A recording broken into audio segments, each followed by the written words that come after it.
Hey everyone, welcome back for more Let's Chill Out with Graveyard Keeper. So, I know that it's that time of year, I guess. So you can tell about when I'm recording this. There's some extra spookiness going on around here. But you can tell what time of year I'm recording this, huh? Anyway, I know that last time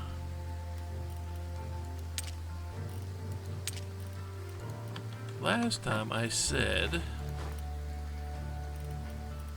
that I was going to engage in a lot of fishing and all. One problem with going fishing, you can only do bass fish right now. And that's not really what we want. So let's see. I believe I'm still carrying the things I need though. I don't remember what camp happiness is. So the camp happiness is still rebuilding. Fair enough. I don't think there's anything I can do around here. Boy, they break right at. I mean, it's literally right then and there.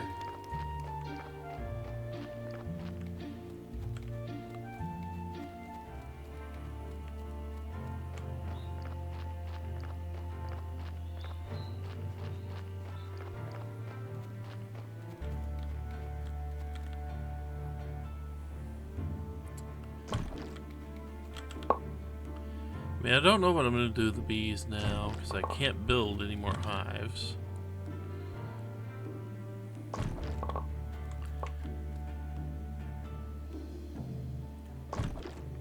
But I can get a bunch of honey, just every day or so, right up here.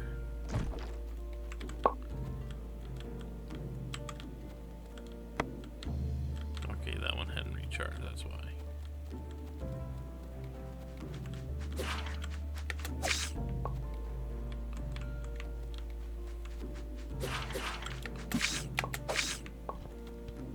There we go.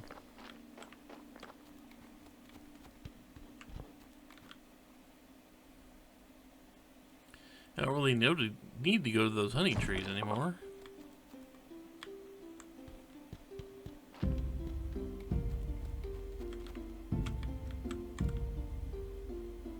I do not need to visit the honey trees. I mean, these two I can go to, because they're right here, but...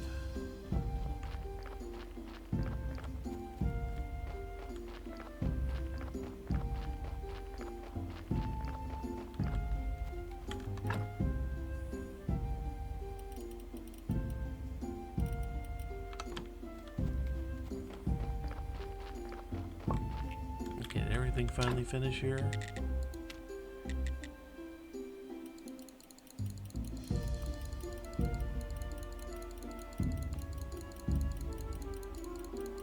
I mean, I just got this extra coal.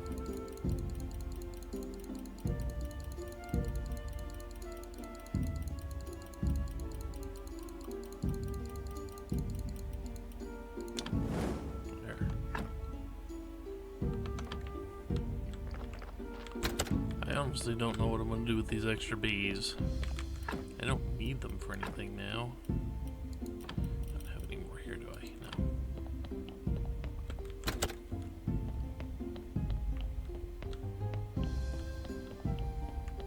There's a lot I don't need. If I had all the stuff, I would just create like endless bags and make some of these some very big storage areas. I mean, there is a part of me that's tempted to do that. I can put the bees down here. Everything else goes down here.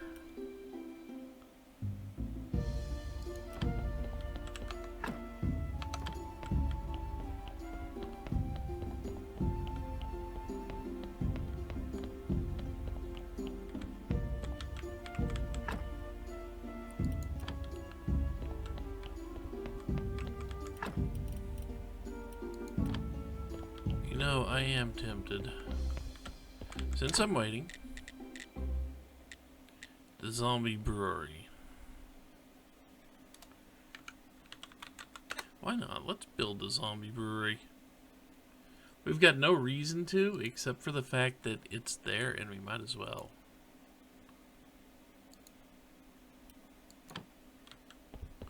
We have no reason to do this, but I'm going to.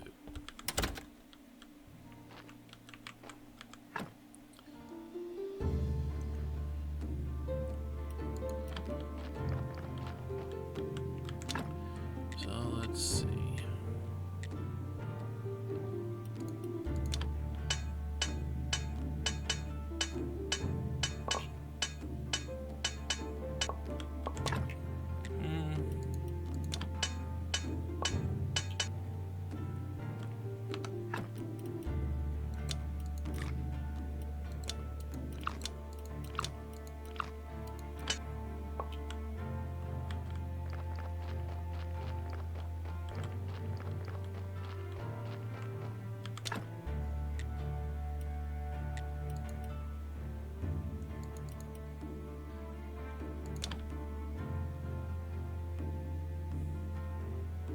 We should be able to do this before the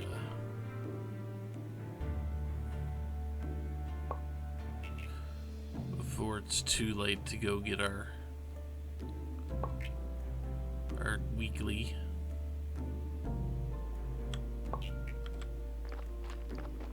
And by our weekly, I mean our weekly sermon.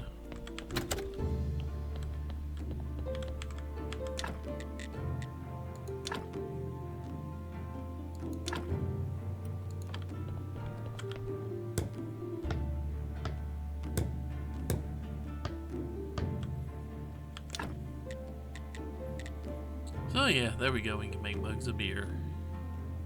Need to make a bunch of mugs of beer, but I don't have a zombie for it. I can fix that eventually.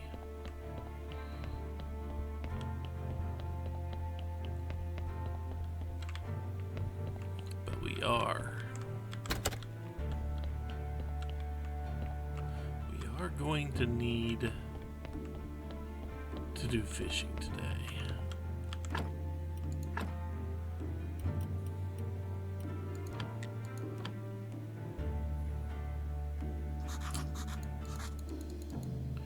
We are definitely a little ways away from going back to getting a bunch of corpses.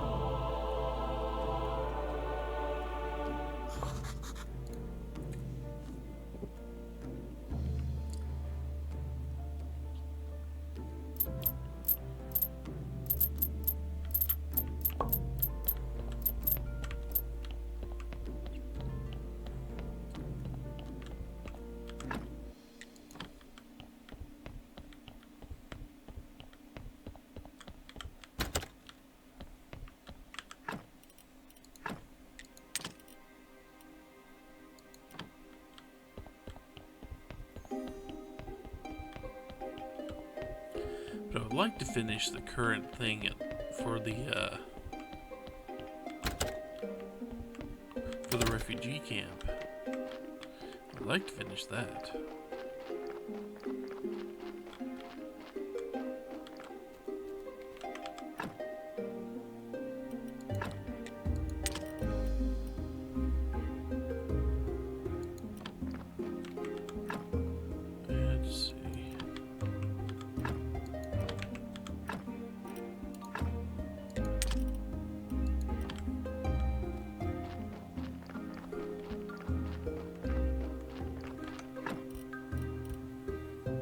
Let's see.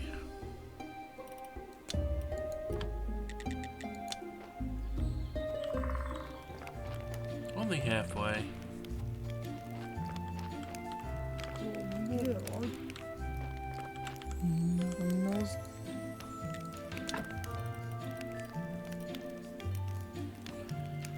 Well,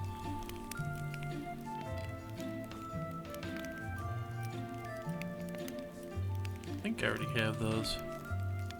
I would not be surprised if I do.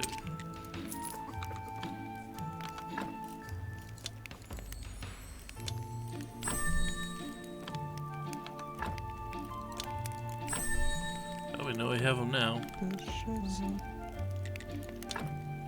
But if I did need...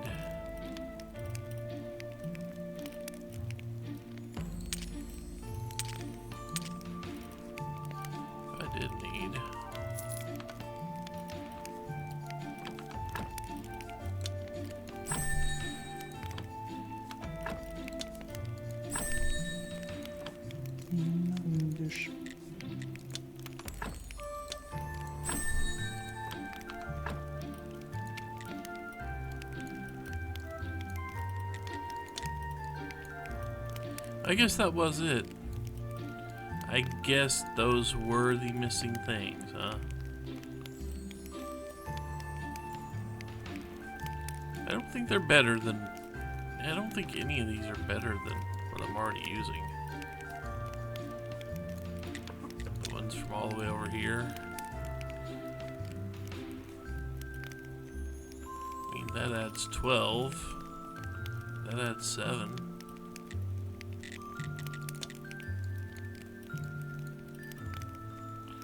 These add 12.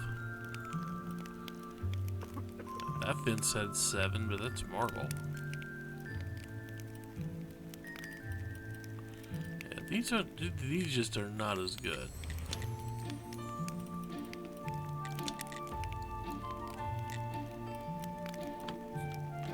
Yeah, well. So I wonder.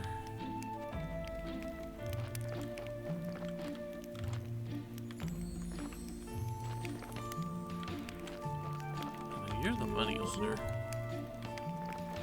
Yeah. You're the tanner.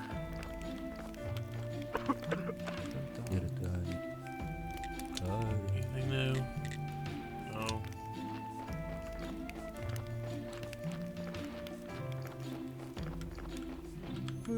Yeah. Get on.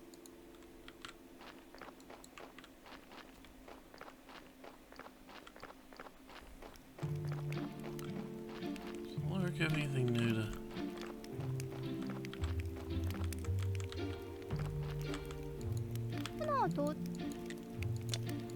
No, bad.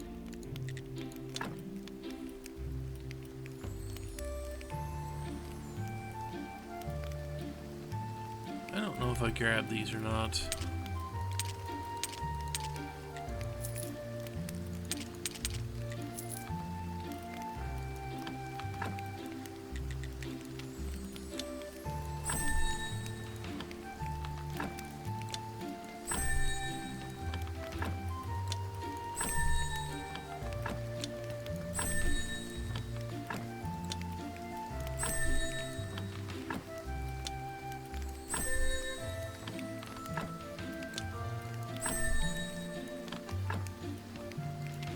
Let's see. Well, it looks like I have all the stuff now. Jelly desserts. A drink should not be a jelly dessert. I'm sorry.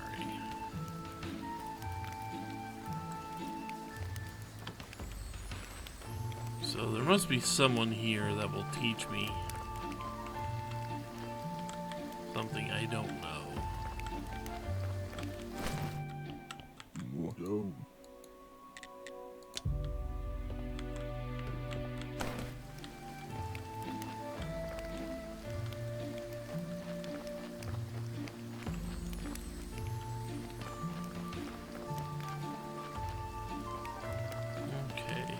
So the main reason we can't catch salmon right now is because we need to have the really good fishing rod. And before we get the really good fishing rod, that means we need to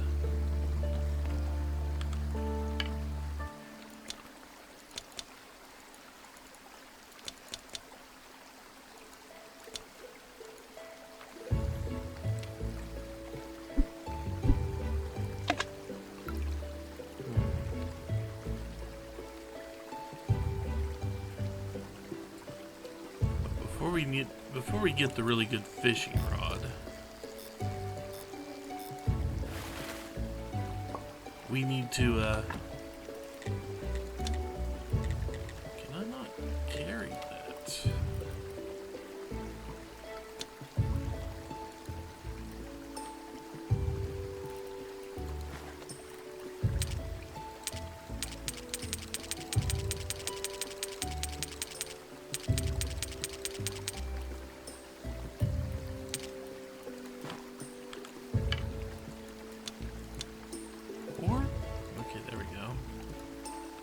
Okay, it's not pulling these out of the bags for me.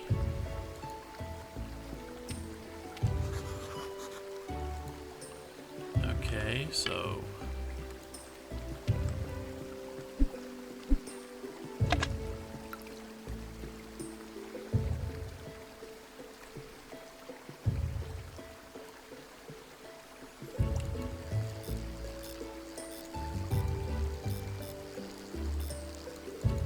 guess we can still fish, though.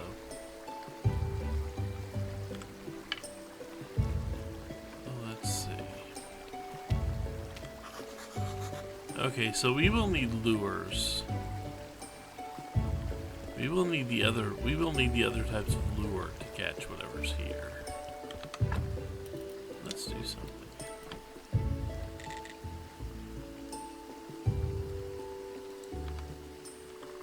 Just a second. Okay, it did take that. Got it. Let's go. We're going to do a thing here. Because there are only so many.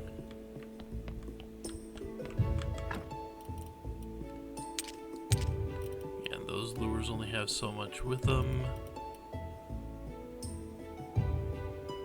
Do I not have any moths?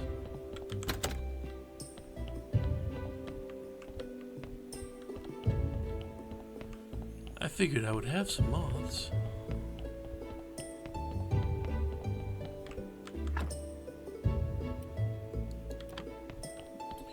Do I need to go hunting for moths? Oh, there they are.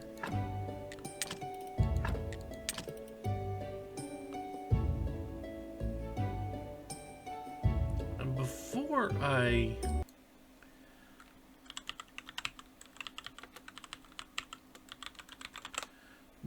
I just go, yes, this is how we're going to do this, I'm going to make sure.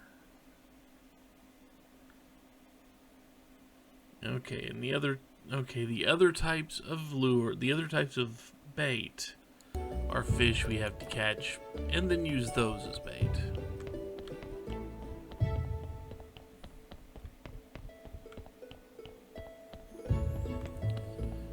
But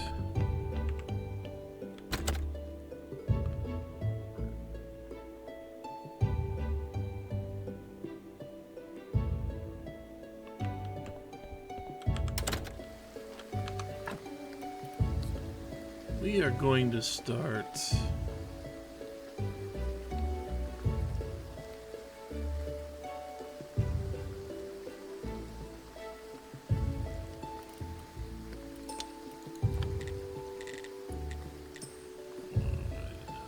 to go to the dead horse because in town, good for it. Now, it's not mentioned anywhere. Oh, there it is. We can fish in this little spot right here. All the spots we can fish are marked on the map, and each spot only has so many different types of fish in it. What I am going to do, or at least attempt to do, is catch every type of fish in every area.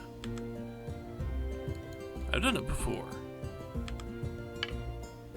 So we're going to start, if we look, Gem gets us nothing, steel lure gets us nothing, moths get us something, maggots and moths get us different things, and butterflies, but no bait. We'll just start there because, well, why not? But you can see there are 7 different potential fish we can catch out of this spot. I believe we've gone over the rules of fishing before. Night and day, as far as I know, does not matter. Gudgeon is something we can actually grab and use for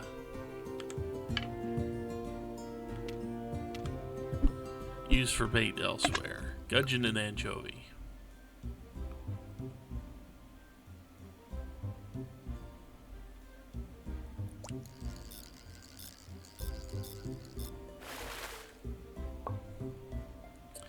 I mean, the main reason I'm going to do this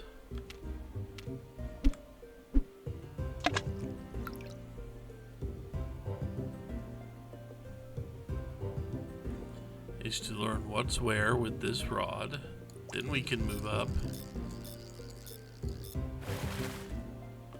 Plenty of gudgeon. There's one more thing we can get here. I believe we will need the better rod to get all of the fish here.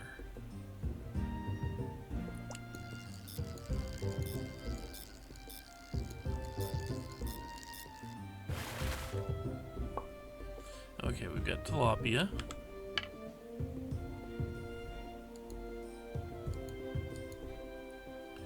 Okay, a moth will get us 2 new things at different depths.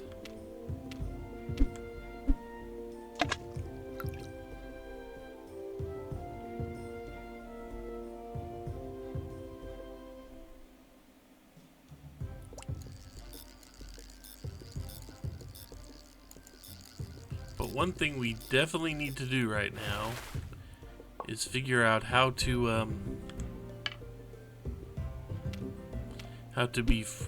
get more purchases off the lighthouse guy. Because the lighthouse guy will sell us better rods. We just need to get into his vendor graces.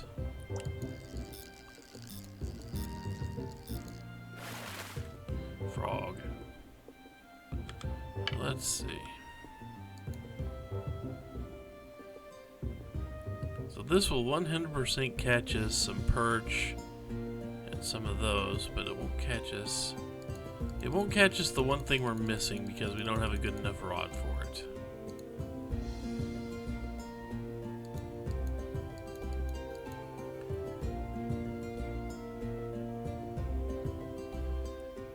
But a perch and a tilapia.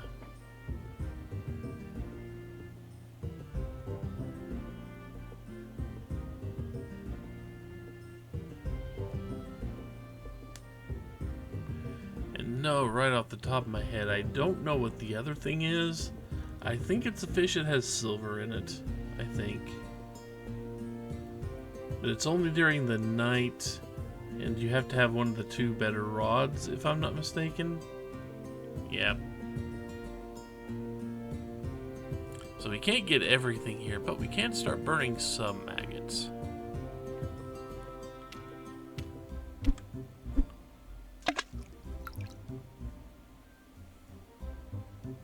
Why not? We got so many of them.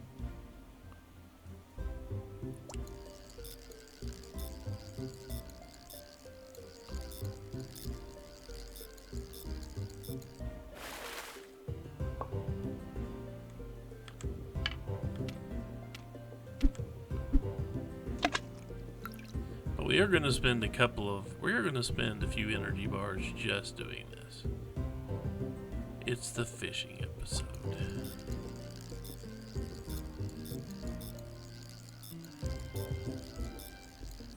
It's easier to Stardew Valley fishing, I'll say that.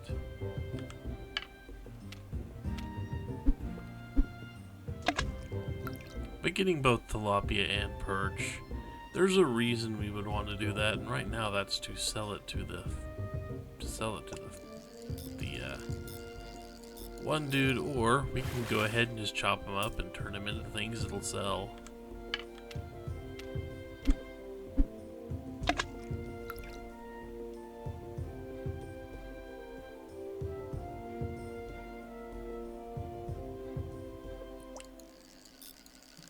Now see, I know time passes when we're doing this. We don't have any real way of monitoring how much time has passed while the line is out, anyway. I mean, between casts, yes, of course we do, but I guess it does it that way to keep people from having the excuse that they had to look at other things and they missed casts.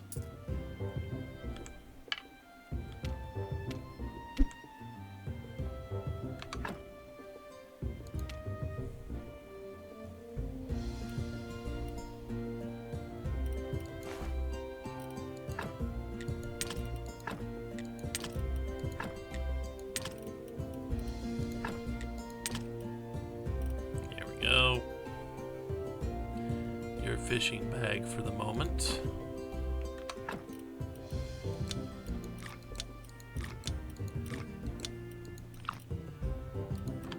And I'm really just waiting for two things.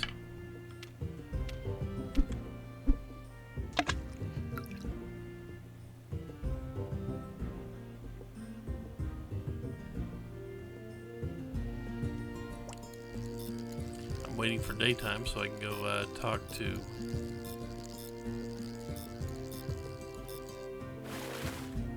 the lighthouse keeper.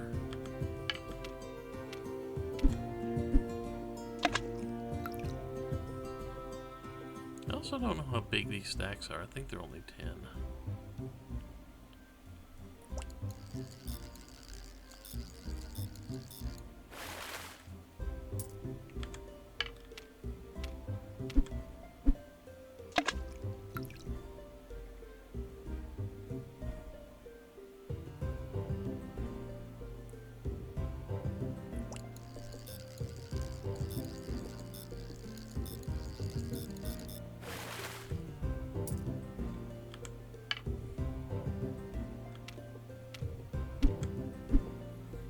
Yes, fishing.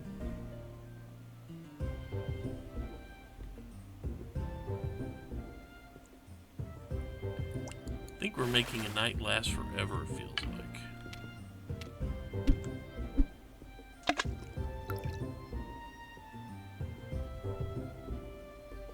Of course, there is not a lot of leeway on that, on the timing.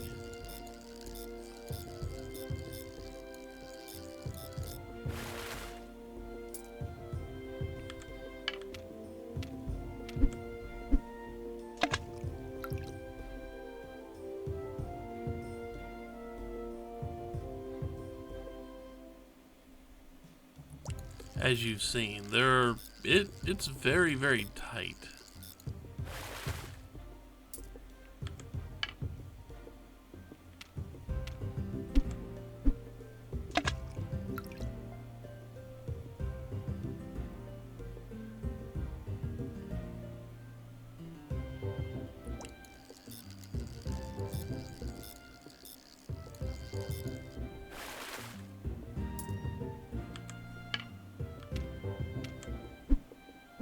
Might as well get a few of these too.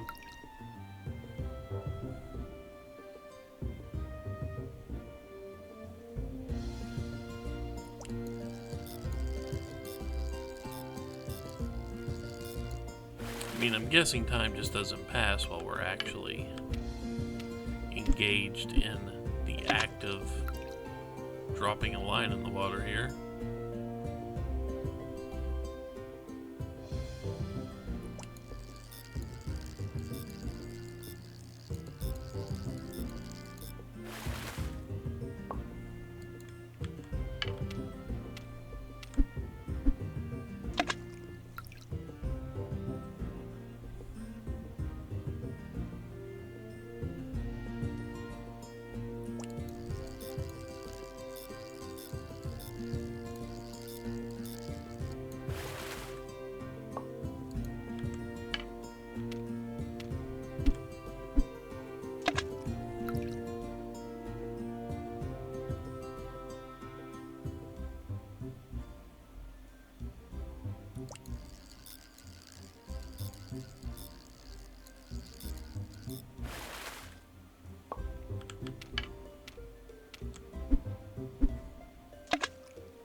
So yeah, the fish only do stack to 10.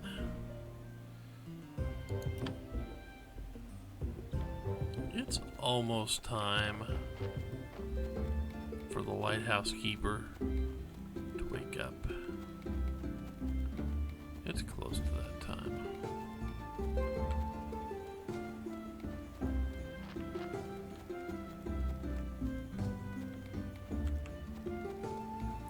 Definitely be interested in buying more oil, because oil is hard enough. It's too hard to make, really. Or it's because you can only make it out of a couple of things, and fat being one of them. Makes things a little annoying sometimes.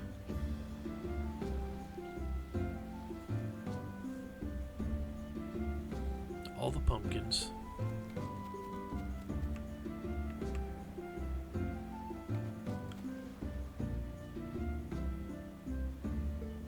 I'm definitely going to try and record as many episodes as I can before Halloween, because I am obviously recording this before Halloween.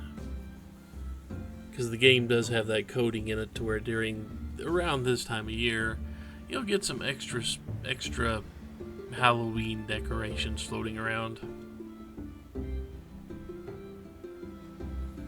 Come on, it's morning, slacker.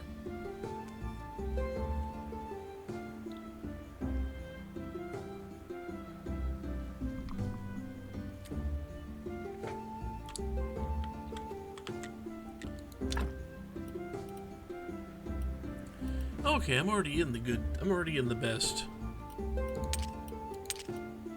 But I will.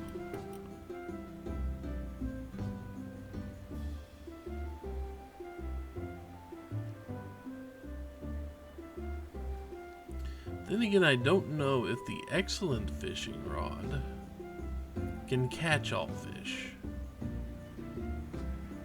I don't know if it can.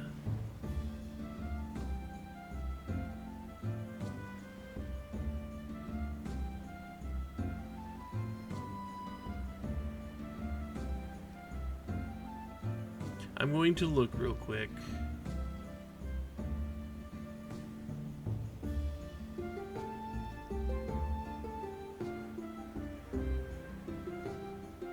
Because I'm just going to check and see if there's anything.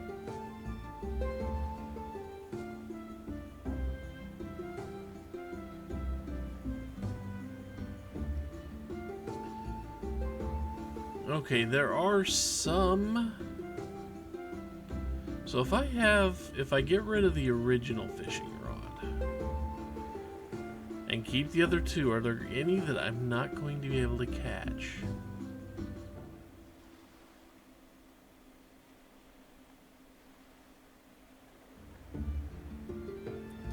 Because out of the fish, I think every fish can be caught with either the good or the excellent, and you don't need the beginner at all. Because everything that the beginner can catch, the medium, the good can catch.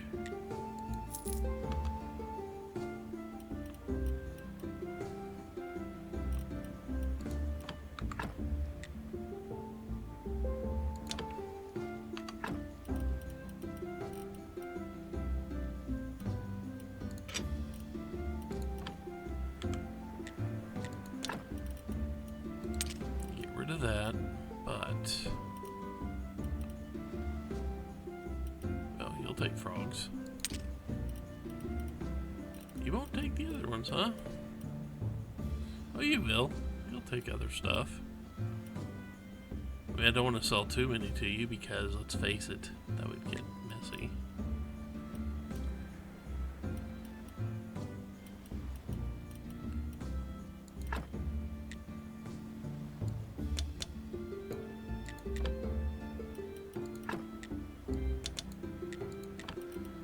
And buy all that.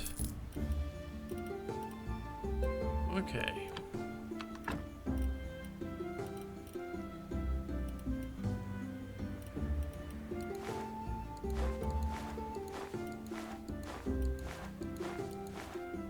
For the time being.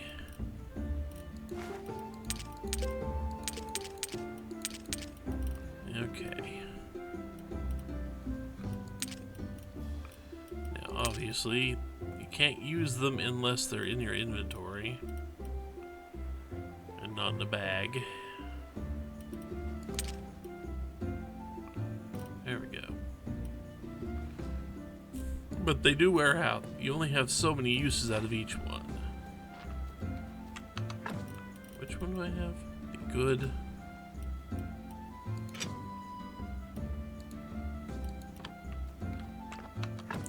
we've gone ahead and done that. Let's go check.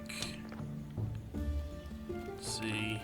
Nope, they're still not quite on their happiness level yet.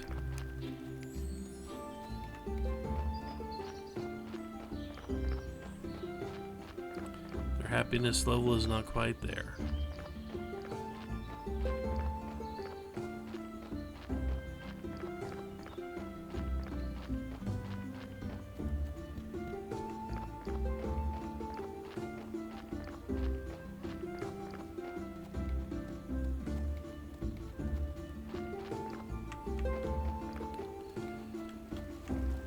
Before we do more fishing, we need to do one thing. That would be go talk to Clotho.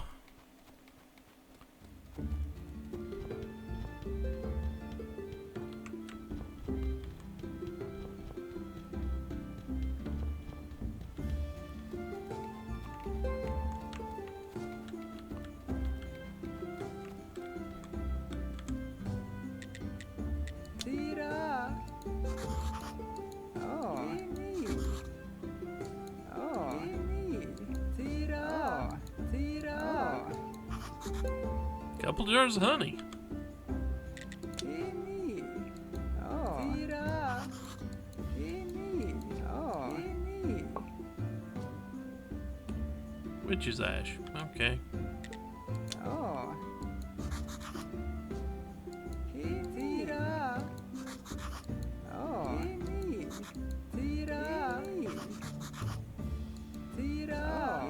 Tira. And need to give her just a little bit of time. By that we mean we stand here. Tira. Oh. Tira.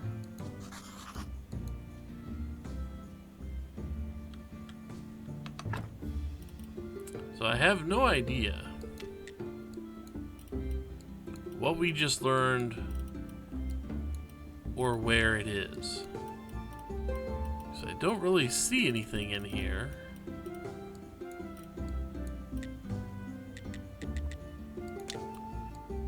That says anything about a recipe for sauce. I mean, I know I'll need to do alchemy. I am fully aware of that fact.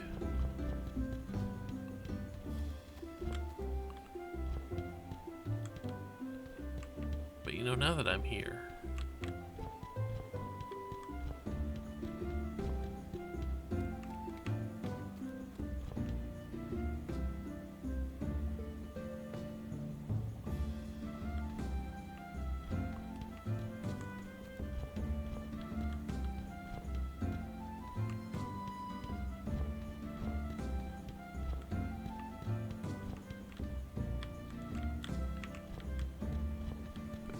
here, let's see if I can find.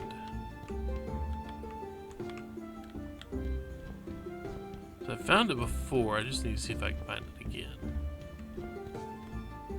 There's not too many different types of fish that live in the swamp. It's largely frogs.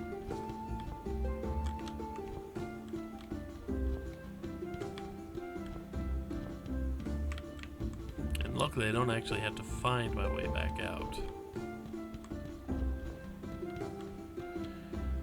But this is the most annoying of the most annoying of the fishing spots to actually get to.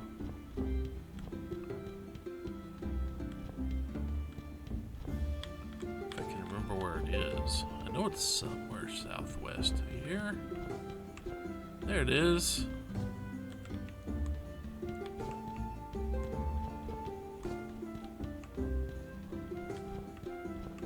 Yeah, there's not a whole lot to catch here, but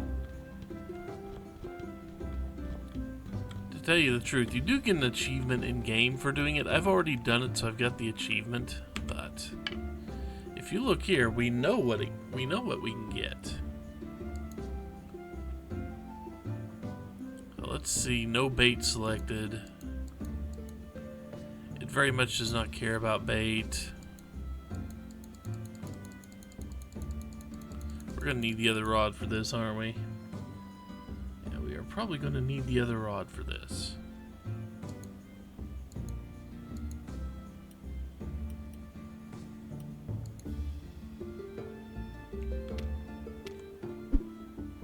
Let's go ahead and catch everything at least once.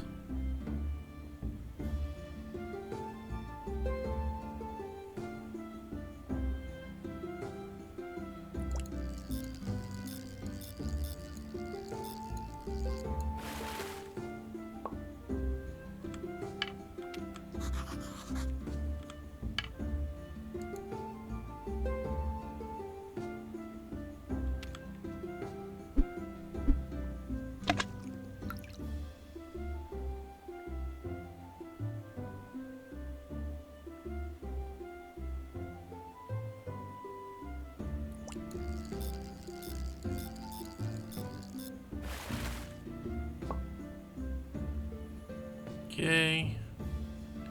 Now let's. Yeah. Sometimes you gotta switch up rods. And butterflies will work. Moths will work. Oh, just to make sure it's 100%.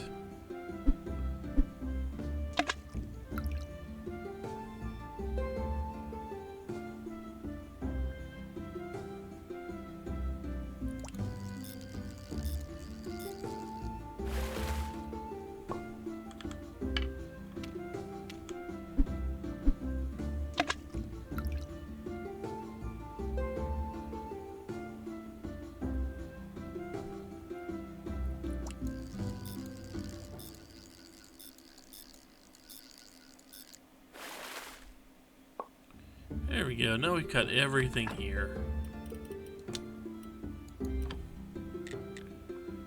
So let's go back.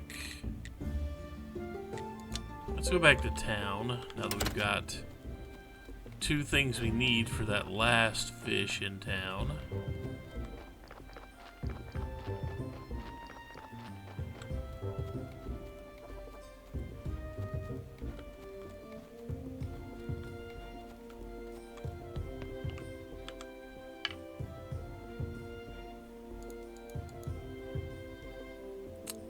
A decent rod and a lure with a gem on it. Now the steel lure will work too. Steel lure works just fine. We got everything else here.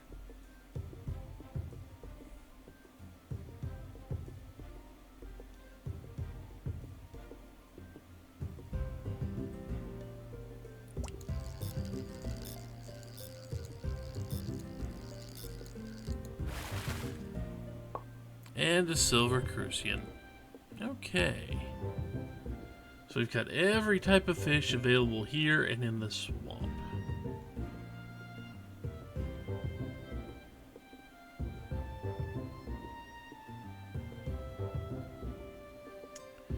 And now let's see if I'm not mistaken.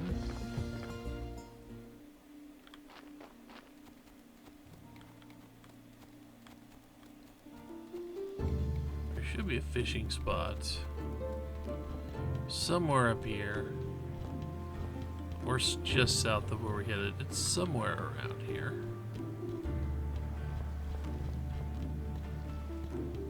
There it is.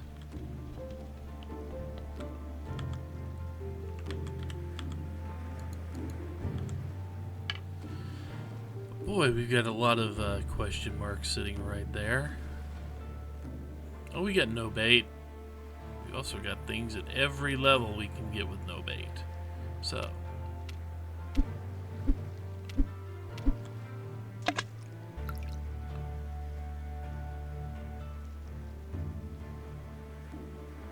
We'll see what no bait gets us.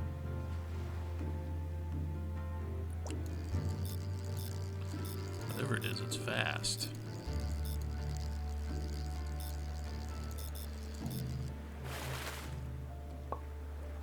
A sardine. Fair enough.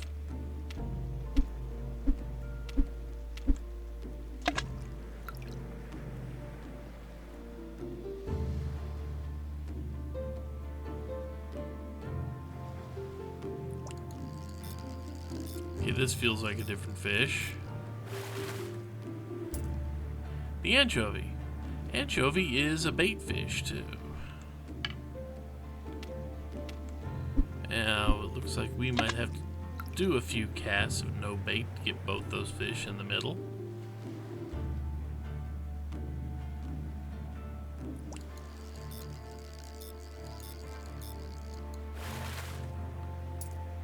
Another anchovy. Okay.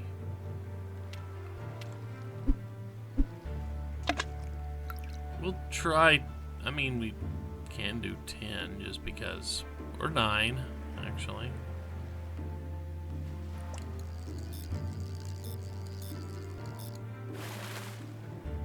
Two.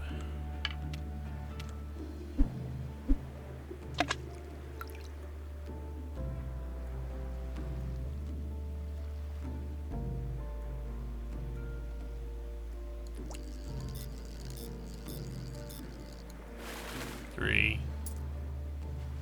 We're gonna catch a few anchovies. We'll need anchovies though. We need anchovies to catch everything.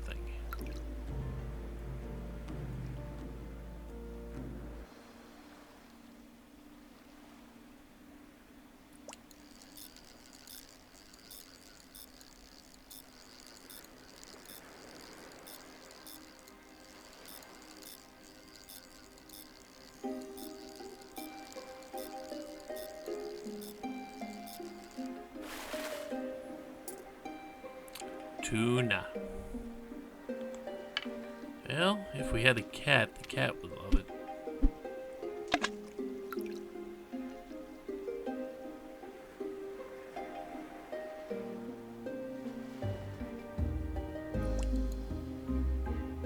Missed.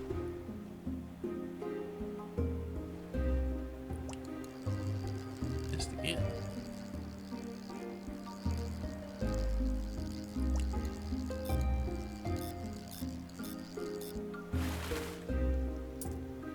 More anchovies. A lot of anchovies out here.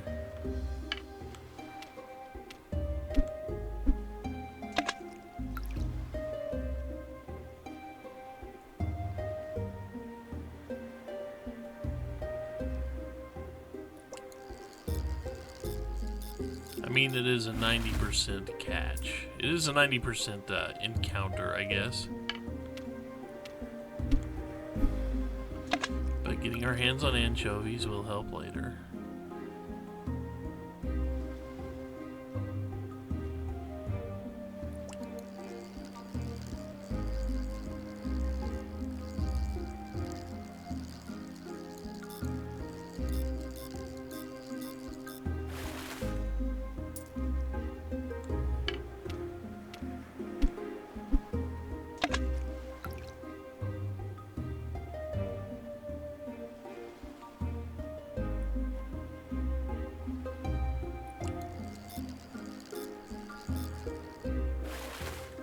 I need to make the fish fingers, don't I?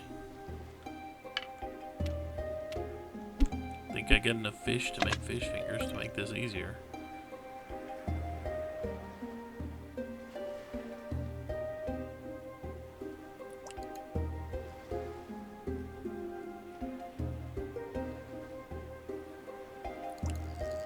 I'm almost more relying just on the sound, because it's kind of hard to see that fish. It's kind of hard to see that lure for me.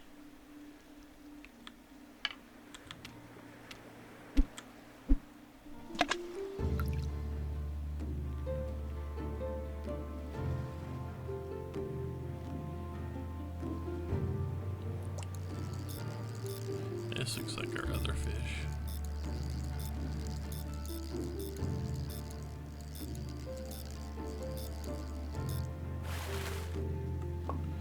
Another tuna. Okay. So now that we've got that out of the way,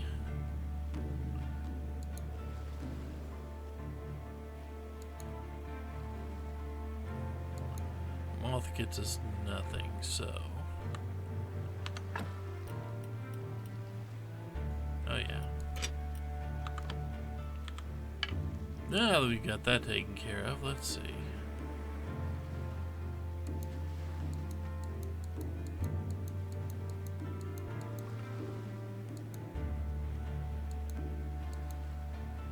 Whatever it is, it's not really seeming to want to bite. There. Or really out there.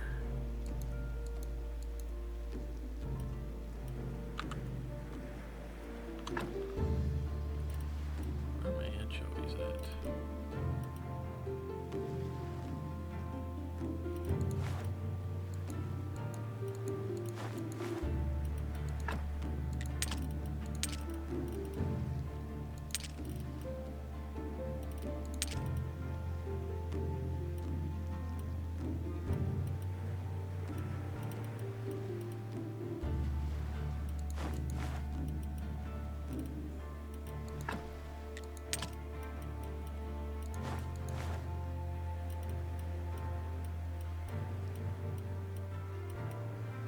You know, I've gotten a bunch of anchovies. Where are they hiding?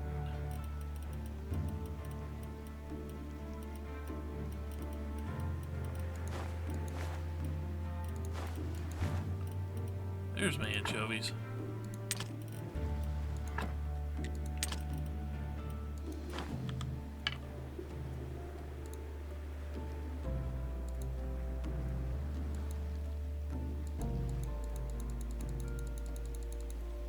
I guess something's only a daytime fish. We have to hang out here for a little bit. So I use a maggot to make sure we get this one.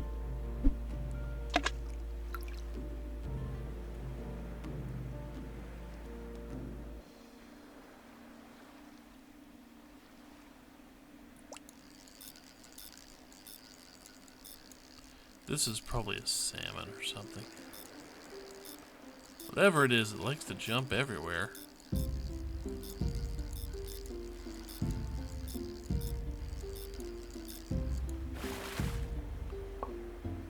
Salmon, yep, that's salmon, okay. Salmon would be the great fish we would want to start fishing for.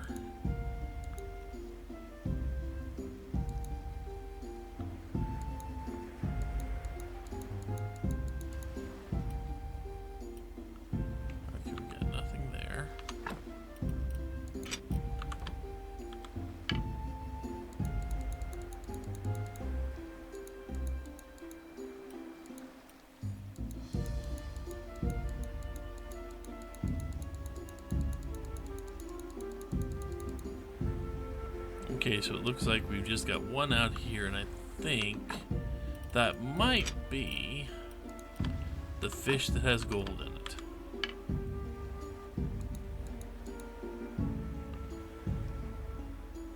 So we're gonna catch tuna 19 times out of 20, or whatever this is. 1% chance.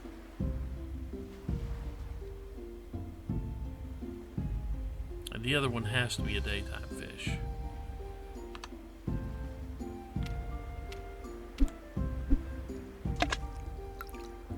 We'll find out one way or the other. I mean, we know this one is...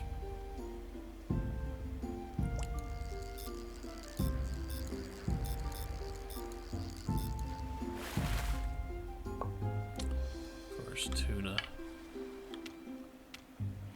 I don't want tuna.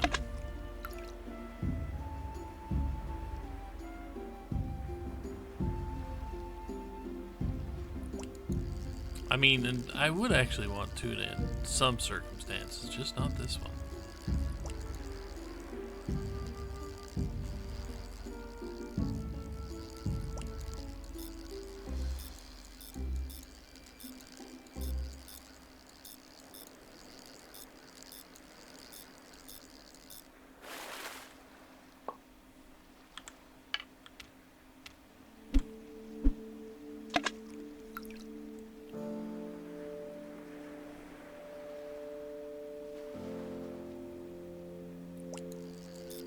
I mean, trying to catch this is going to be like rolling a natural 20 in Dungeons and Dragons.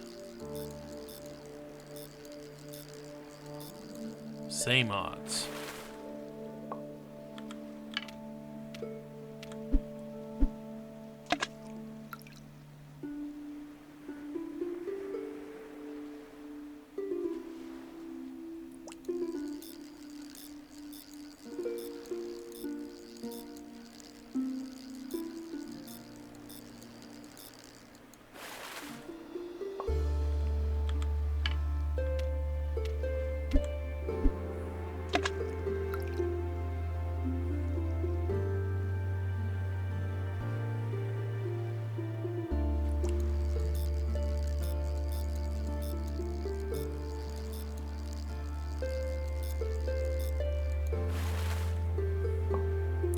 gonna have a decent amount of tuna.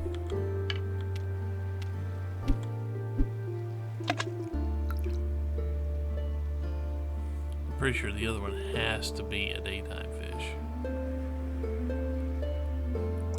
Because no combination of rods and bait will catch it at night.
These lures do have a decent amount of uses on them.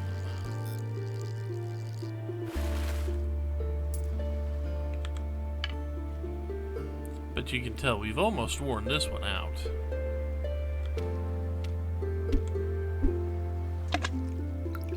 And part of that is me missing strikes. That takes one durability off the lure as far as I know.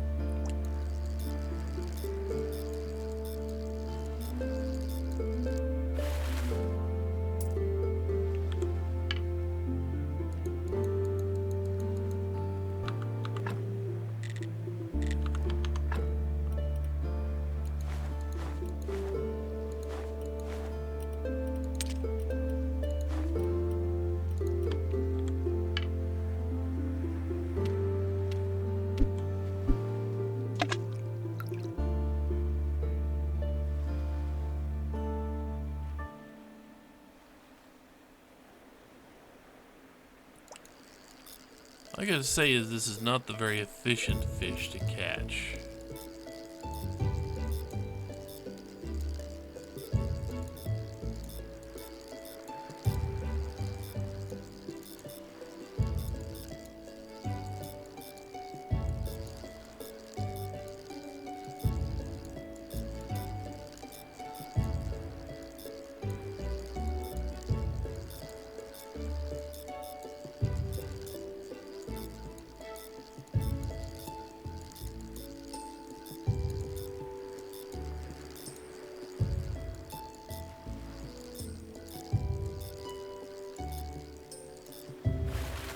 There it is, the goldfish. Goldfish is, I think you can sell it for a decent amount of money, but that's about it. Let's see if we can wait until daytime. Now that we finally caught that thing.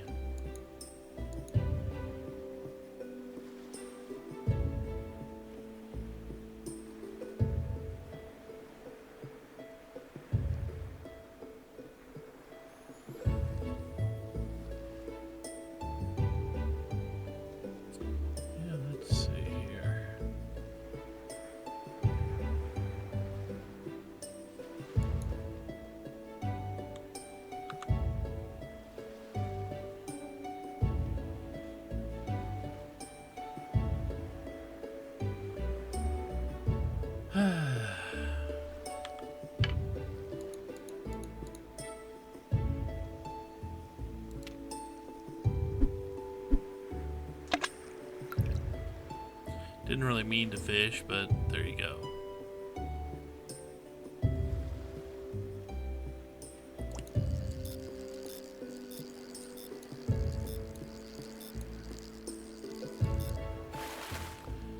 Again, I am just kind of waiting for daytime.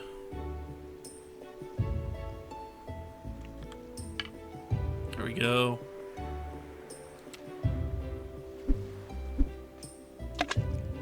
2 in 5 chance to find the missing fish, which is probably one we've already caught before, to tell the truth.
We can't catch any anchovies hunting for this thing, sadly.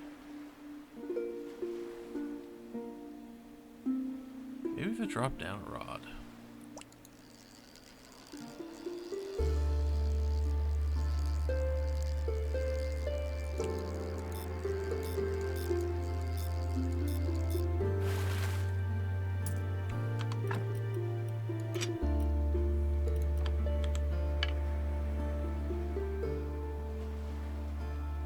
Apparently that makes it a no. Huh. Apparently it has to be. It has to be the excellent rod. Yeah. Oh well. Unless there's a better. Well, 40 is the best we're getting.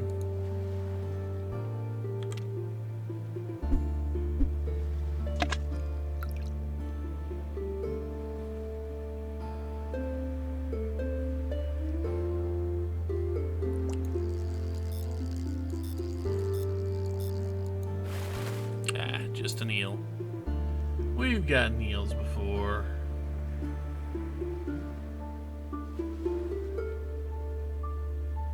Okay. So let's do this since we're waiting.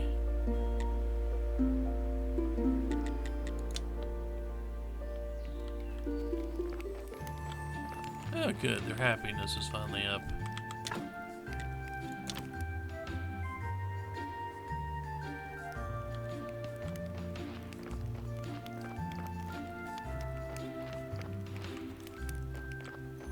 I forget who wanted the farm.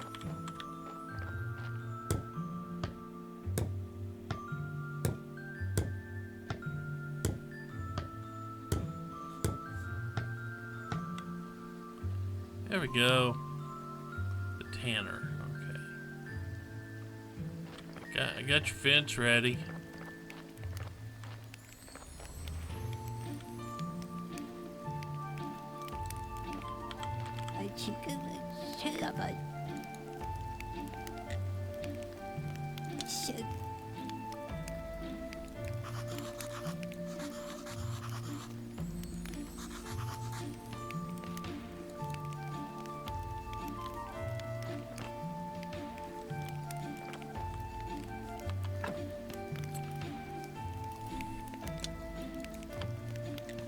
I mean, we might as well see what we can do about it. We're close to this.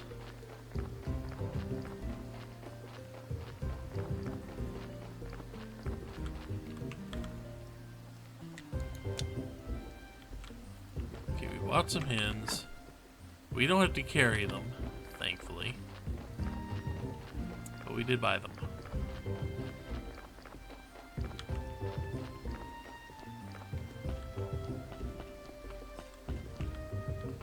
Do you have anything extra to add today?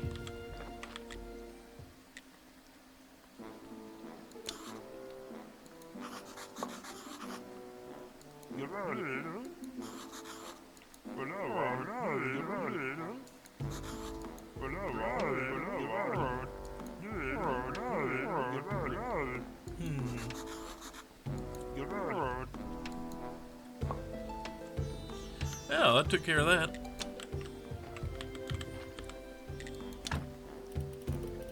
I don't think I have anything I want to sell you. I have more money than you do. That's unique.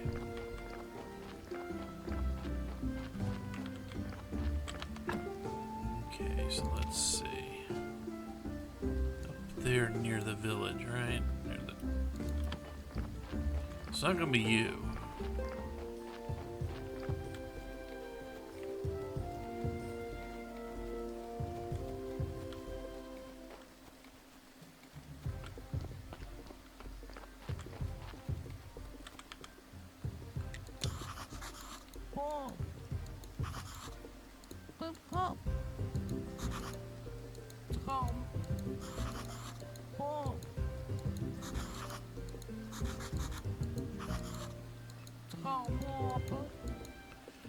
It wasn't cheap.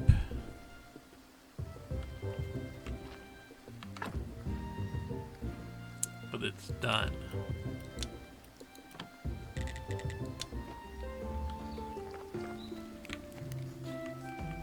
We're out of village happiness, but... Oh, we got our stuff. Okay, Tanner, where are you? Anything else?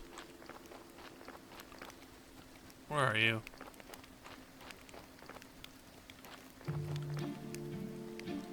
Going for a little walkie.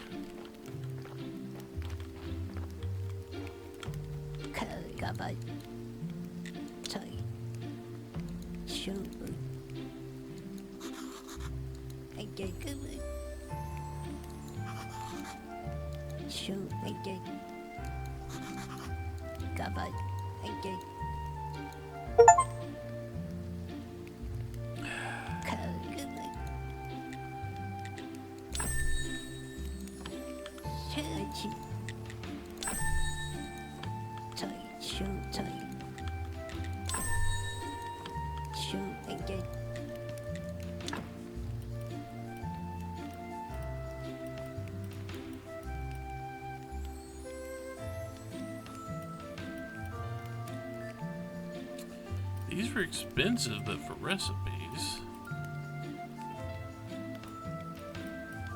I think you just handed me those.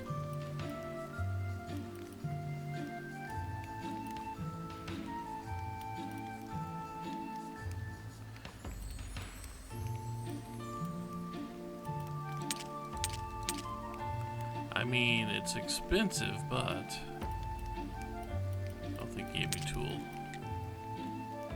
I'm out of room. I'm out of room.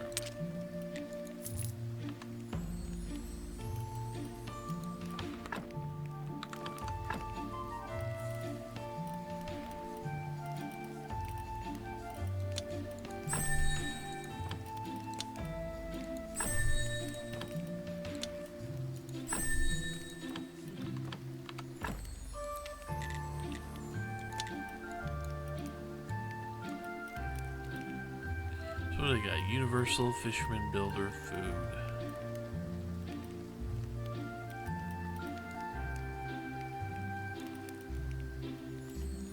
I wish I knew the differences between these.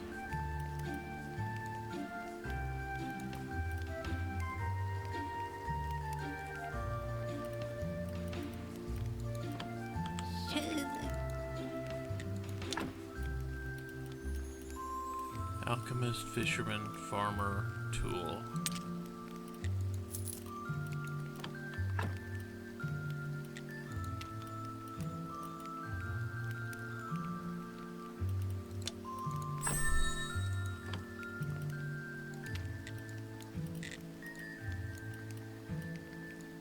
Alchemist, Fisherman, Farmer, Tool. There's like one I'm missing. Which one is it?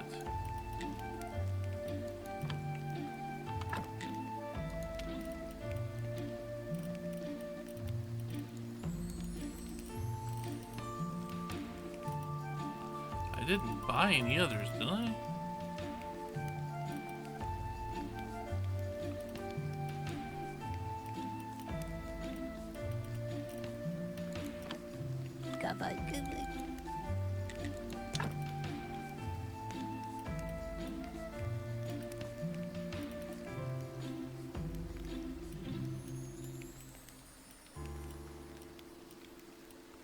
Farmer, fishing, yeah.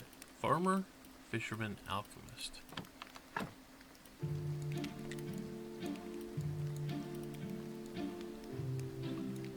Got that now.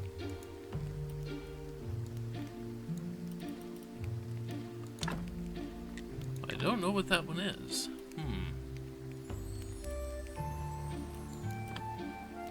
Okay, I have no idea what the difference between any of these is. Are any of them worth more than the others as far as space? Let's look.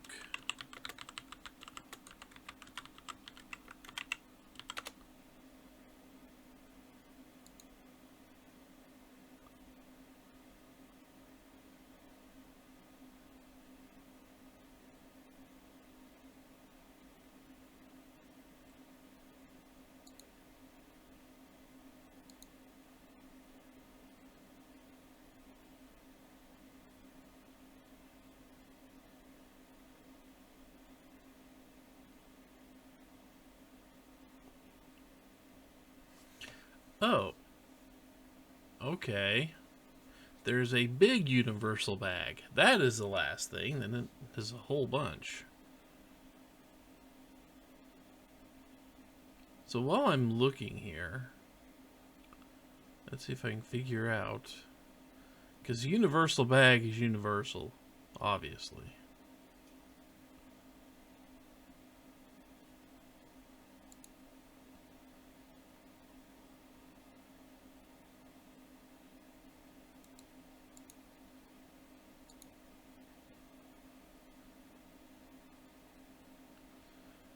Okay, so I think each of these other bags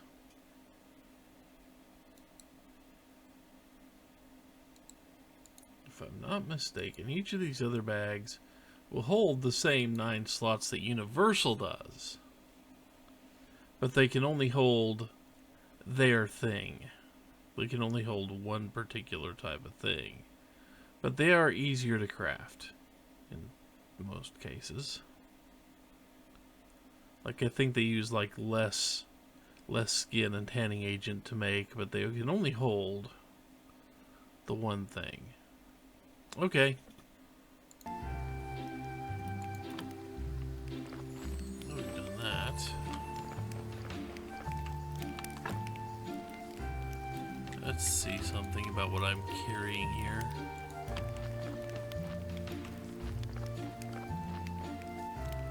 And potentially, what's next for this place?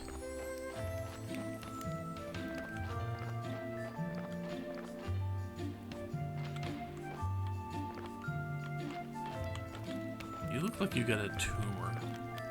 You look like half your head is just a tumor.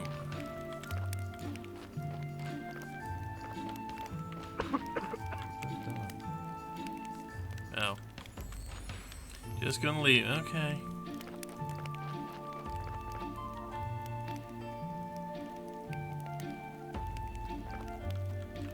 Okay, fine. I see how it is. Let's see. I am kind of empty on. I am kind of empty on slots, full on space. But we've got. Now we've taken care of that. Now that we have taken care of that, let's see here. The next spot we could go hit up is the waterfall, which is like near home, so I can go back home.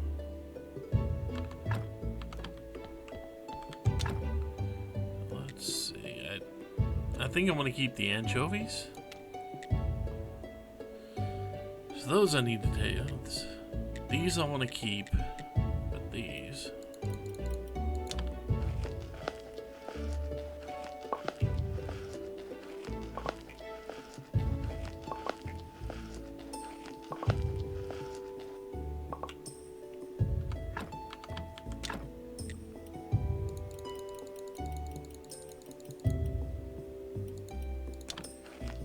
we're gonna make some fish fillets.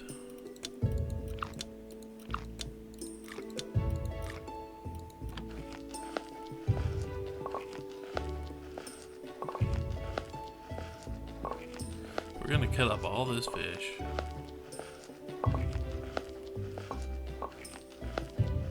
It's gonna take up a lot less space this way too.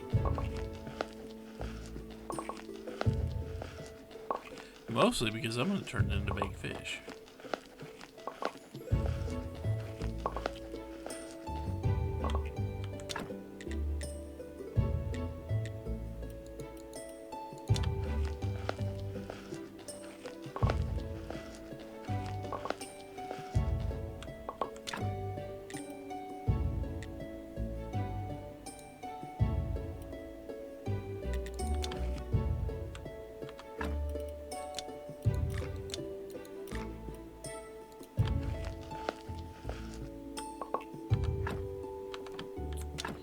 Okay. So can I not? I think I'm gonna sell that.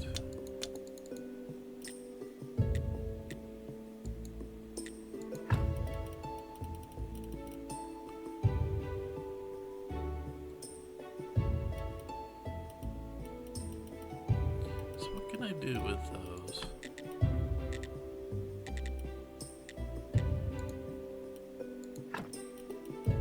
Ah, tuna.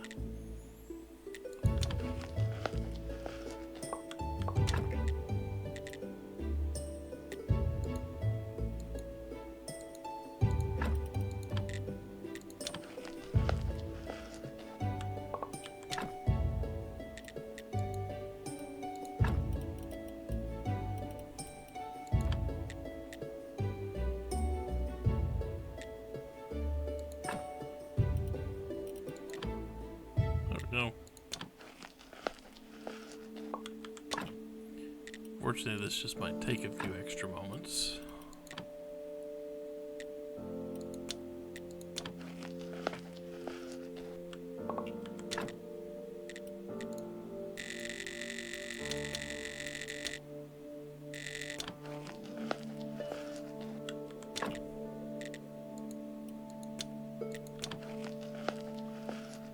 We're just carving up fish.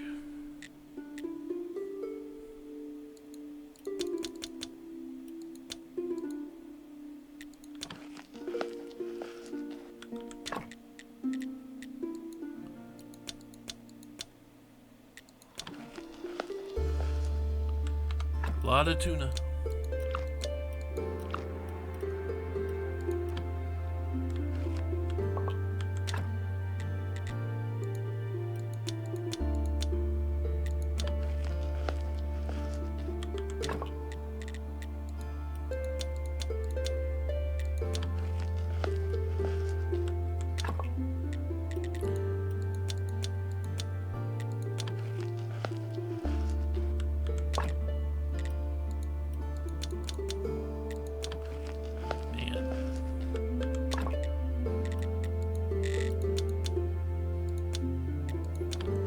Also, now I have to keep in mind that when I start collecting bodies again, I do need to collect the skin.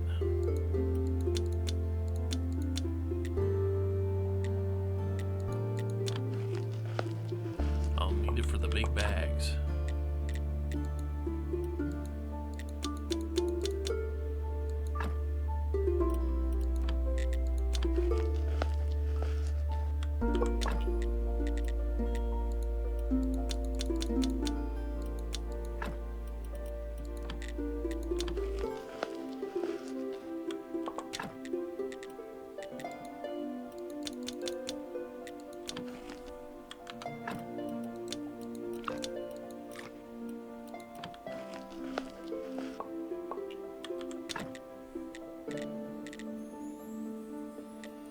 These are useful for other things.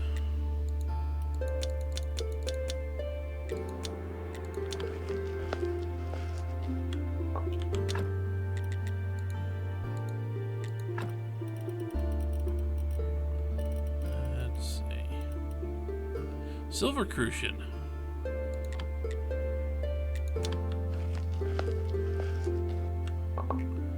Those also drop silver nuggets. So now let's see what I have. Okay, we got 2 story items there.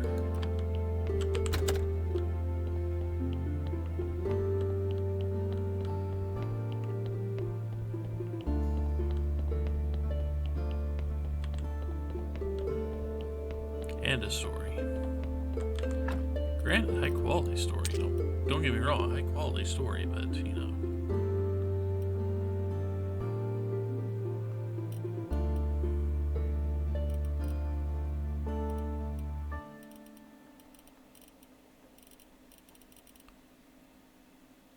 That's a lot of fish fillets. Are they lightly breaded fish fillets? Oh yeah, the frog is a completely separate thing. Frogs don't process the way the rest of the fish do.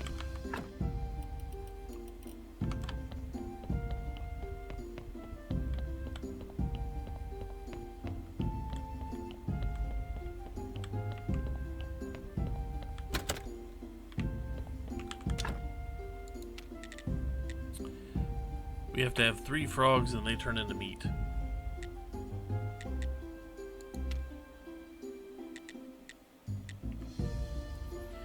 Let's see, a jug of, that's an entire jug of milk to make that stuff, huh? Effect on usage is 13 energy. That ain't much. It really isn't much.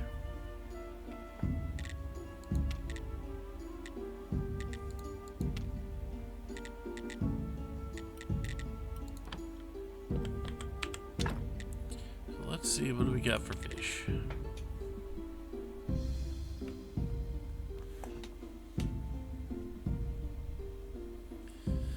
So not a lot of great stuff going on there.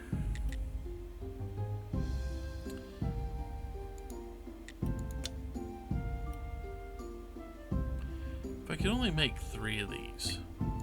If it'd only let me just go, yeah, I want to make 3 of those. Much happier.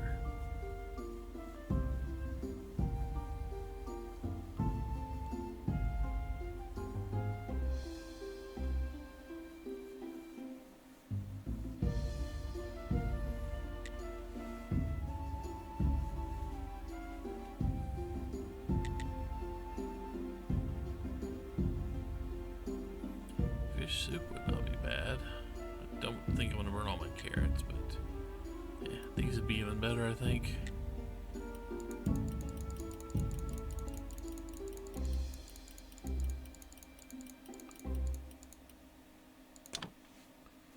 Yeah, we will have that happen.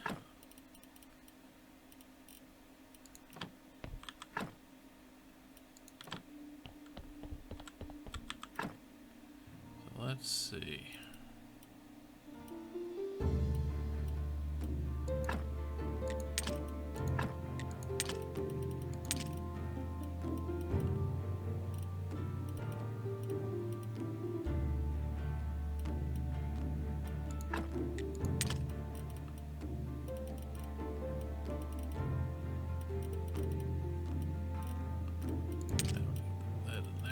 The other fillet in there.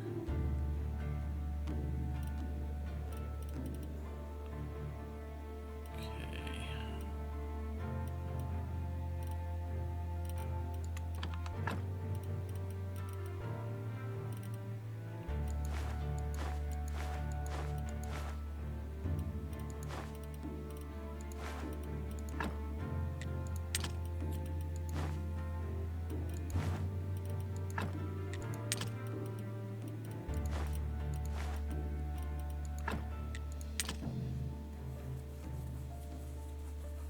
I mean, I'm effectively using 2 of these for lure bags, and I realize this.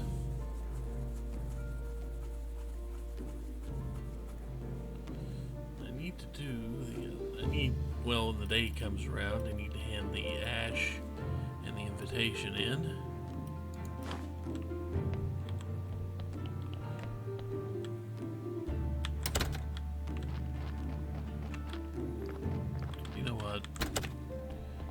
Just to get rid of the debuff.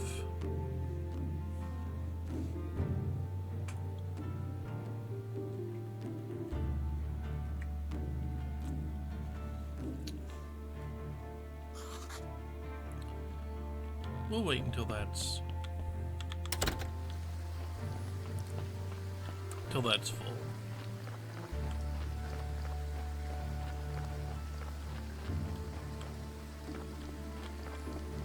Also, we will wait until it's about time for burning.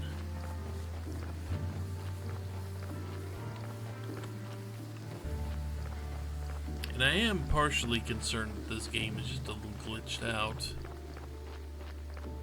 And the fact that I cannot reload my cart.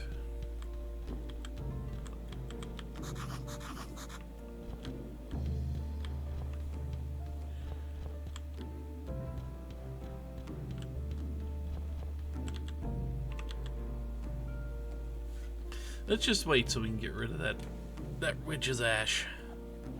Let's just wait.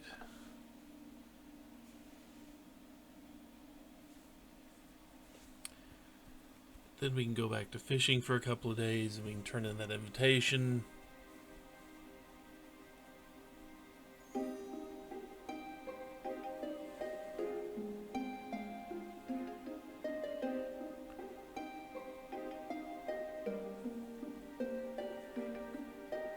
And actually, after we get this taken care of, then we will go head back to the refugee camp.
It'll take him a bit.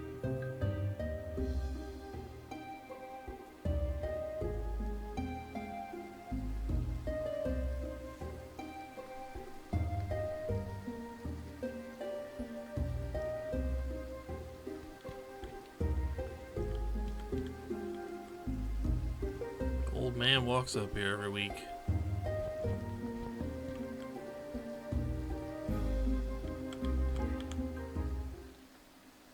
Oh, I need to... Oh yeah, that's right. I need to do the center thing.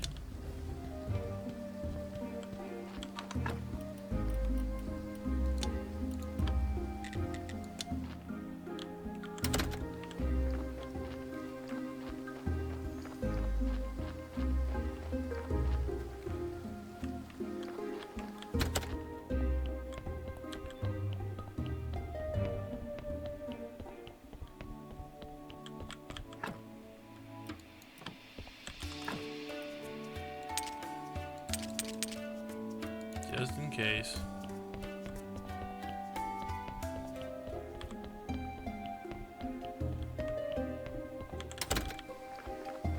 So we need our Wrath Shard. In case it is not clear. Okay. In case it's not clear, and it should be clear at this point, each one of these main NPCs that we've been dealing with is one of the six, not one of the seven, because there aren't seven of them, but one of the 6 deadly sins.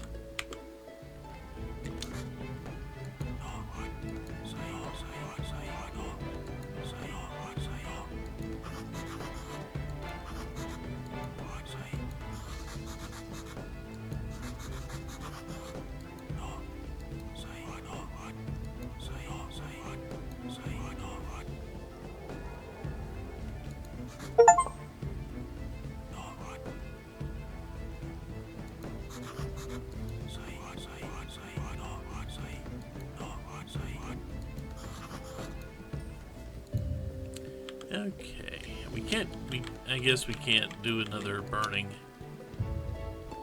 We have a shard charged with wrath now. We've got pride and we've gotten wrath. Now I can't remember what the other one we can do immediately is.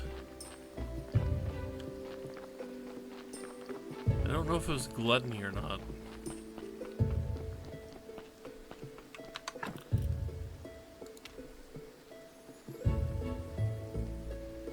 Hey, I still have to make that sauce.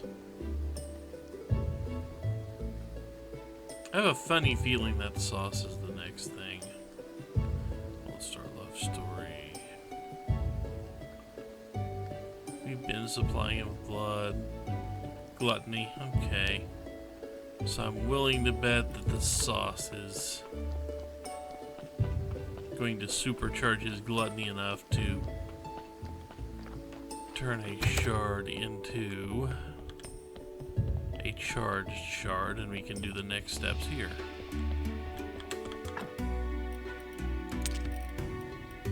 But it might take a bit. Also, if you look closely at the shards here, you'll see what day of the week they represent, or is represented by them. You'll see that. But also, yes, all these daily NPCs that we have been dealing with.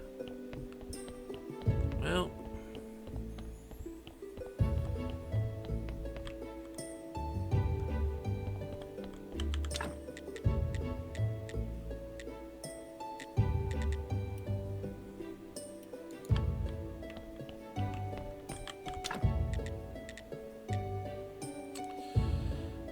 I'm guessing it's this? I don't know.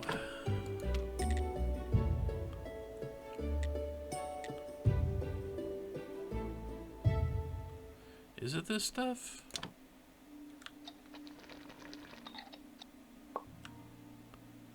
We just made spices.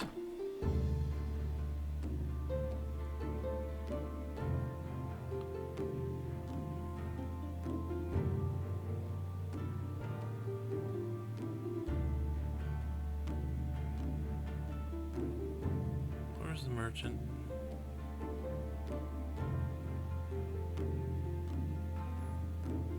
In this case, it actually does. Okay, so, okay, they are lumped here together. You can see which these NPCs here.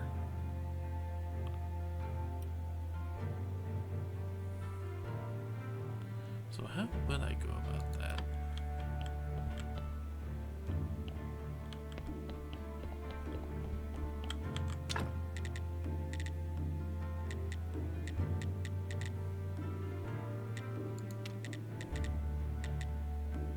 Mysterious food sauce. Close to mayo.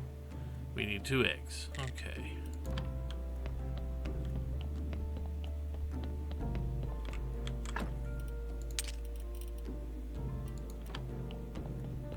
Well, luckily we have a couple eggs.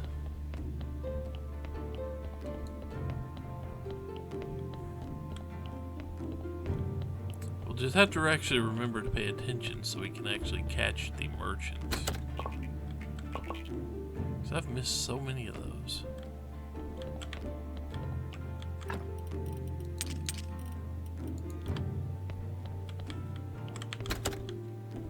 I've missed so many of those.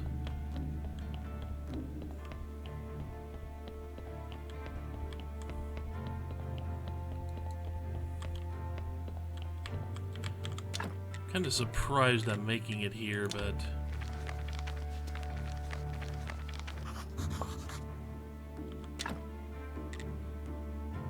yeah, just salt, oil, and egg. That's gonna be very similar.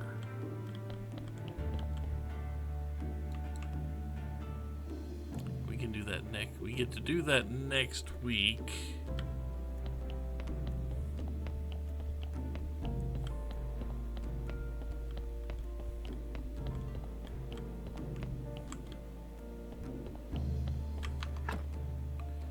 How much room do I have? I have some room for fishing.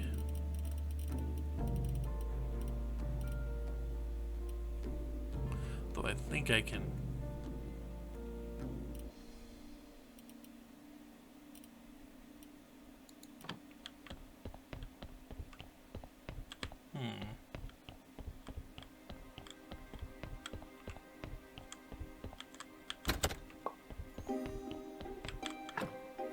Okay, right now you can sit here, so can you.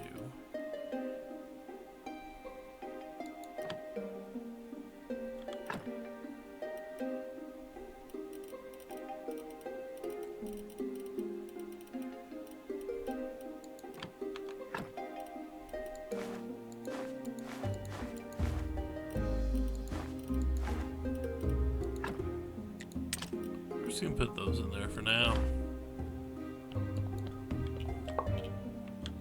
So we're gonna get a bunch more of those.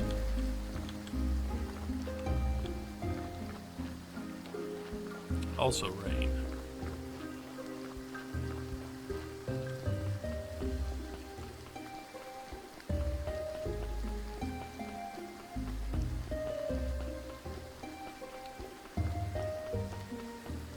Pretty sure the next fishing ground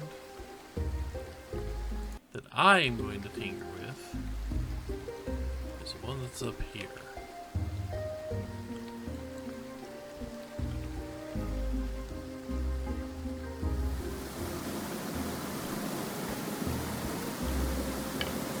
And we're gonna see with this. I don't want to use my steel yet.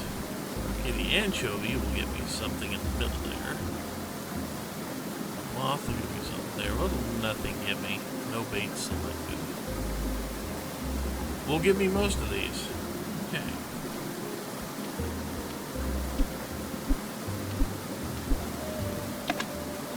No bait at all will give me a couple of things here. Probably stuff I've already seen.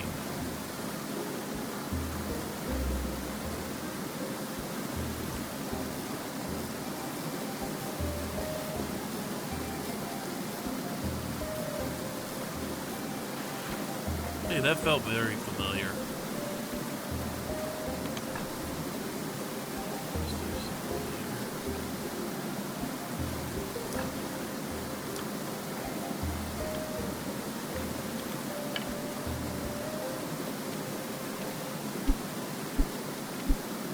Huh. Different numbers this time. I guess some of these are nighttime fish.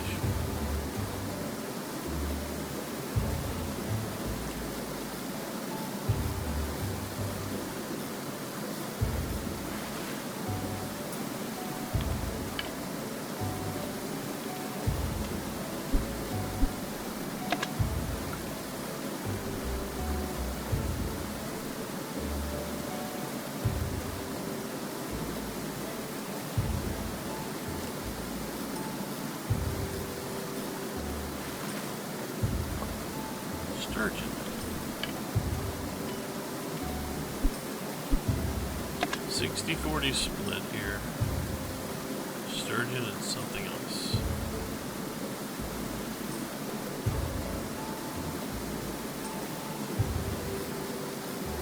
That doesn't look like what I was just fishing.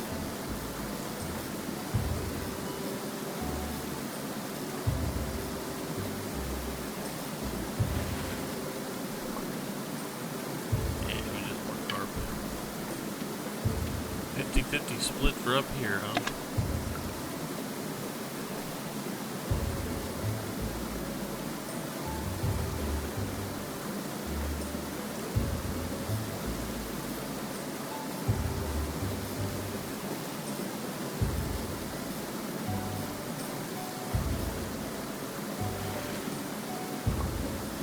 Salmon. Gold star salmon with nothing, or I can use the maggots.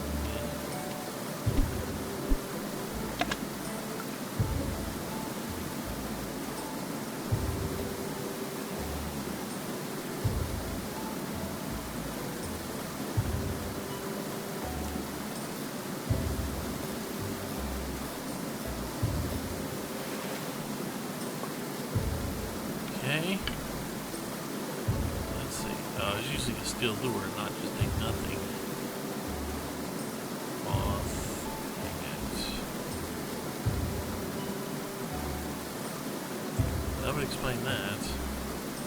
No bait's there. Okay, I can't get salmon with no bait. I had to use a lure. Okay. I was not looking, was not paying attention. 20% chance with the moth. Put another fishing rod and see what happens. 80% with an anchovy, 100% with the moth in this one. Okay.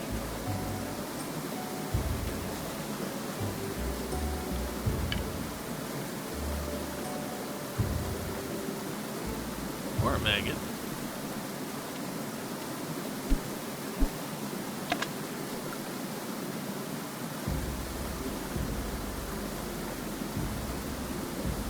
If I can use the maggots, I'm going to.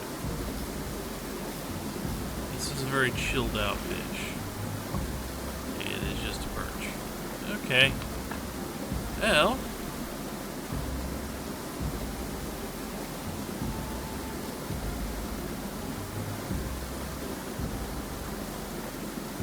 Let's see.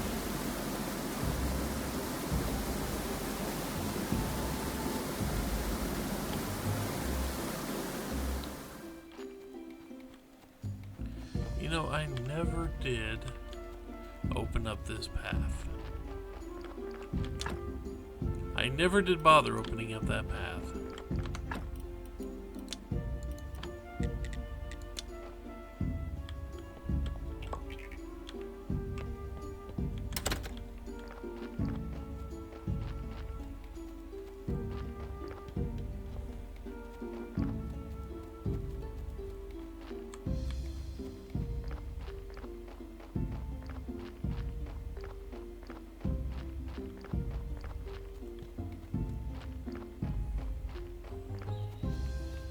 Open up that one instead.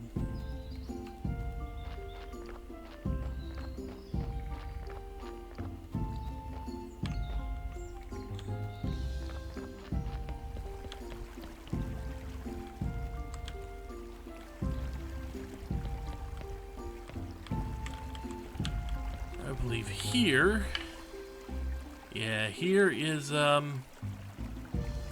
very interesting spot because it has something that nowhere else does.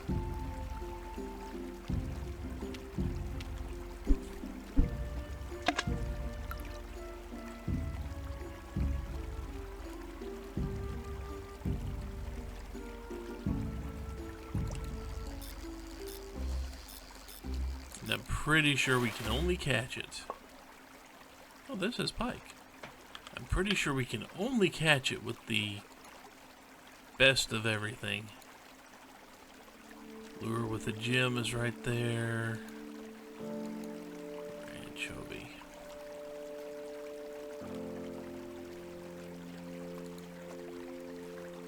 Moth. We're gonna get all the hundreds we can.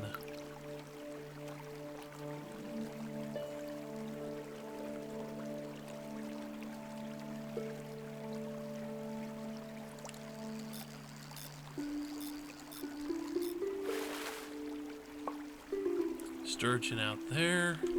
Okay. Let's see. Wolf. We have 3 hits left.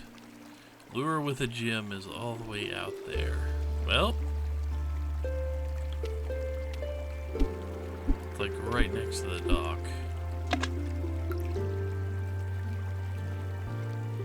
It's not like we haven't used these before and used them up. We can get more. I don't think it's possible to craft them.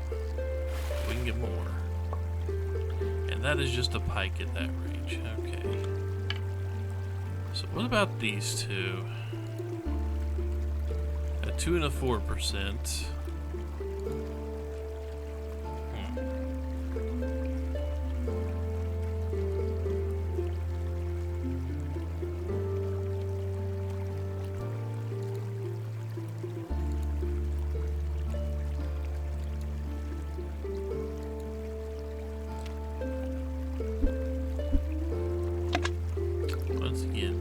Right click because I'm playing 100 line also. I'm still playing 100 line Last Defense Academy. And You right click to back out of every menu there, and I'm getting kind of in the habit because it's been a decent chunk of time. So let's see here. So Maggie gets me 0%, 0%, 0%, 0%, 5 and 16%.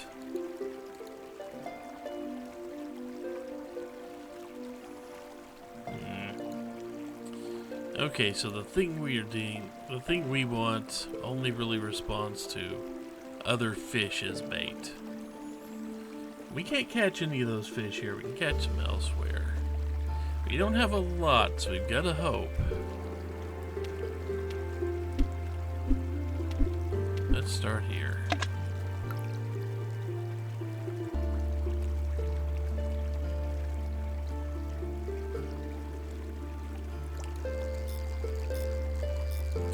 We're not going to see him right away.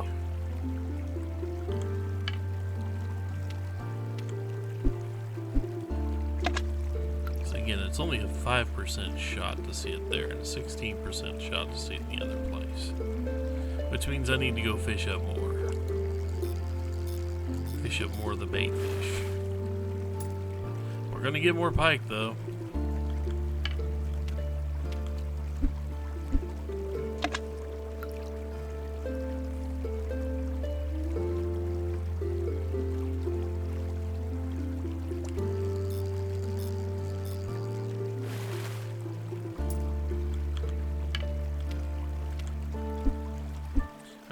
Have the other fish.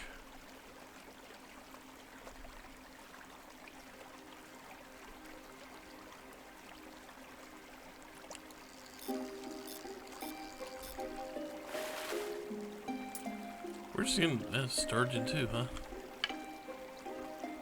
Yeah, unfortunately, there's no easy way to do this.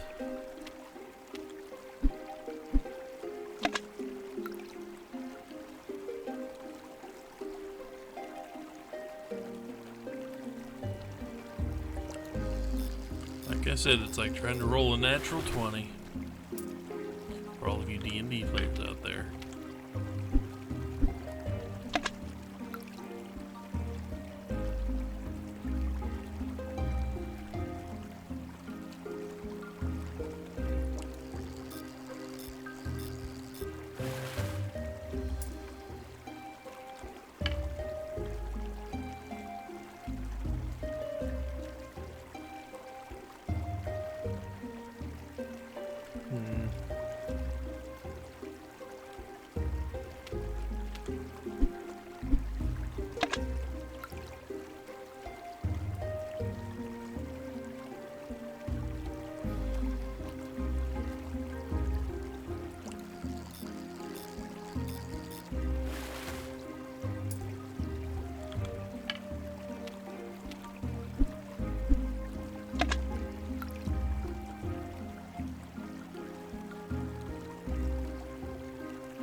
I think this is my last anchovy too.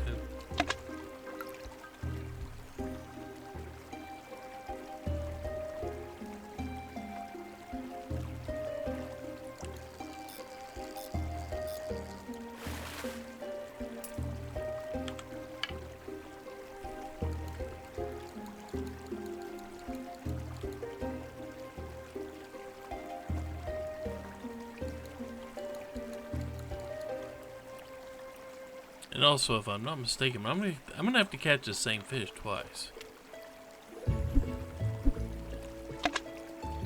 I'm gonna have to get the same fish twice.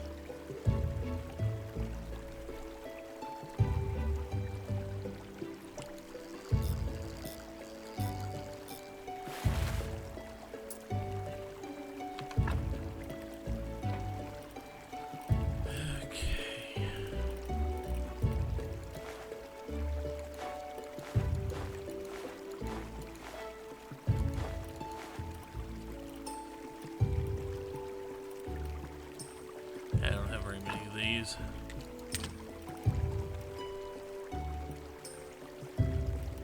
lot of different types of fish. All the different quality of the fish, too.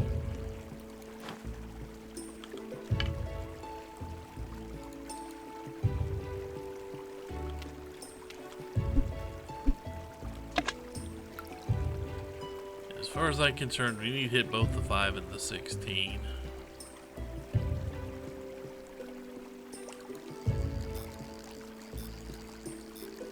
I think we finally got the 5.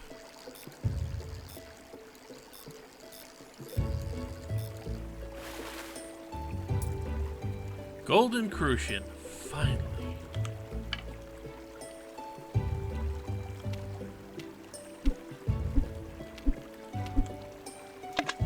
We only have 2 casts, which, okay, that's not a great. But we got the hardest one. This one looks like it too. It was good. Golden Crucian. We cut those open, they'll have gold nuggets in them. Okay, so we got everything here. We have all the different... I think that's yeah, that's all the fish out of all the different spots. So we have now fished everything up. So if I walked back to go get salmon with the maggots. I'm trying to think what... I think the only thing I can get salmon, I can get sardines, but there we go. We have now fished up every type of fish.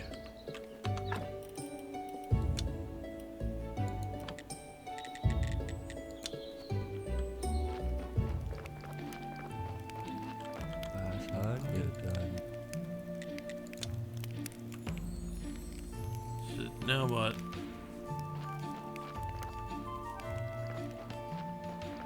Are we done? We can't be done. You haven't given me the last recipes yet.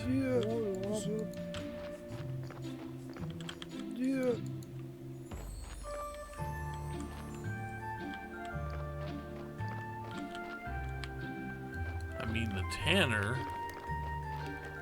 I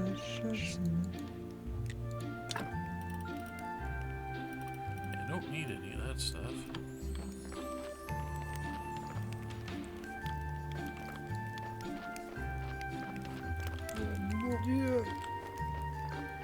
You're the money lender and I don't want to talk to you.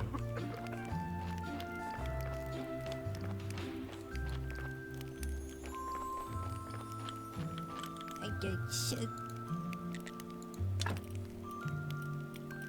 Yeah, I don't think you have anything else. So how long do I have to wait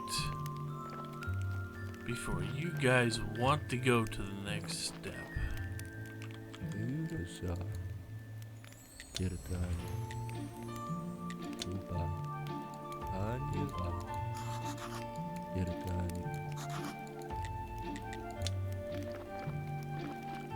There's something I need to build. I don't think so. I don't have any free beds. Or I would. So I don't think these guys, I don't think I can do anything for these guys right now. Let me double check and make sure.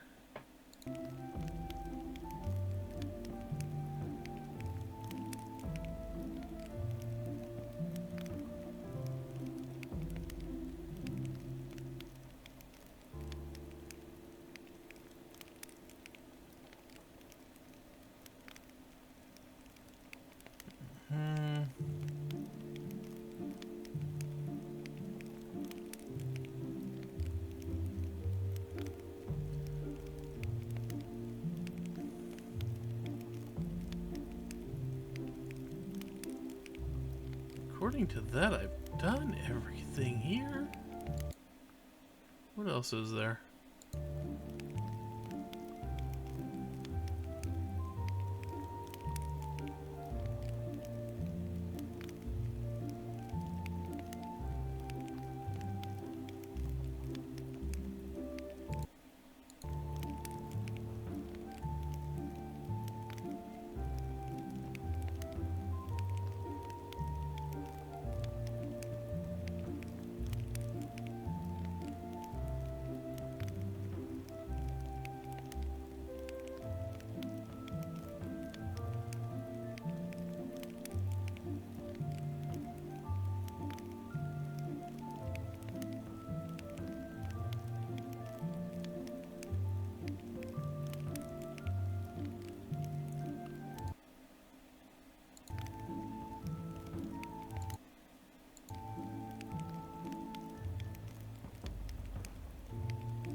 There's a lot of stuff that hasn't happened yet.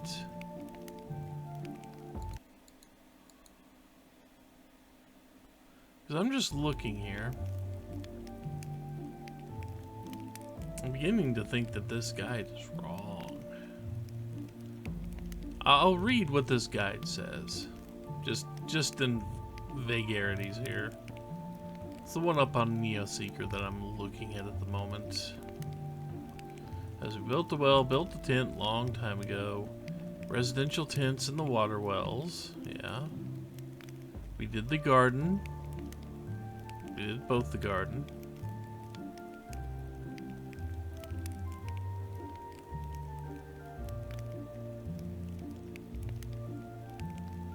We did the cooking table. We did the upgraded cooking table. We got the upgraded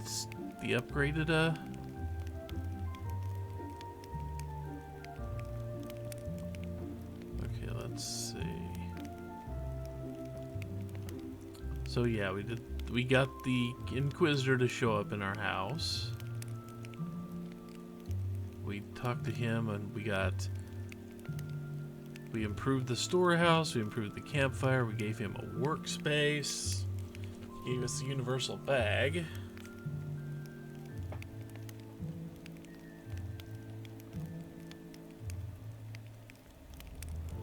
And we haven't had anything about building an upgraded water well. I'm gonna look that up real quick, because something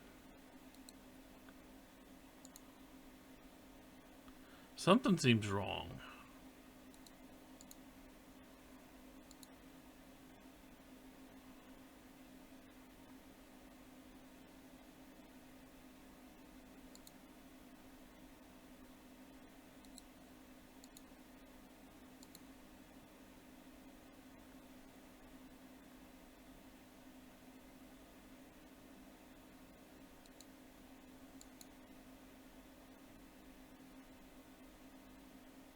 I am just reading here.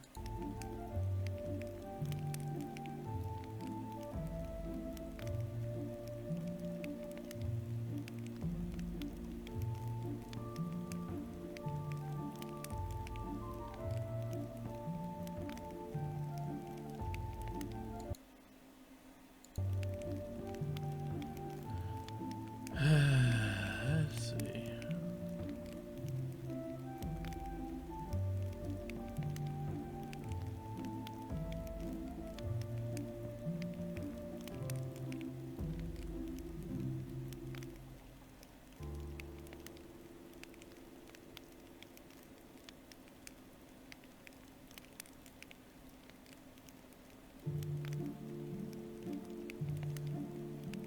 Well, we've already upgraded the water well too. Maybe we've already done that.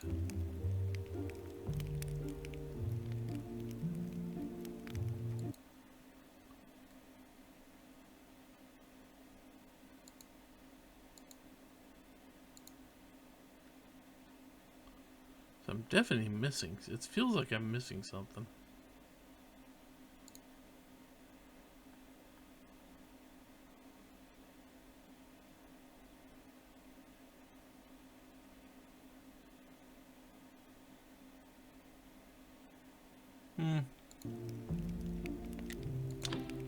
Because it feels like he should be asking me for other things, and he's not.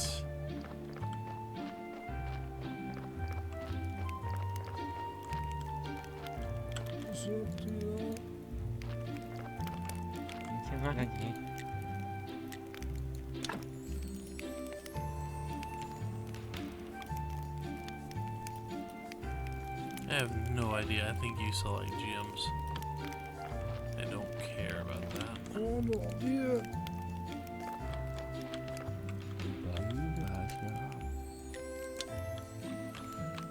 Okay, well, not much I can do about that.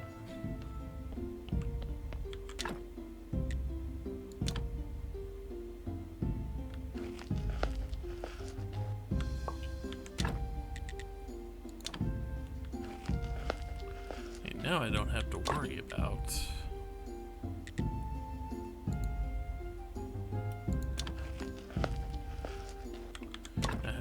hanging on to anything.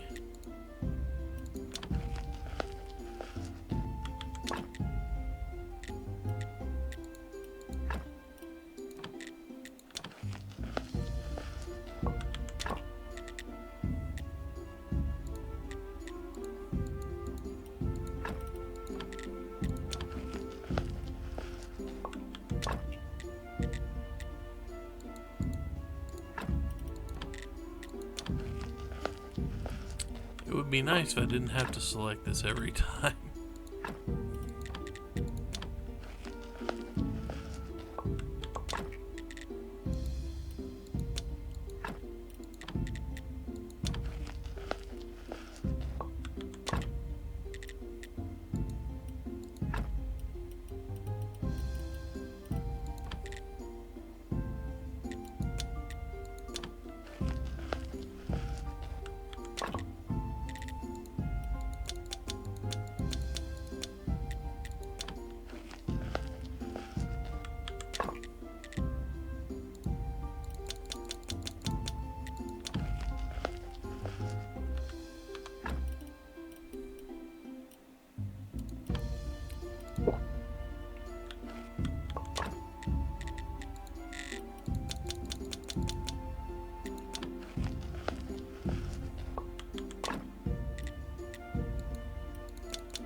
Okay, don't have anything there.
And in processing him, we get gold nuggets.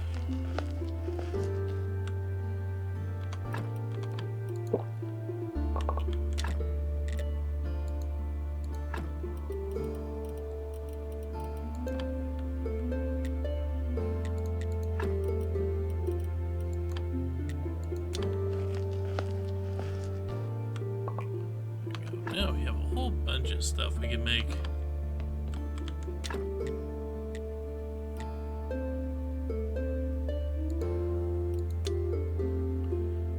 Bunch of these.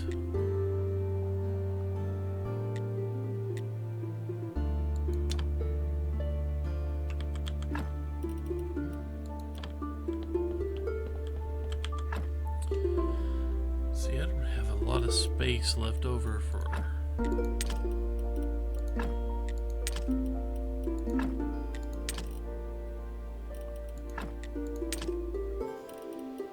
okay, those, okay, they're full, that's why.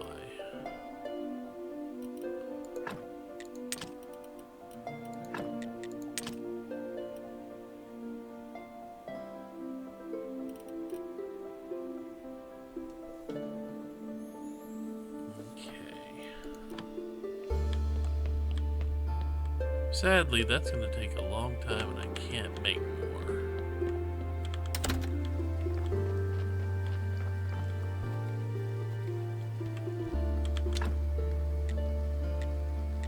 Now, I've got to pick firewood or sticks to do this, and I can only pick a very select few things.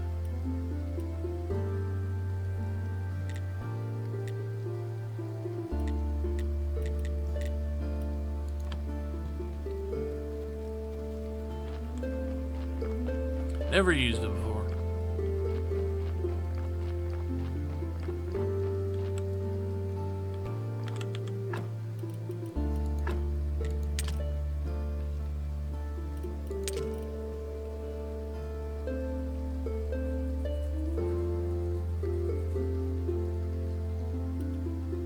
Okay, let's see.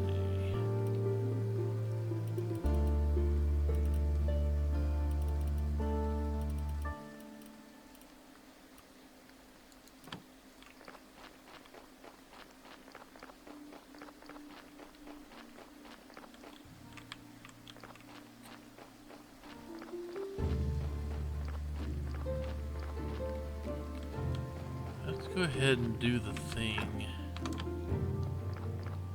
we need to do here because it is that day.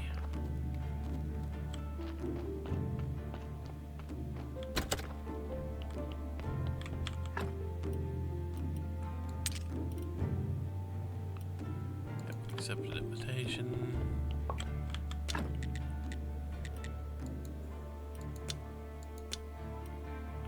I have a lot more gold than I do silver.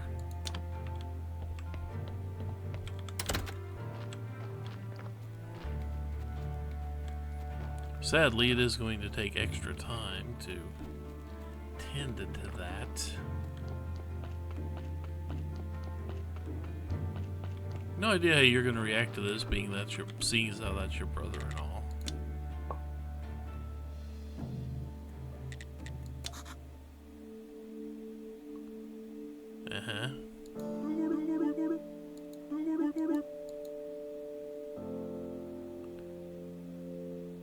Yeah, we're gonna get right in the middle of a family spat.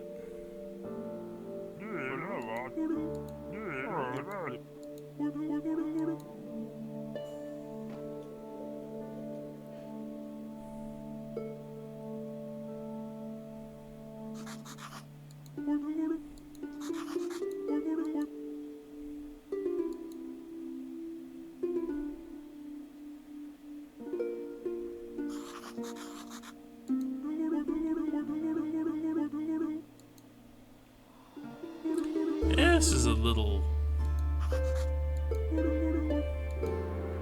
odd. He's kind of overcome with the need to pray for family.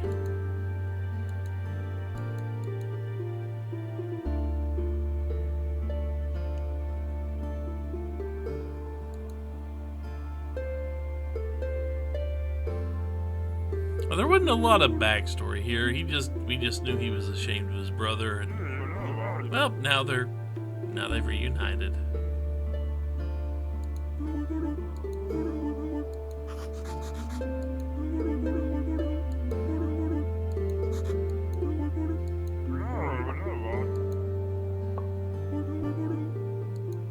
And in doing that, we get two very specific items that you might have seen mentioned at the very beginning of the day. Very beginning of the game. We're very close to it. In the special mirror of pride in the salty fork. And unfortunately, that does take away our prayer for the day. We don't get to pray today because we did that.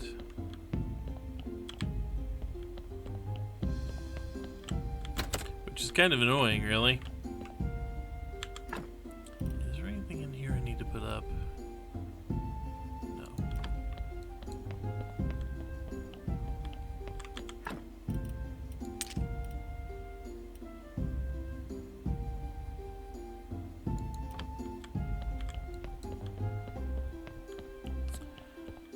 However, that is 2 of the 6 items we need to finish the game. Now, we're not in a hurry to do this. Obviously, we are not in a hurry. Do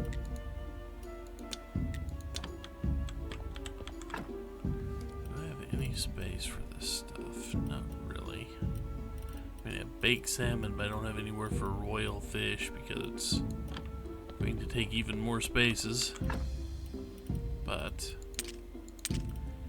we need to hang on to these until later.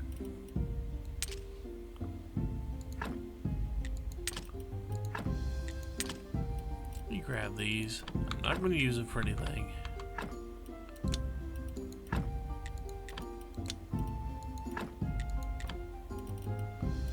I can just get rid of them. I can also eat them.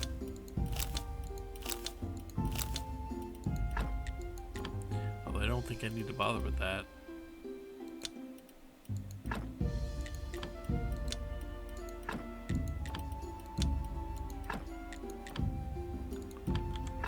Okay.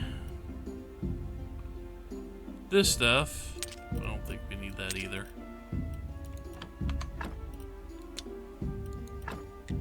It is something we do not need to keep extra of.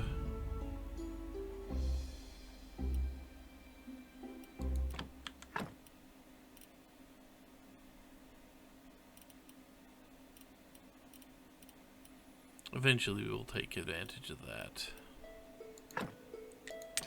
I think I can put all of these fillets that are otherwise just taking up a lot of room in here.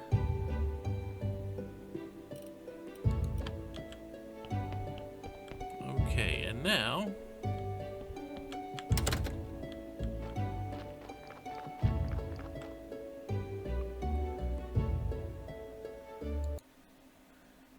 let's see.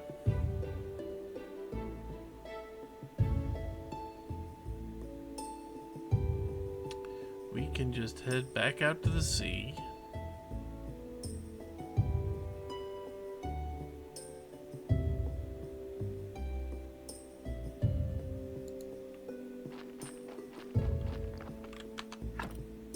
And of course, go out to the sea.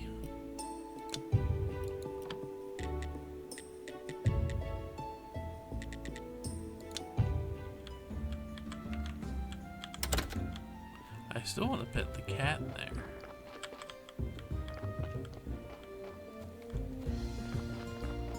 Game just won't let me.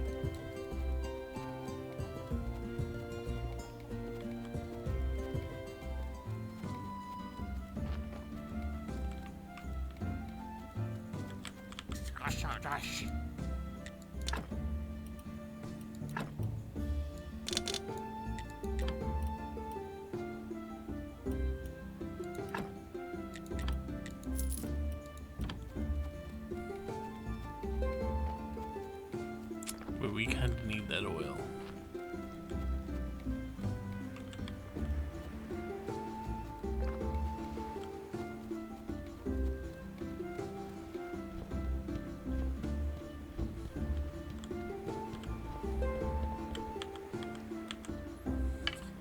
Okay.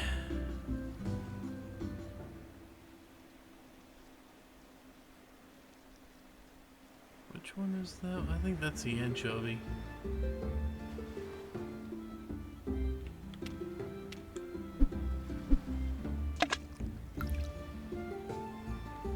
I'll find out real quick.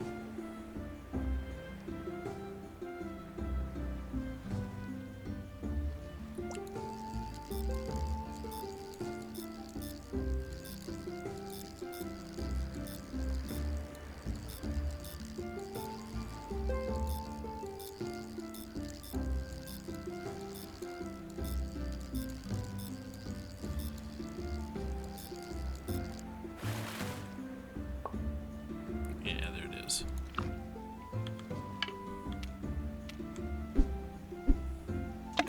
I know it's only silver star salmon, but that is more than enough to, well, I mean, they're maggots. I've got hundreds of these things.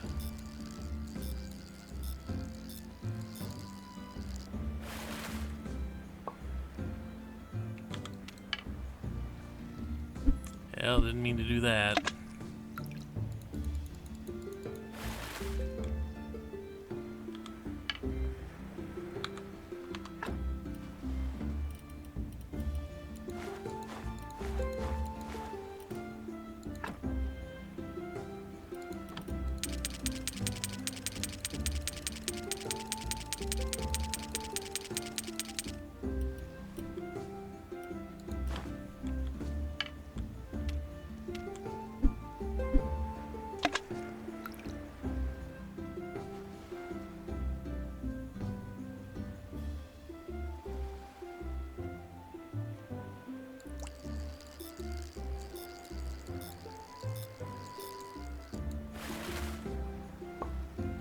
knows? Maybe I'll even get good at fishing. It's not likely.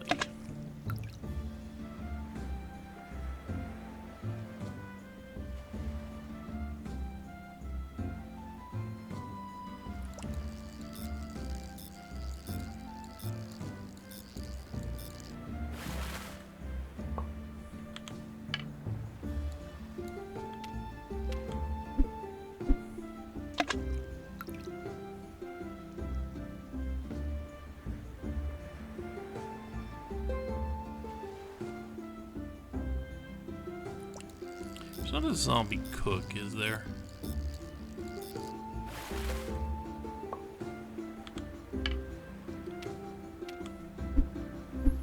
Or maybe there's something I can do to make the spirits start cooking all these into good salmon.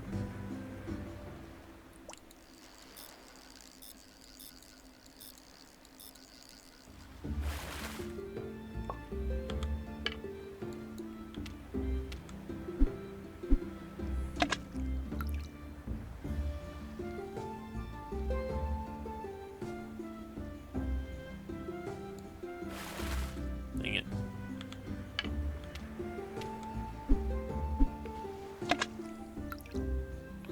So, I mean, if you can see it, it's very hard for me to see, but if you can see it, the little ripples right around the bobber will also disappear.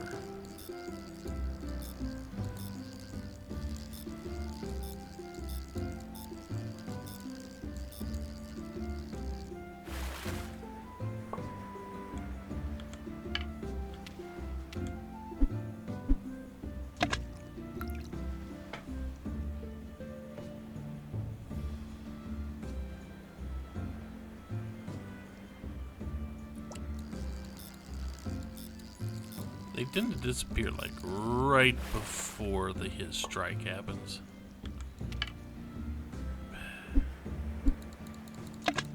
Not fishing for other things.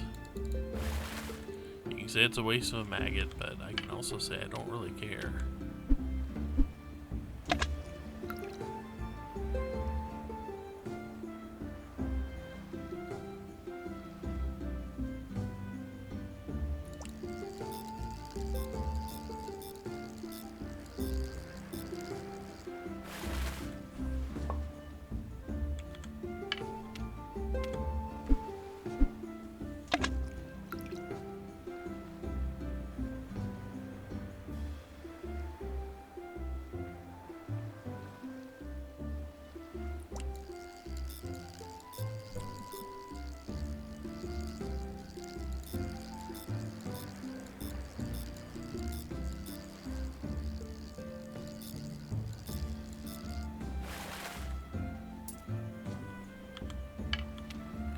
Sometimes it's just a wiggling way too fast.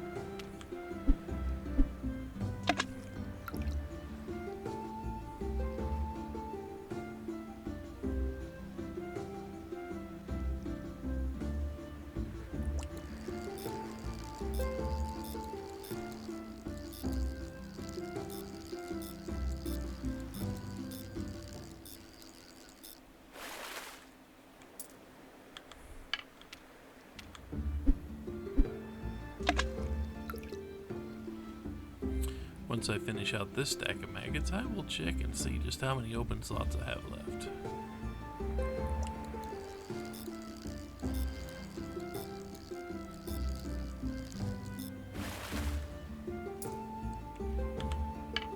Which, you can see we've got a few maggots left.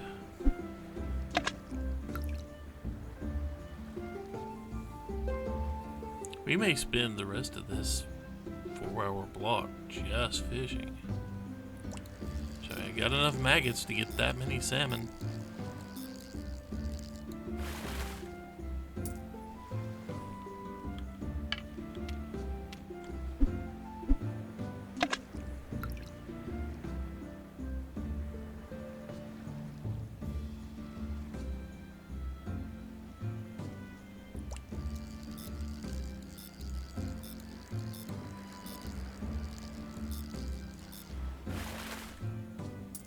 Sadly, I don't think they're going to let me pack this stuff up and put it in a package for sale.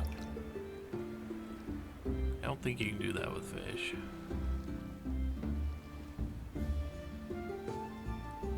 Only the stuff you can grow in the garden, it seems like, and some sundries.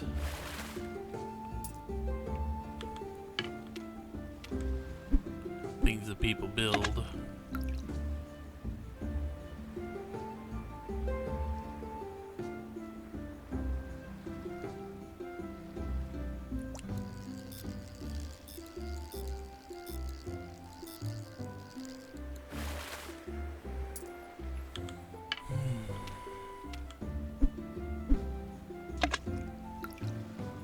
So I know fish only stack to 10. I know that.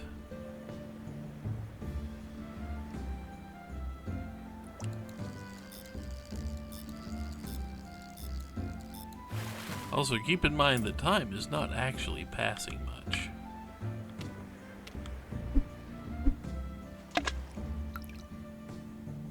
Time is largely just kind of standing still while we do this.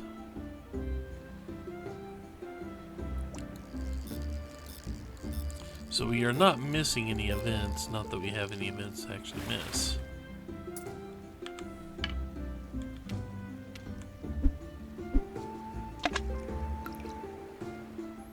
Also, I don't remember ever asking the bishop about his hand mirror.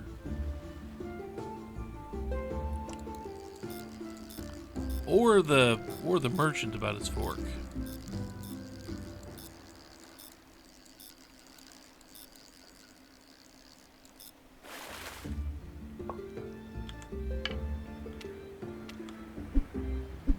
I don't recall doing this.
And I do have to admit that I am a sucker.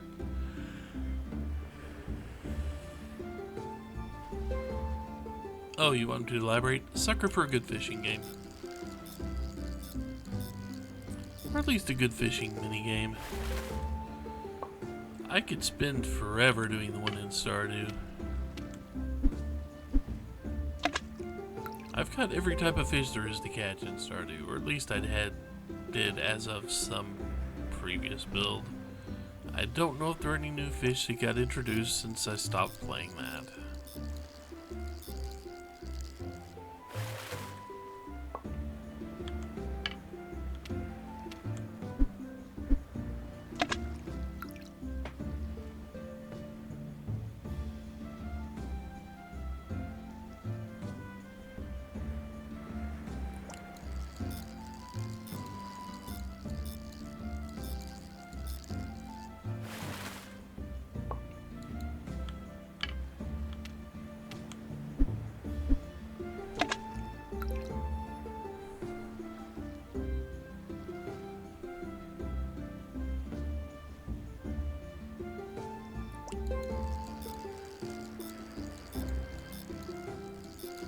I'm not gonna say I caught every fish in Stardew without some type of help, but I did catch every fish in Stardew.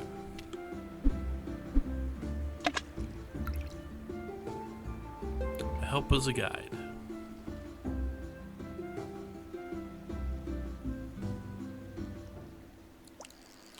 There were just a couple of types of fish that I could not figure out where they were or when they were.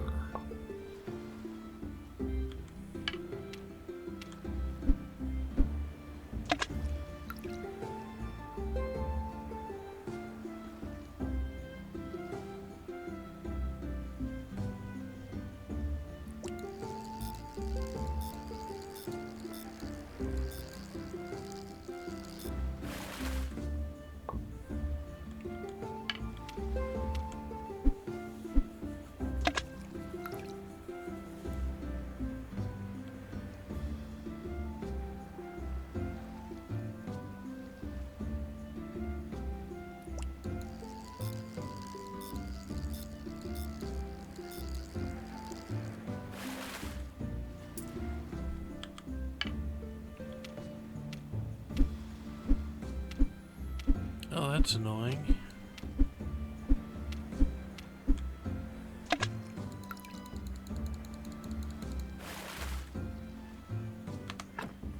Okay, let's see. So I've got 3 stacks of salmon there. Nothing anywhere else?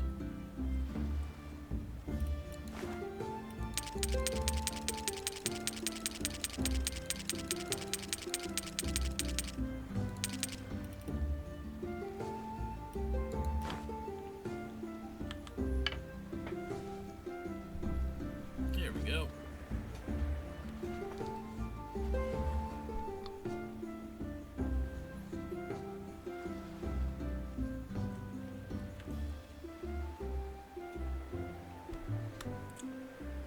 Now, I want to go back and talk about the fact that you can eat maggots and flowers, because I'm reasonably sure, I could be wrong, don't take this as gospel or anything, I'm pretty sure that you couldn't eat these when I played this game years ago. I'm pretty sure these were things that could not be actually consumed. I'm pretty sure they had their very few uses, and outside of that, you didn't get to do anything else with them. But,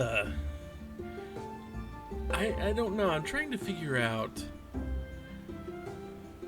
I'm just trying to envision what the thought process was.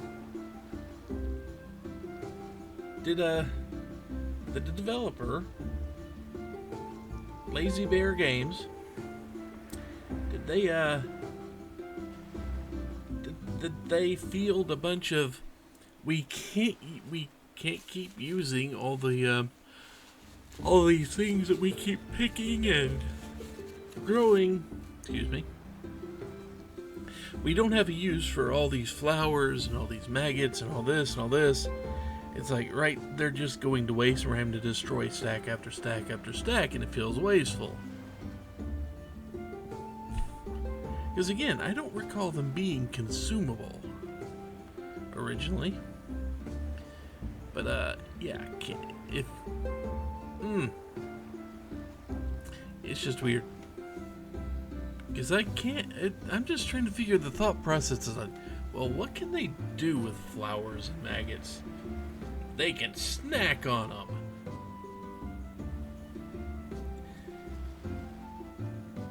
I mean, it just seems a little weird to me.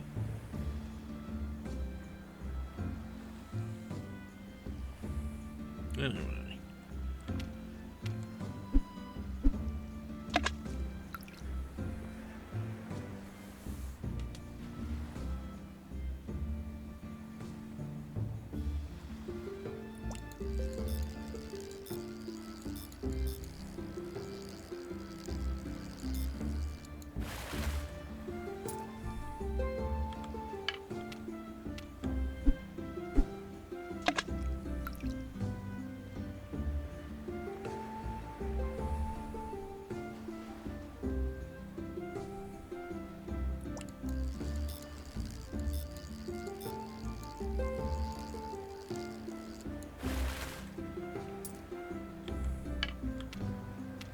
This is still a very odd pattern.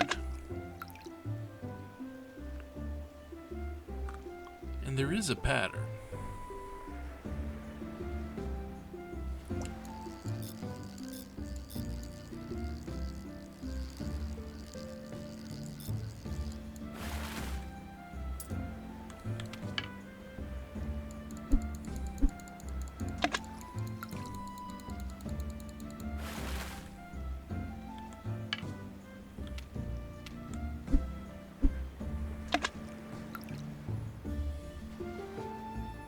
We can do a lot of things with salmon.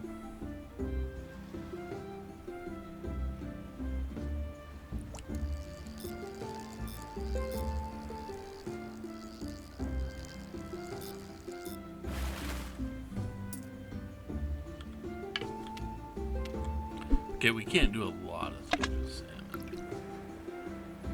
We can do one very nice thing, really.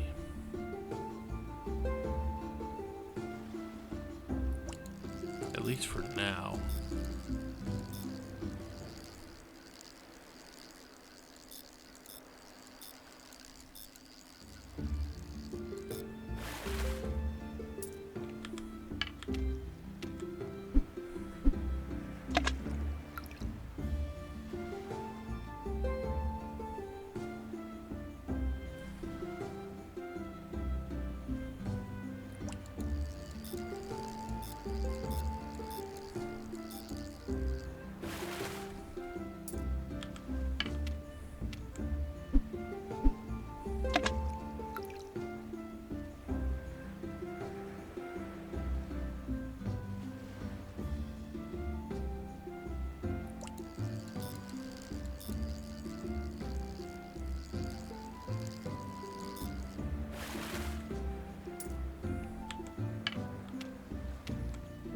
I think I've kind of gotten the pattern down. I'm not great with it, but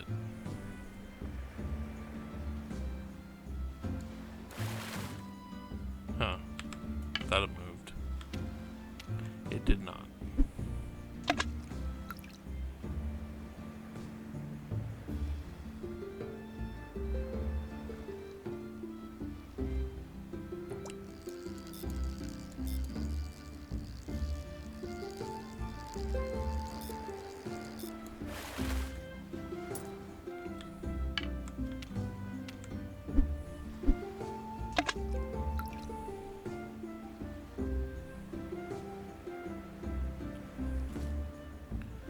Just fishing.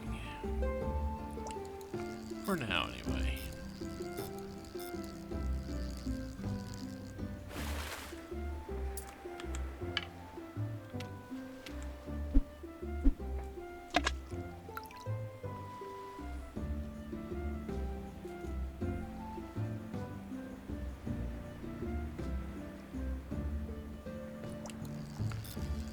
They don't make zombie fishing, do they?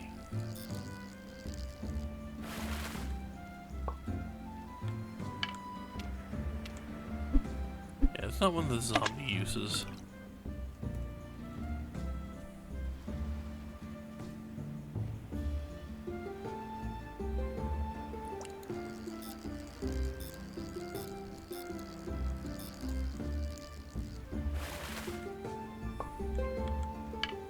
Be kind of nice.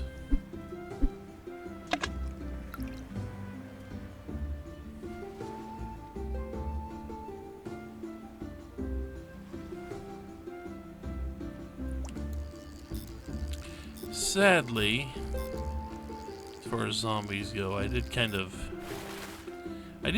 waste a lot of the really good time I could have been using zombies for helping out around the graveyard. Because by the time I got them up and running, I didn't really need these super long supplies.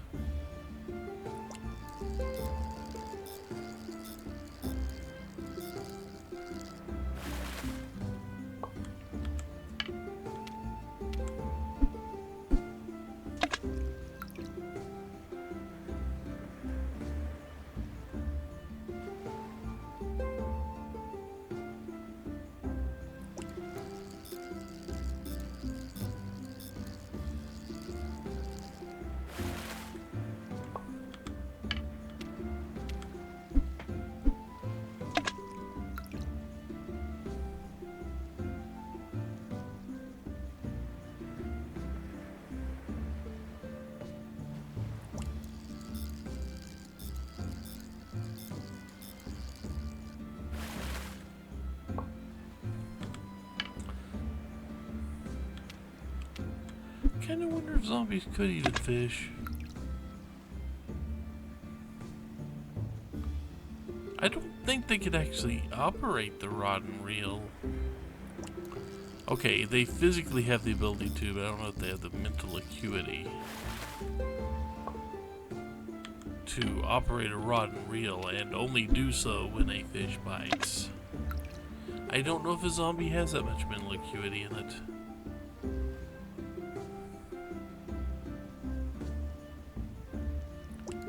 Kinda wish we could try and find out.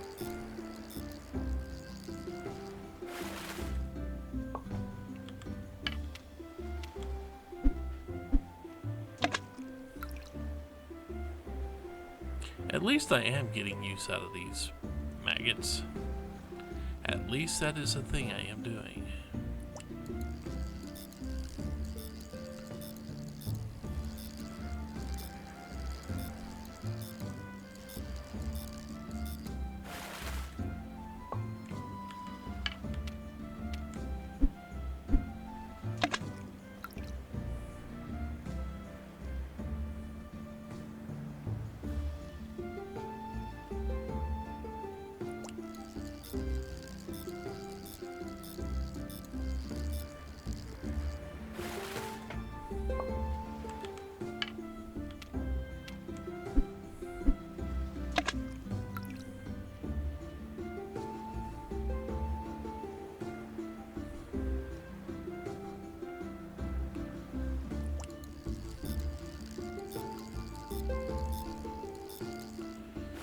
So I'm going to tell a story.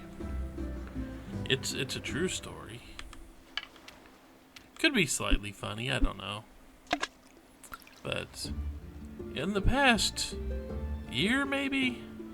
Yeah, it'd be about a year now.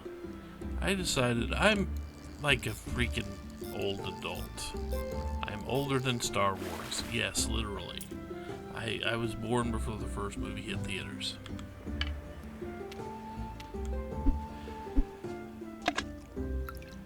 And all my life, I'd had this stigma about actually drinking. Not other people drinking, just me drinking. Because I was always afraid that if I got drunk, I would lose control. And I would just start blabbing all those little deep, dark secrets I have inside myself. You know, that type of thing. That's a waste of a maggot. I would start blabbing all those if I got drunk and lose control and be just a menace. But that's kind of just, you know, the fear that my parents installed in me back when I was a teenager about what alcohol and drugs do to you. Along with what alcohol abuse does to one's liver, which I actually got to see firsthand, and that is a different story. But, you know, there was always a part of me that was afraid to actually start drinking alcohol.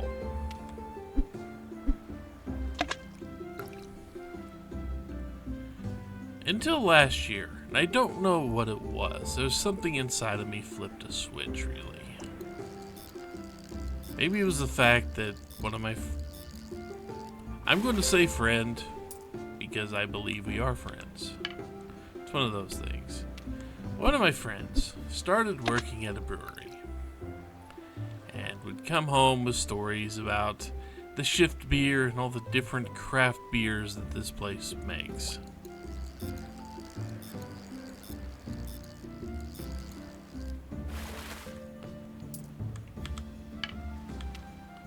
And he and his girlfriend, I almost said fiance, but I don't think either of them have actually proposed.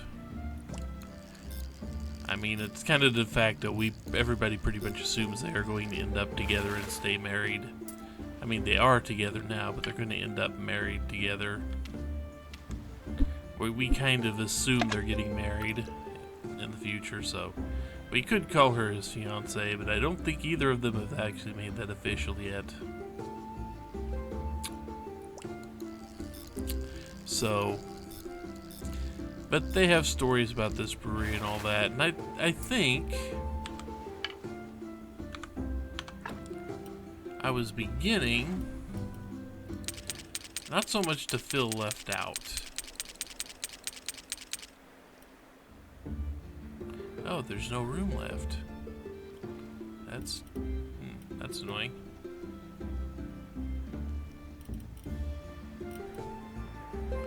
So there's no room left.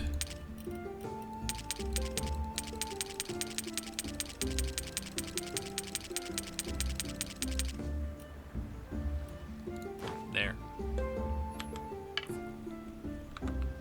Oh, that's still good. But anyway, with all that said, a switch flipped inside me, and I decided, you know what? I'm an adult. I'm a freaking adult. If I want to, I should be able to handle drinking alcohol. But what am I going to drink? So I started out with vodka, and that's paint thinner. It just straight up tasted like paint thinner, just by itself, so I went and bought a bunch of Lifesavers and Jolly Ranchers, that type of thing, and started making little flasks of flavored vodka, and that stuff was okay. And the vodka was a decent proof. I believe it was an 80 proof vodka that I was using. So this stuff was a decent proof, and after I had some of it, had probably more than an average person would have for their first day of drinking, because I was performing a test on both the flavor of all these flavored vodkas and my tolerances and all that. I noticed that I never really felt drunk, even though I wasn't pounding the stuff back. Never really felt drunk. I also noticed I wasn't losing any type of control in any way. So I thought, you know what? Why not? But I thought that because I'm old and I'm a man. Now you're a man, manny man. I thought I should, go for something that would be considered liquor. Actual spirits. I thought that would be, the most appropriate thing. And what's one of the first things you think of when you think man and manly spirits and that type of thing?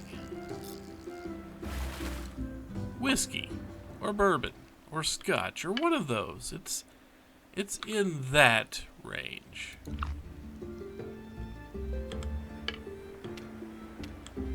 You think whiskey, you think bourbon, you think scotch. So I did my research, because this is the digital age and you have access to all this stuff. What is the best? Now I decided, you know what, a good old-fashioned bourbon is considered manly. It is considered masculine.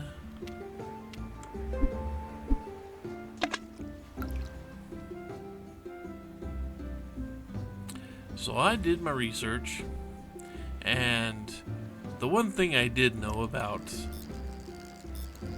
hard liquor is it is insanely expensive to get the stuff that is considered a top shelf.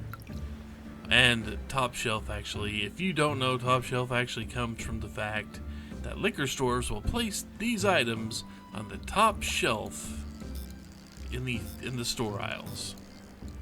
That's all it really means. It also means it tends to be the highest dollar value, or at least that they're going to charge the highest prices for it. Value actually be damned, and value actually being a thing that, value is what it is worth to you. But I think you understand what I mean when I say top shelf and high dollar value and all that.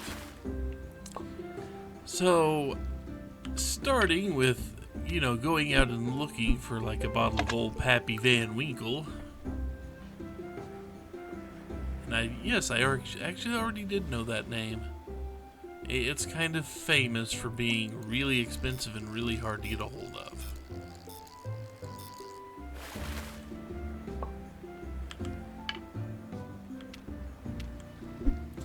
But instead of going out and looking for something like that, let's keep it. Because hard liquor has one thing: it is an acquired taste. It is always going to be an acquired taste because it has such a high proof, which means there's a higher proof, higher percent of alcohol and all that,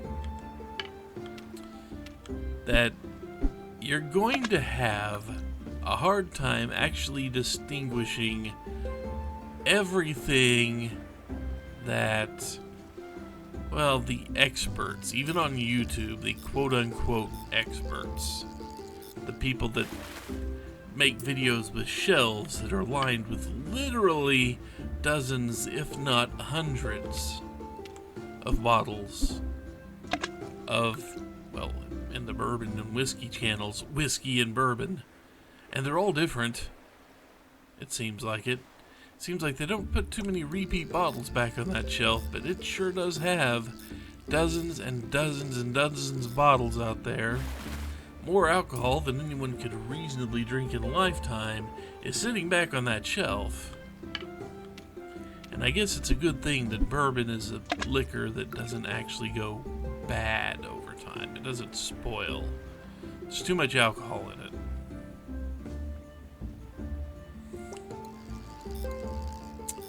But, yeah, all these people that have those channels and all that will give you, oh, you'll detect distinct notes of cinnamon, vanilla, grape nuts, oaky, walnutty, hazelnut finish, or whatever they have. They have, 15,000 different signifiers for things you will taste and smell as you swirl this in your Glencairn glass and be all fancy with it. But my palate ain't going to catch any of that. It's going to catch notes of turpentine, gasoline, and paint thinner before it catches any oak, fruits, nuts, sweetness, bitterness, sourness. It's going to catch the paint thinner and the gasoline and the turpentine. Those are the notes I'm going to catch. So I could go out and get a bottle of what I found out is really, really popular, say Weller 12. That's 100 and Weller 12, I believe, is the name of one of them. That is over $100 a bottle. I could get that, and I could try to drink it, and I would end up getting nothing but paint thinner and turpentine notes out of it. And that's what I would get. Or I could look on the lower shelves, find something that costs in the $15 to $20 range, maybe even up to $30.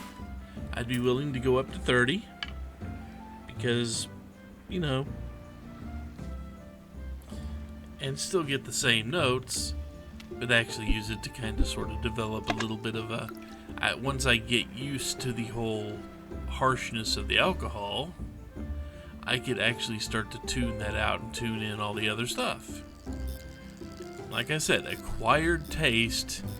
It's not just the fact, oh, you'll drink enough till you get used to it. This is you'll drink enough till you get used to it and actually start to determine things inside of it.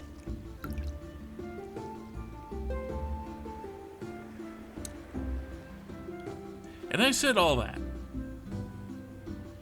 to you guys just now because, hey, I'm fishing, and you know what? Fishing and alcohol, that's a time-old tradition. You get drunk and drown worms. That's a whole time-honored tradition right there.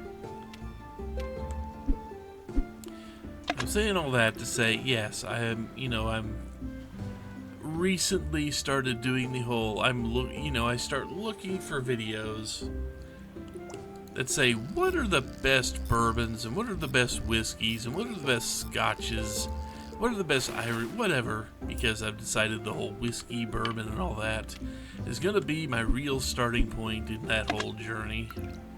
Because it's a journey and I've got to sound more pretentious about finding ways to get drunk. Even though getting drunk hasn't happened except for once so far.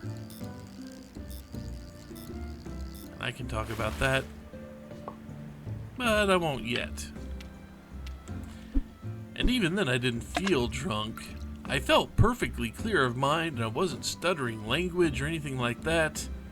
But apparently there's a common thing with whiskey where it doesn't hit you in the brainstem where speech and clarity of thought happens. It hits you in the brainstem where the coordination happens because, well, let's just say I was watching the Super Bowl earlier this year. I was watching the Chiefs just get utterly annihilated by the Philadelphia Eagles because the Chiefs did not have any of their starters on offensive line, it felt like, and the Philadelphia Eagles were just taking complete advantage of that and making Mahomes' life terrible. But that's football news. Nope, not too many people that watch this care about football news. And yes, I am a Chiefs fan. I've been a Chiefs fan since 1985. I barely remember who was playing on that team because I was only 10. But those were the days of Todd Blackledge and such. You know, the before times. Okay, maybe not Todd Blackledge, but you get the idea. But I do remember Barry Ward and Christian Okoye in my backfield. I remember that. I remember when Joe Montana was traded to the Chiefs, and we still couldn't get through the playoffs. Not Joe Montana's fault. Marty Schottenheimer's just a terrible coach. But that's getting away from the whole me watching the Philadelphia Eagles completely just annihilate the Chiefs during the Super Bowl, when the Chiefs were going for their third Super Bowl win in a row. Something that has not happened yet. Nobody has managed to win 3 Super Bowls in a row.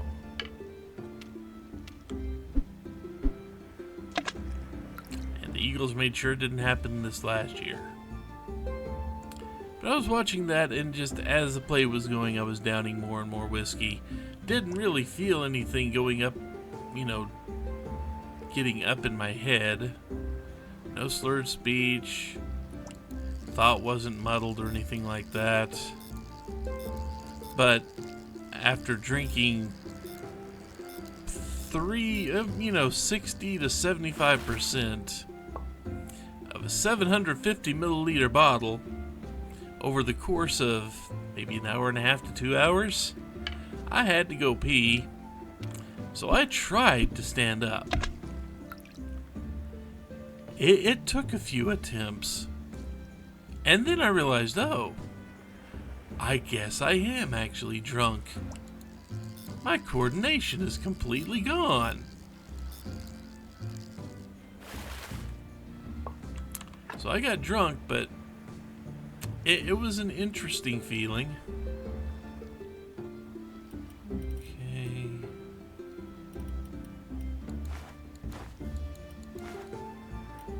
So that's... Actually, wait a minute. I've actually got a bag for these.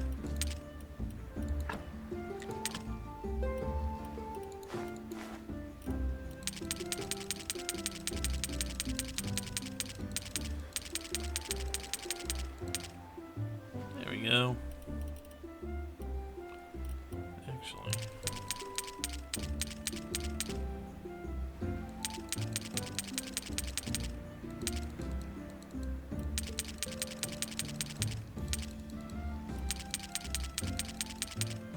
there we go.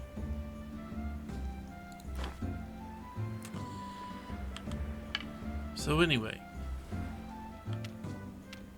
that little side note was me saying, yes, I've been drunk before once off this stuff. I mean, I'm considering, yes, I was drunk, but it did not seem to be affecting my ability to talk or ability to think. It only seemed to affect the fact that I had a really hard time getting to the bathroom. I had to lean on things. Well, we'll just say that it was an interesting experience. I learned that drinking between 60 and 75% of a bottle of, what was I drinking? That was Evan Williams Sherry. So I believe that was 80 proof. I'd have to go look again. But that much of a bottle of that stuff, it'll get me if I do it inside of an hour and a half. Anyway.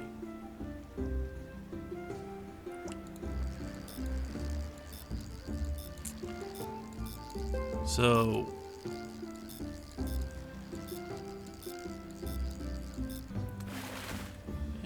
So, because I know, nothing about bourbon, whiskey, scotch, alcohol in general, at least for me personally, I know nothing about stuff I would like, stuff I would hate. I've learned now, I didn't know back when I'm talking about this point of reference here. I went to go watch a lot of YouTube videos from the self-proclaimed, I don't even know if they proclaim themselves experts.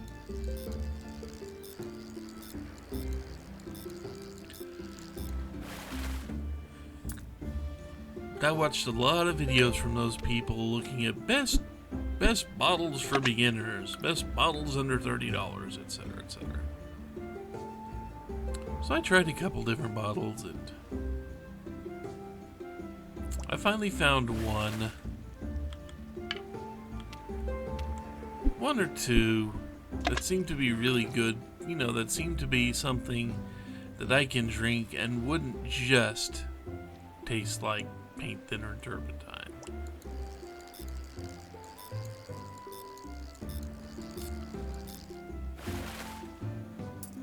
So you may wonder exactly why I'm going off on this tangent.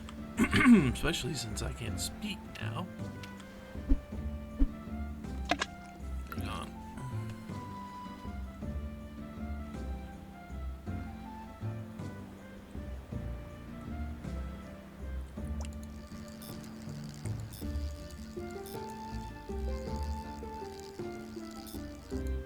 See if getting a drink helps a little bit there. But yeah, going through a lot of those channels, and I still go through those channels because I'm still learning. Although right now I'm not actually buying bottles or anything like that. I have bottles I haven't touched yet because I'm just not really interested in drinking what I've got. Just really not interested in doing alcohol, period, at the moment. But, there are times, and there will be times in the future where it's like, you know what, I could use a glass of something right about now.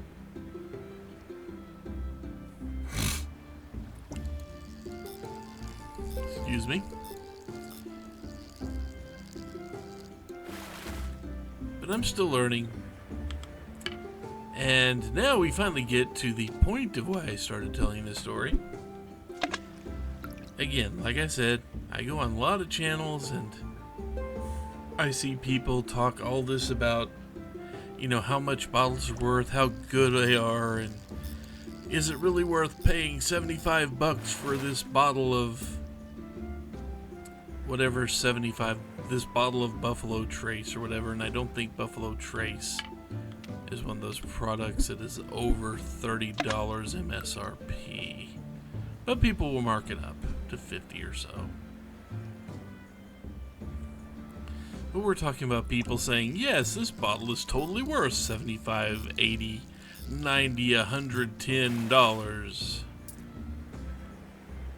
And so on one of these, where the guy was doing it for like just about every bottle he picked up, I know this costs $70, but that's more than worth it for what you get out of the product. So I left a comment that said, you know, as someone who's new to this whole, hard alcohol thing, I can honestly say that for myself, there ain't no bottle of anything that's worth more than about 30 bucks. I don't have the palate for it. I don't have, whatever it takes to actually distinguish what would make this a $75 bottle versus, whatever, versus all that. I don't have the palate to determine that. But I mean, I can see other people do, that's fine. And maybe in the future I will have, finally flipped the switch and figured out what makes bourbon the tasty thing that everybody seems to think it is. They sit there and call the bourbon delicious. And I'm pretty sure I would taste very little else but paint thinner and turpentine if I tried to drink it. It would not be delicious for me, and thus not worth the money that these people seem to think it is. So I left a comment to that, and also said, maybe in the future, I mean, I'm repeating myself a little bit here, but maybe in the future I'll do that, and, I'll get that palate, and then decide that, hey, yeah, that, there is something that's worth $70 out there for alcohol. And I'm pretty sure my wallet will cry whenever that day comes.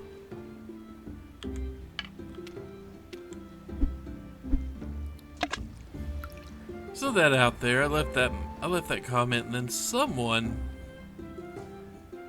said, well, we were kind of the same way, but we started a YouTube channel with the intent of proving that all bourbon tasted like paint thinner. And we failed, and now we make videos and blah, blah, blah, blah, blah.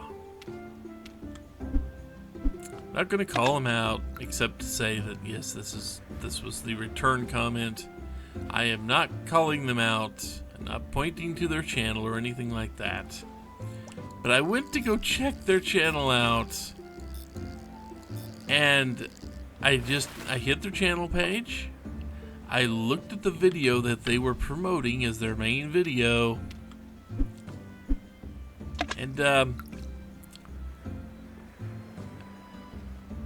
did you ever see a thing in a video, just a video thumbnail, that made you go, oh, I'm never going to look at anything off of this channel? Did you ever run into that?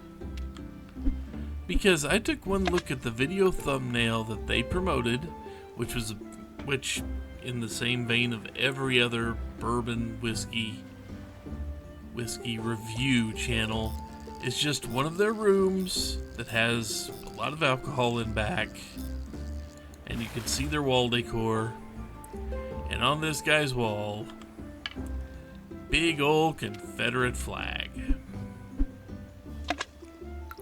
And I went, well, I mean, it's not gonna change your qualifications for telling me what tastes like good bourbon to you, but don't think I want to stick around anywhere that's gonna start claiming the South will rise again. I'm just saying. So yeah, that long meandering story was all about me getting a comment, looking at a channel and seeing a Confederate flag. I'm going, oh. I think I'm gonna steer clear. And I mean, I'm not gonna yell at them for putting the Confederate flag up, because it wouldn't do any good. It would likely just draw a lot of hate from the wrong people. But yeah, probably not gonna patronize your channel much there, buddy.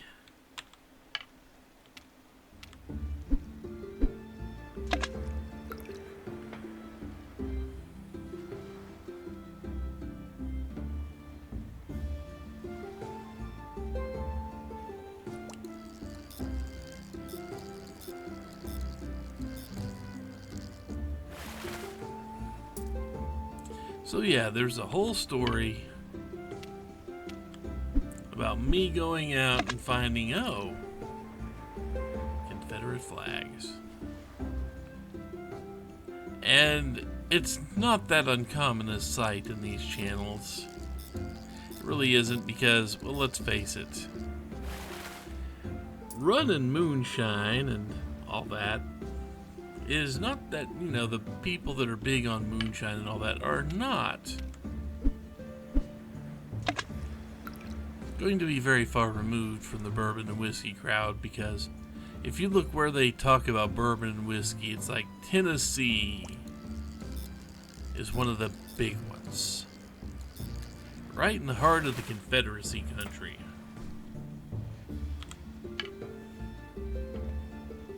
Yeah. So it's not going to be an uncommon thing if you start to check out channels that talk about this. You'll find them.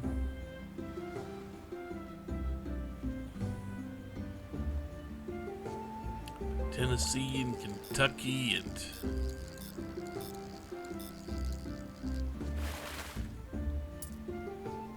well, let's just say there is a stereotype around that part of the country.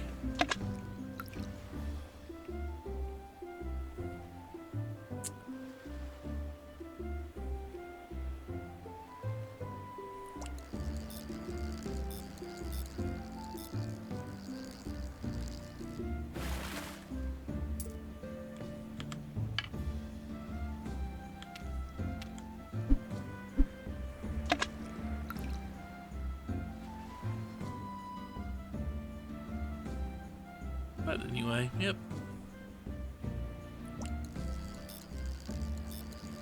Adventures. Okay.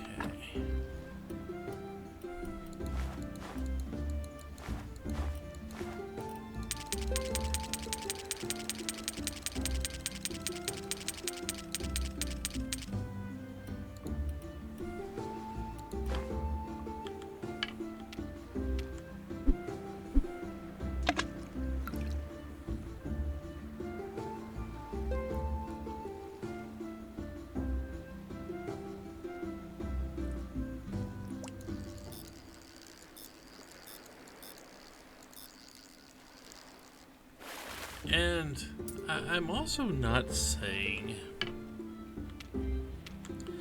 that a person that has a Confederate flag on display can't be a nice person. I'm not going to go that far. They could be a completely nice and pleasant person, but you hang that flag on your wall, that's a statement.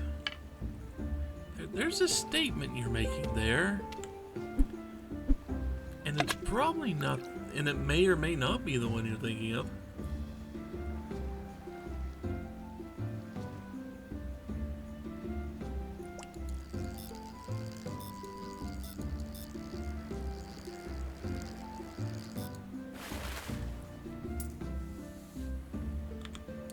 It very well may not be the one you're thinking of. It may very well be the one you're thinking of. But the Confederacy represents something very specific.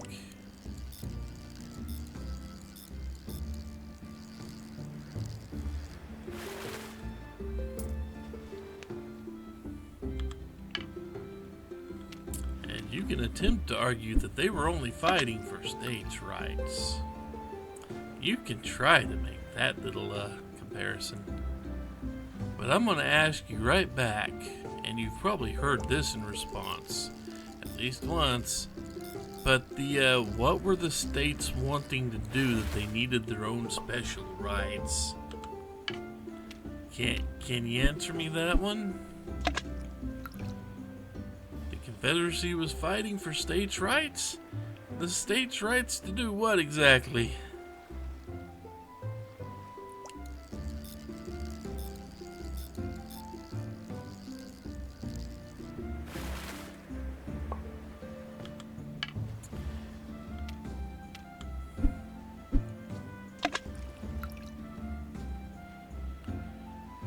I don't think this is a too politically charged of a stance.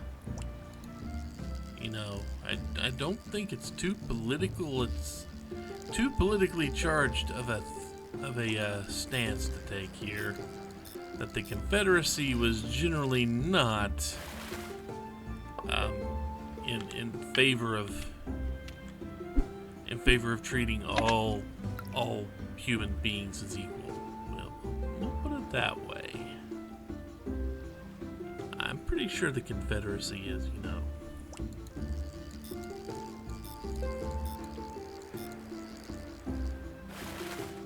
Or as I've heard it put, once you first start looking at the Civil War, the war between the gray and the blue, the North and the South, the Confederacy and the Union, back in the mid-1800s in the U.S.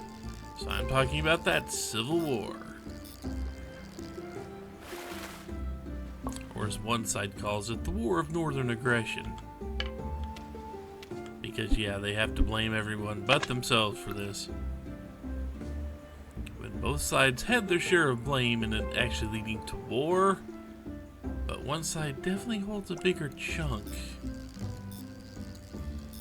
But there's a saying that the people who first look into the war, first do the studying on the war, come to one conclusion. The war was fought over slavery, and some states not wanting to give up slavery because their economies would completely collapse without it.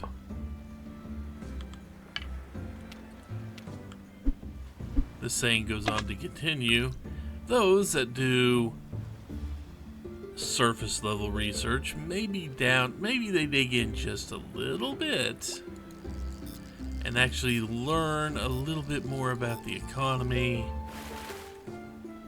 but they don't get all the way involved. They don't dig all the way. They just read a handful of books.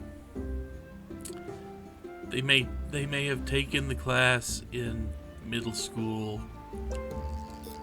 that actually taught U.S. history and specifically how there's, tailored down to how their state reacted during that war, if their state existed at all, which most of them did. Some of them were not actually states yet, but most of the U.S. had been, settled from coast to coast by that point in time. There were still just a little bit of chunks of land left that weren't yet. But those who do a moderate amount of research will come out with the conclusion that it really was all about states' rights. And then those who actually do a lot of research and dig in and actually look at all the factors involved and what was involved and everything, they get down to they look at Lincoln, they look at Jefferson Davis, they look at all the states that rebelled, they look at the states that put other pressure on other states to also join the Confederacy, because it's like, hey, you're surrounded by states. If you don't, there's no telling what your neighbors are going to do to you if you're on the wrong side. If you're too far in the north, then you support slavery. If you're too far in the south, then you don't. And you're surrounded by states that, well, they're on the other side of you. There's no telling how they're going to react to find out that you're suddenly on the other side of a war, especially if you're just outright surrounded.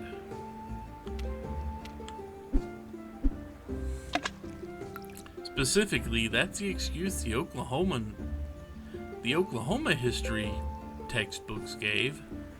Even though technically Oklahoma was not a state back then, it was called Indian Territory, even though, it wasn't Indians, it was natives. But that's a different story. But those who actually look into all the different variables and go do all the research and read all the writings and look through all the historical documents, they come out to the conclusion that, yep, the Civil War was about slavery. In literary terms, the curtains are indeed blue. Because they're blue. That's it. The curtains are just blue here. Sometimes the surface level of a newbie gets to the heart of the matter perfectly fine.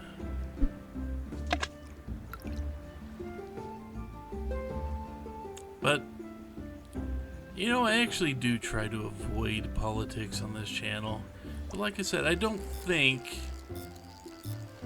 that saying that a Confederate flag hanging on your wall, and this was not a small flag, that this was the size of one you hang outside and want people to see it, that type of thing.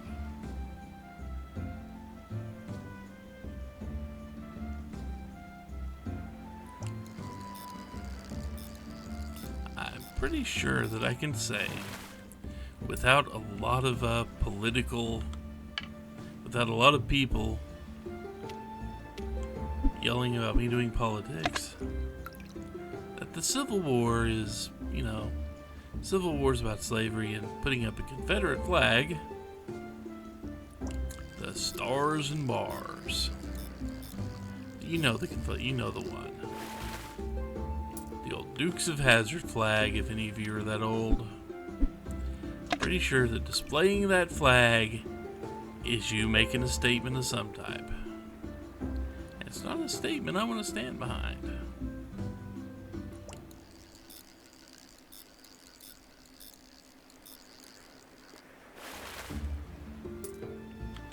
I don't think that's controversial.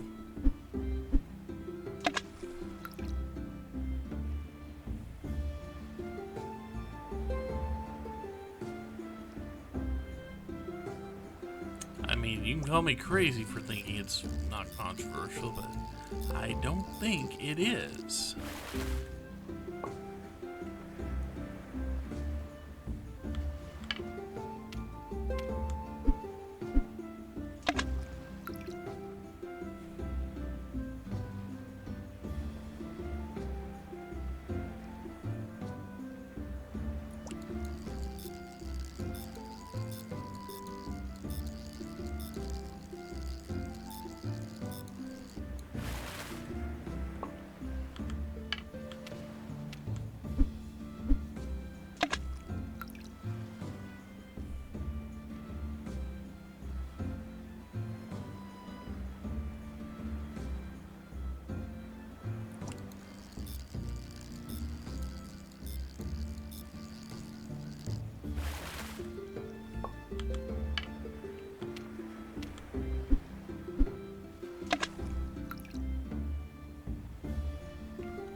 Severely got out of rhythm because I was trying to drink something at the same time.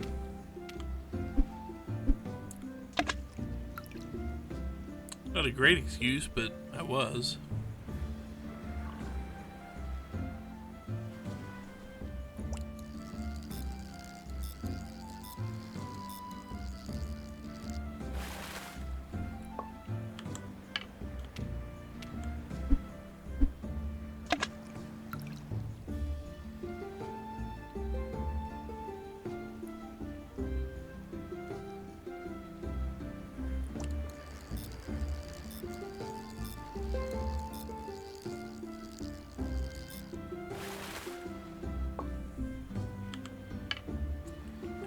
Bait again.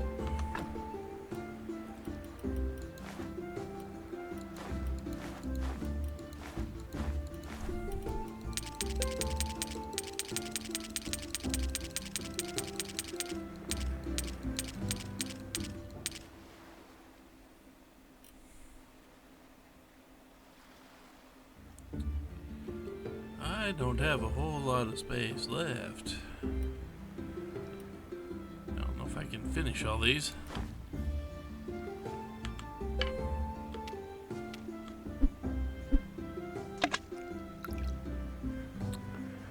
Regardless, I think we will keep the video going at least until I completely fill up my pack here.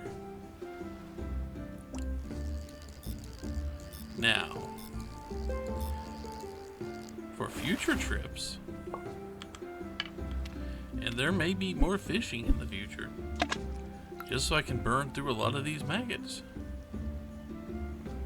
and have space for more.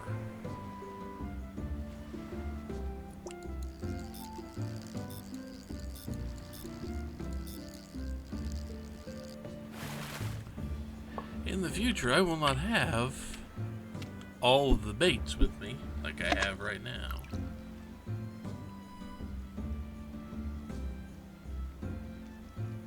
I will only be carrying maggots. And I clicked the button and did not mean to because I was trying to just move the mouse. Too much pressure on the button.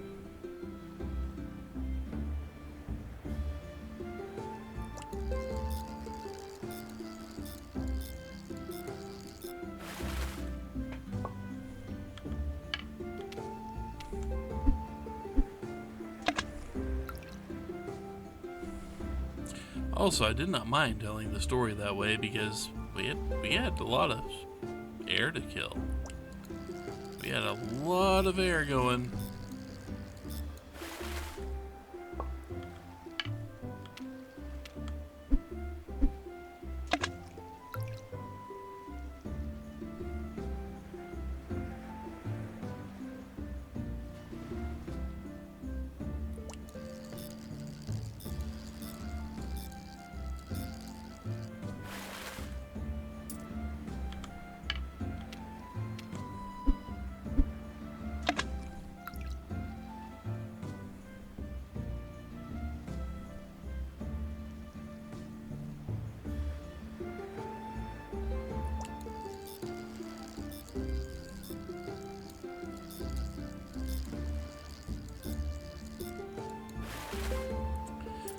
Again, don't mind telling it that way, because let's face it. Again, like I said, I had a lot of air to cover. A lot of dead air there. I figured telling it long and meandering and rambling.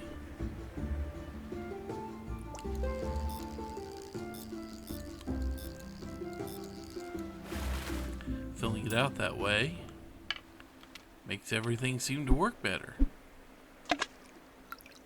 At least as far as filling airtime. But I did dry out my throat something awful there.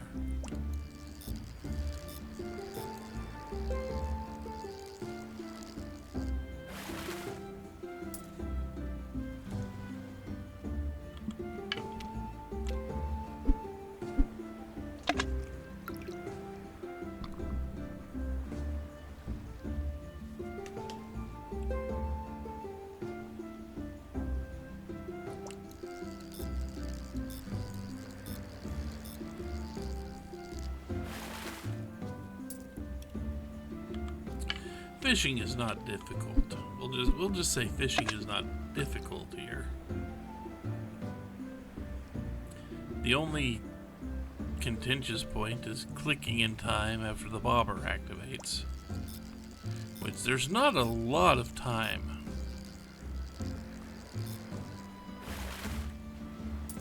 It's a fairly short window.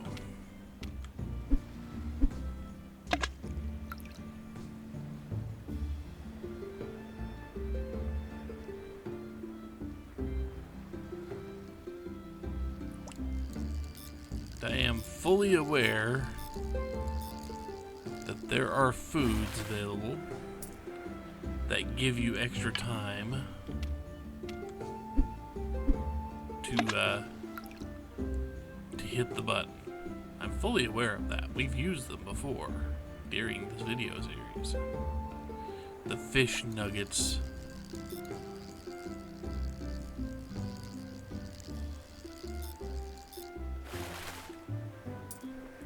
Somewhere I can hear a small child.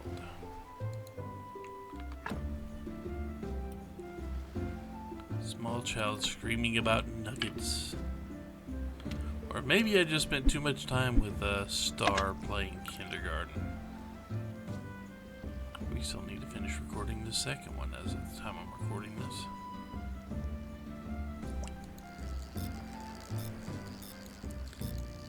I mean, as I'm recording this, we've already posted well, she's already posted. We already recorded the entirety of the first kindergarten game and posted it.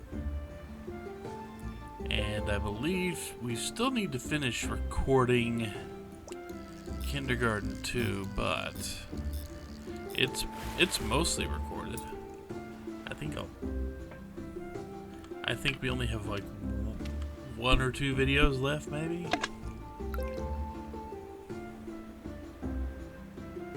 And I need to do planning.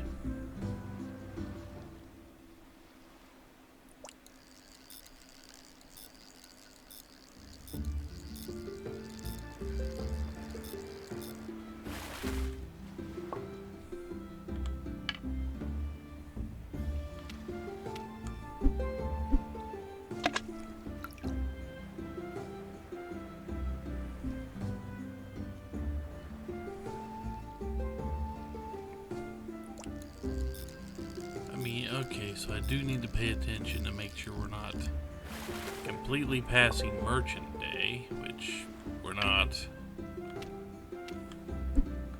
We have been standing on this dock for a very long time, though.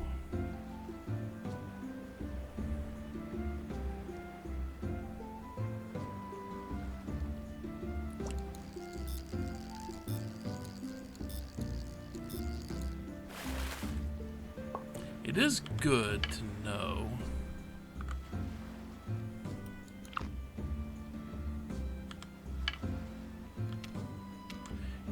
to know that I actually got all but one of the recipes, and the only one I have left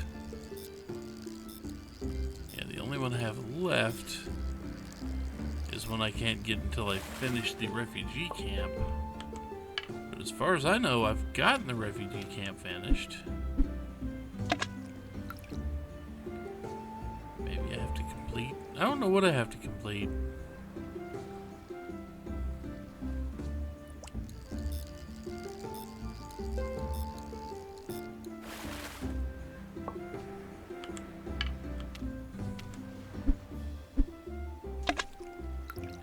I'll have to figure it out eventually.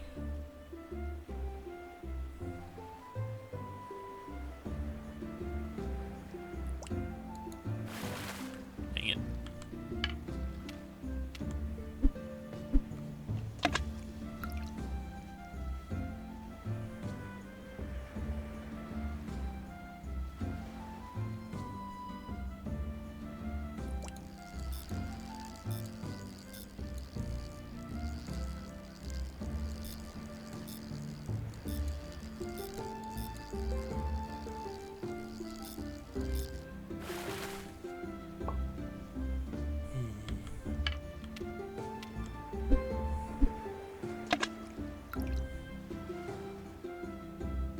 I really don't know what I need to do with the village or with the refugee camp to finish it out.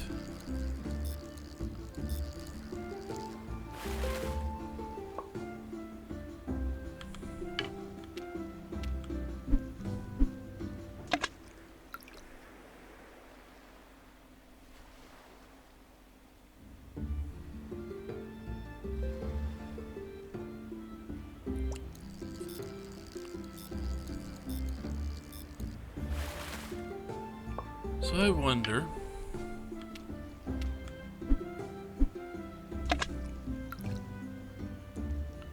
how much more time do I need to actually spend fishing?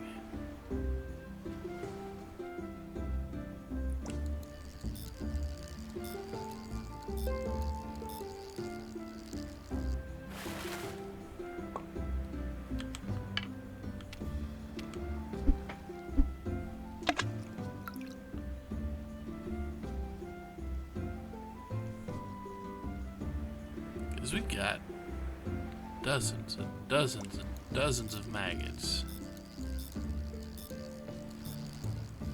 They're just taking up. I think they're taking up at least 2 full chests still.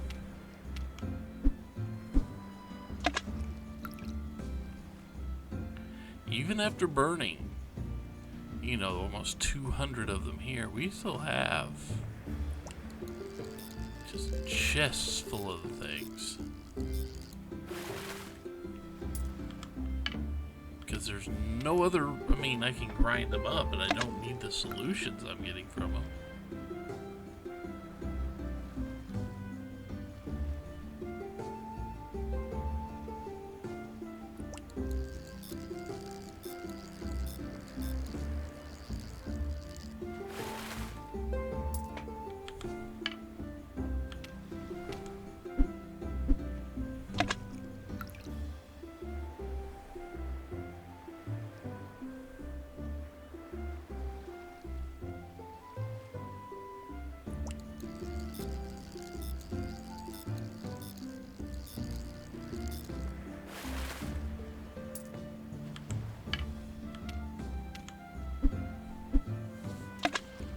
And unfortunately, this makes the days go by really slow.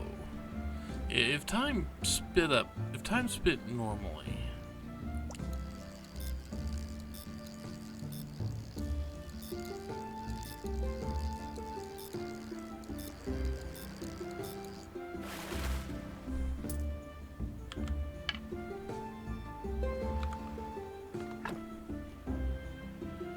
okay.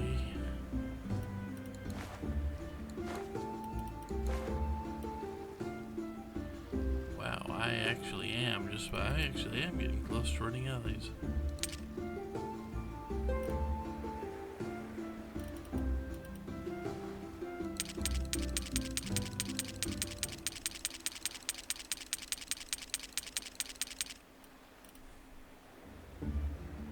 I'm just about out. I think 1, 2, and 3. Yeah, this will just about fill up.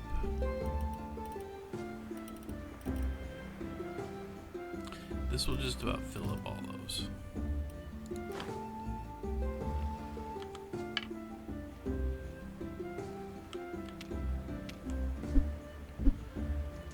I mean, don't get me wrong, being able to go out and get one type of fish at one quality is greatly appreciated in the battle for, well, you know, space. Battle for all the inventory space I do not have.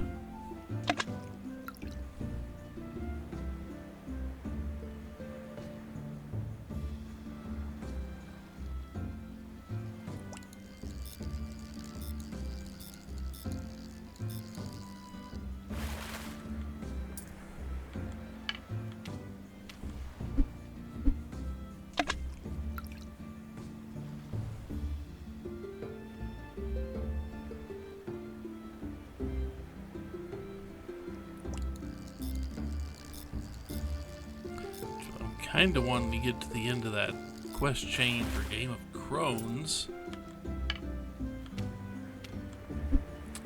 because they give me the recipe for the big universal bag, which holds 12 instead of, you know, 9. It just takes more skin. And more tanning agent, which not that big a deal really.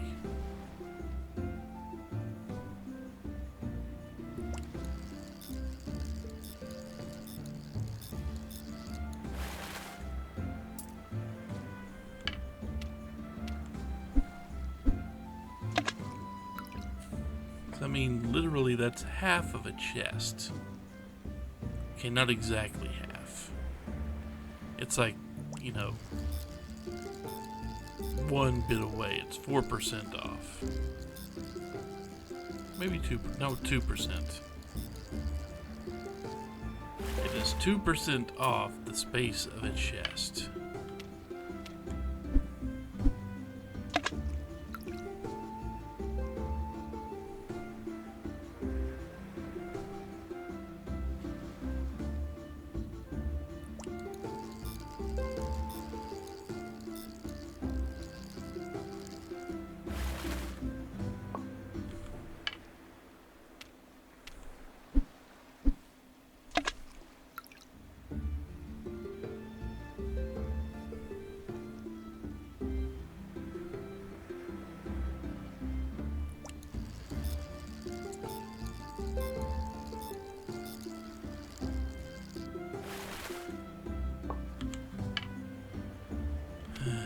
problem is, it is going to take extra time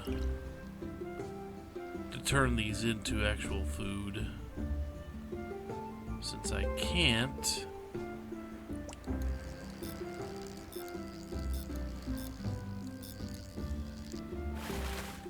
I don't think I can. Maybe the spirits can help.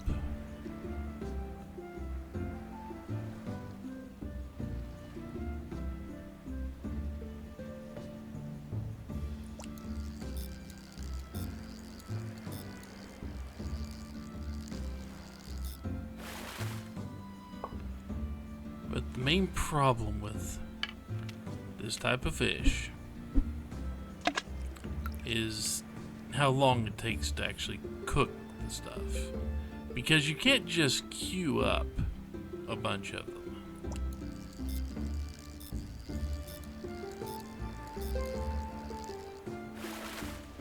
You can only make one at a time.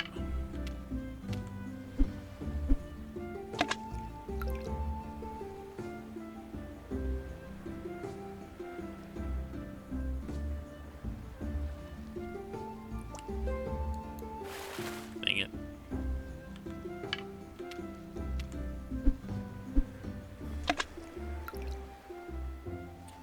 See, I saw it go down, realized I was late, then realized, oh, I'll have to wait for the next one, and then clicked anyway.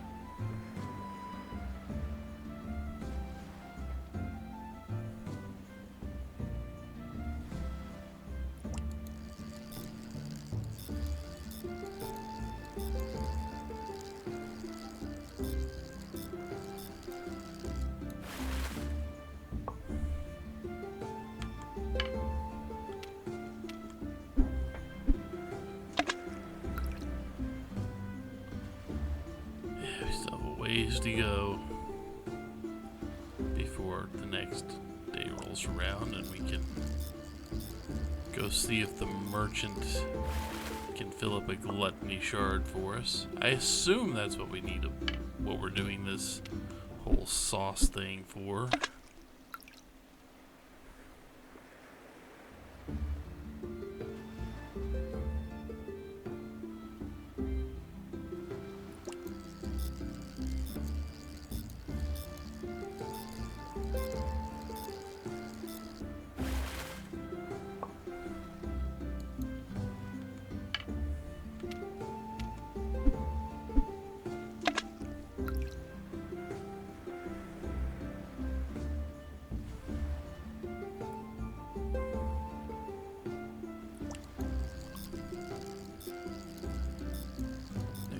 Do this. I've already done all the other fishing spots. Already done all those. So I don't need to do more to prove. Or just to finish it off. I don't need more to finish off that particular catalog entry or whatever it is. The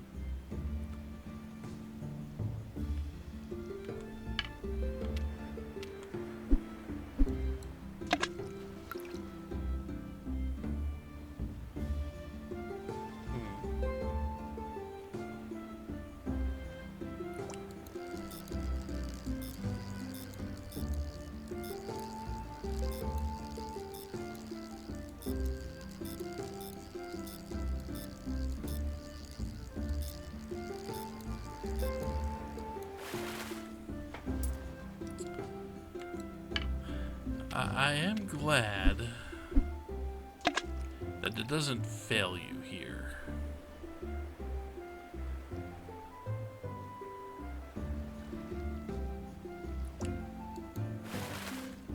You only fail when you do something like that.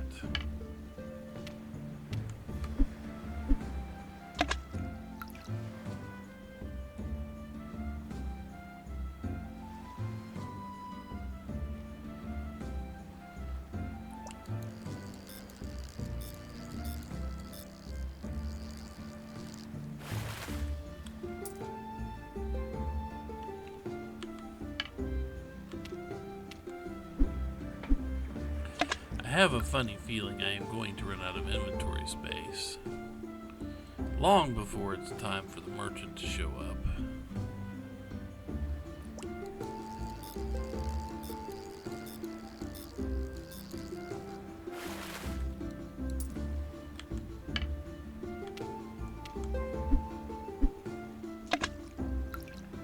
I've only got 8 of these left in this stack, which tells me I'm down to my last open inventory slot or 2.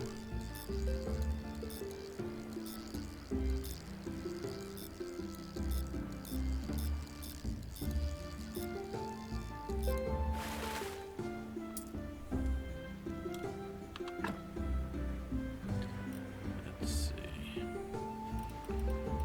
I've got those 2 inventory slots and nothing else.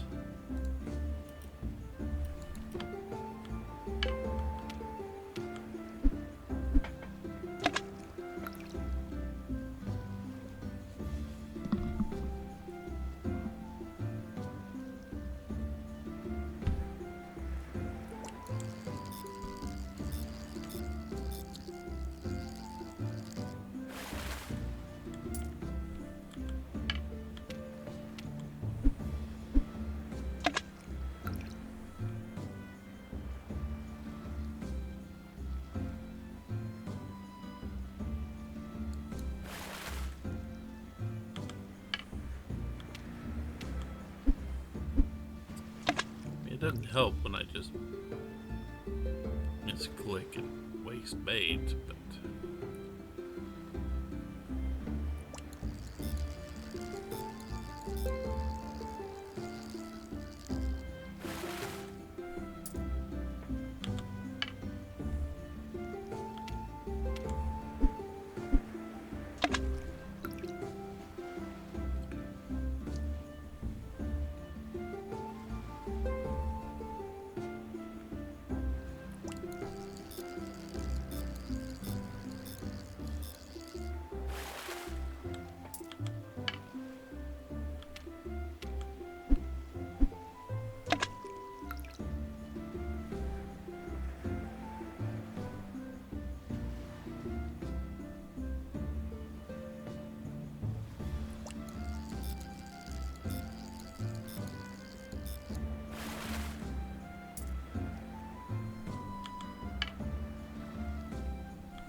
I have a funny feeling I can't sell a lot of this stuff.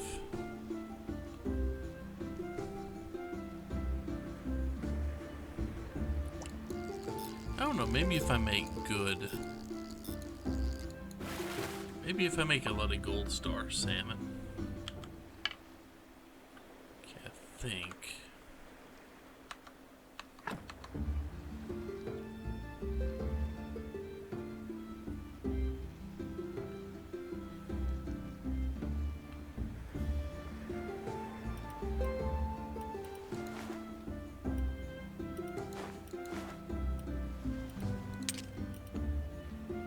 I can finish this, can't I?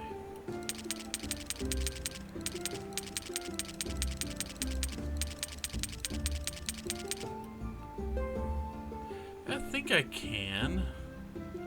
Even though, I mean, we're going to have a stack of salmon hit the ground.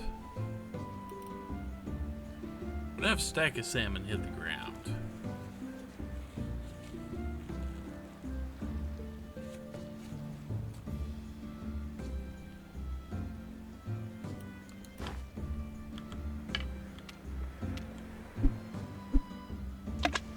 Go ahead and finish this stack and then cook them, and then see if we can't get that 1 shard from the merchant.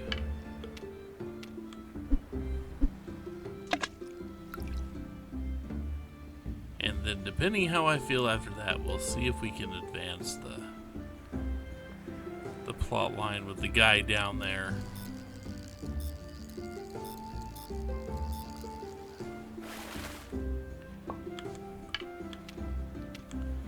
Because that'll be half my... If I can get that if I can get that third shard, that'll be half the shards.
Maybe next time. We will continue to fish next time. This is let's chill out with the game. After all. No, I clicked and it didn't seem to register.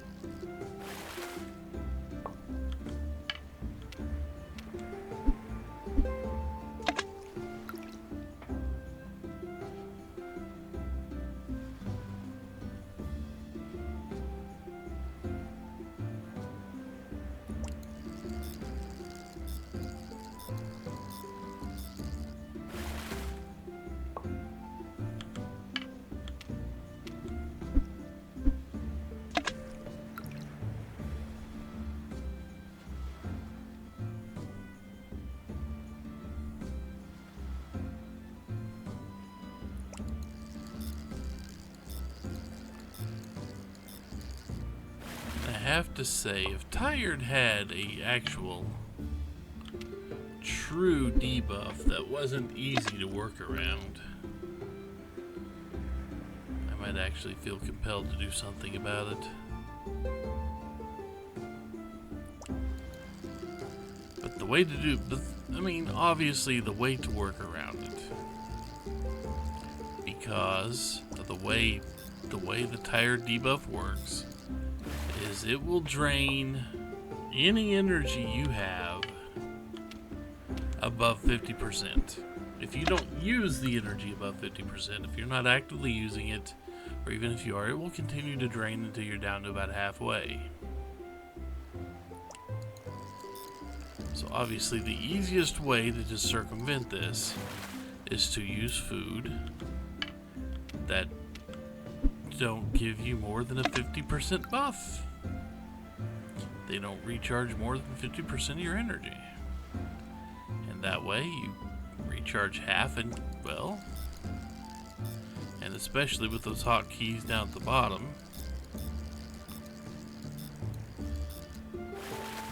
And what's a food that doesn't recharge more than 25%? Most of them. Or more than 50%? Most of them.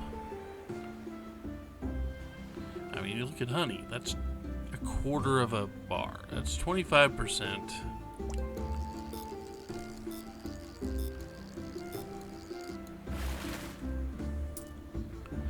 Or fish dishes. I think that only does 18%. A lot of them do 30 and 40, but most of them don't do 50.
I mean, also, look at the buff in the brief moments between me fishing here when it shows up at the top of the screen. I've still got 30 seconds left. Each buff is supposed to last 2 minutes. But considering it takes me less than a second between casts, if I'm paying that much attention.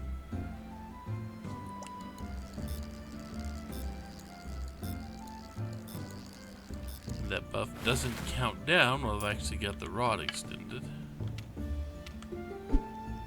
By rod extended, I mean line in the water and choosing everything.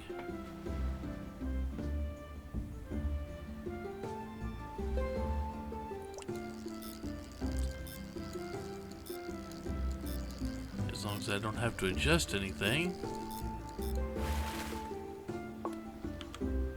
1 2-minute buff gets me 120 casts, depending on how fast and how accurate I am with clicking.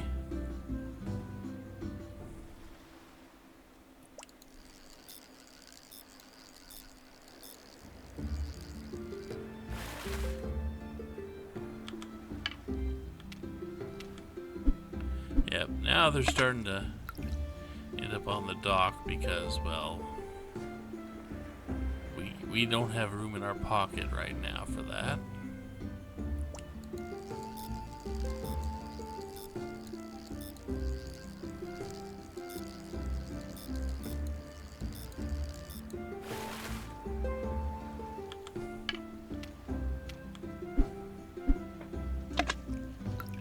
Once I use the last maggot, all these just drop into my inventory.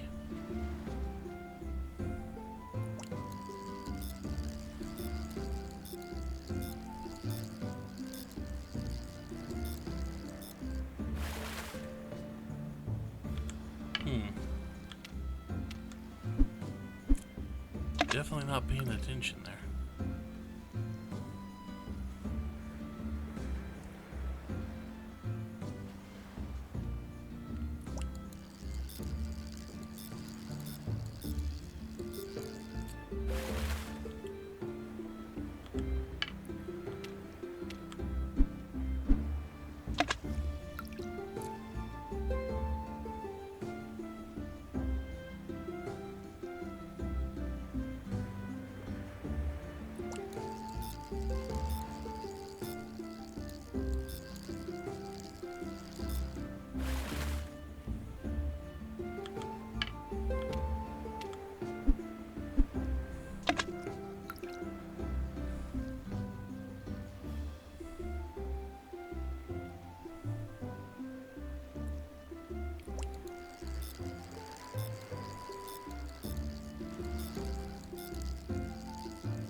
Three left out of a full 9-slot pack.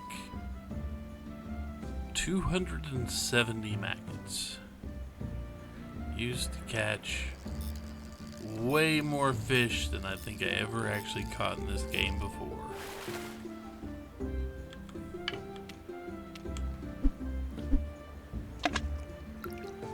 Oh, I missed a few here and there.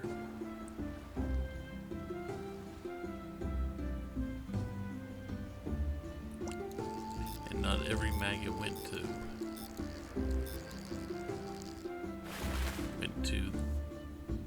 this.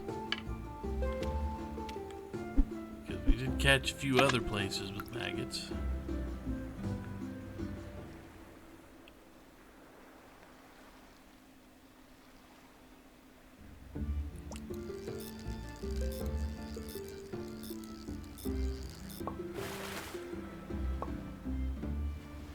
Okay, now we are full.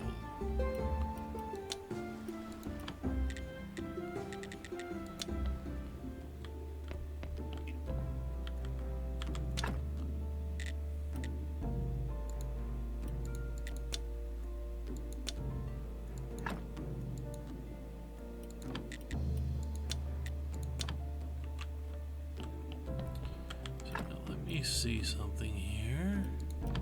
Do I have any room for oil? It'd be nice if I did.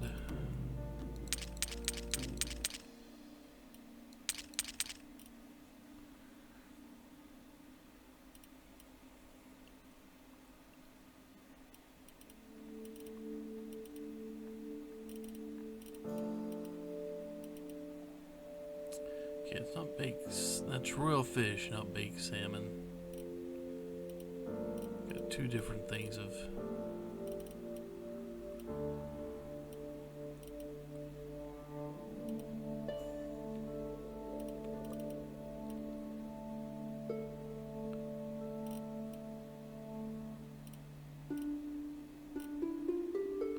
See, those are baked salmon in here.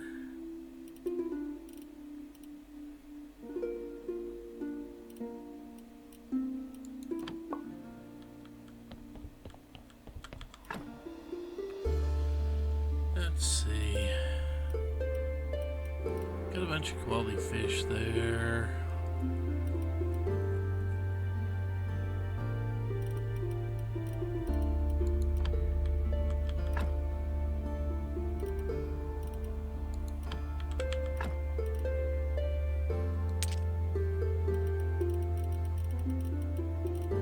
I do not have any space.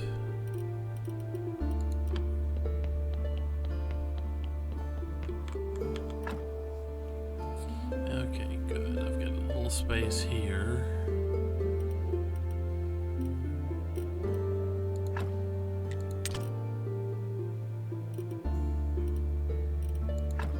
I can put something like that up.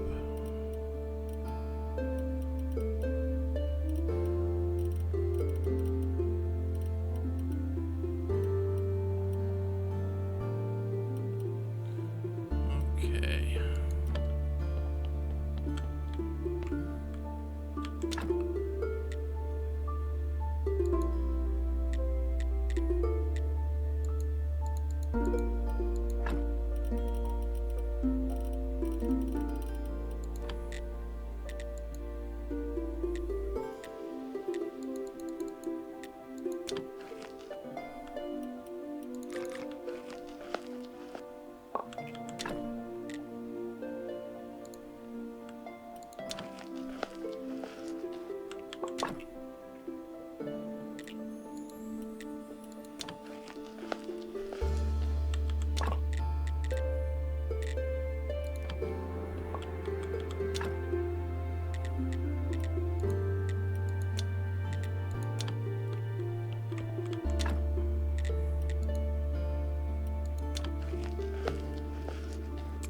We can make a lot of these.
What?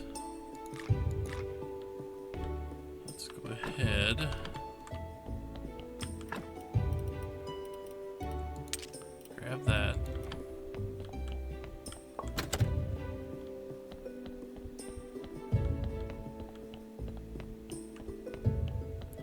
Since, I mean, it is that time for the merchant. We need to talk to Snake again, too. Of course, that's a tomorrow thing, and not a today thing. 'Cause today is all about processing.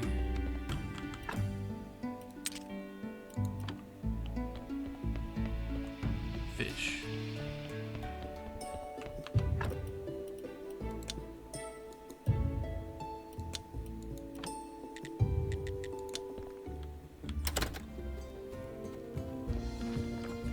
See what he says about this sauce.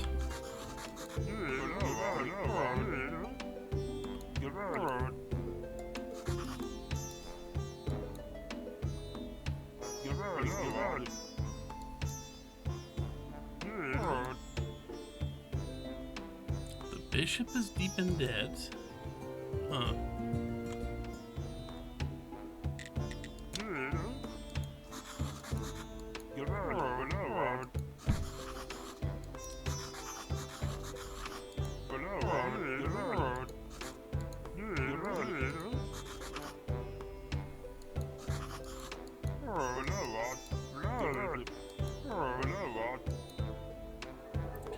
Mayo and bread.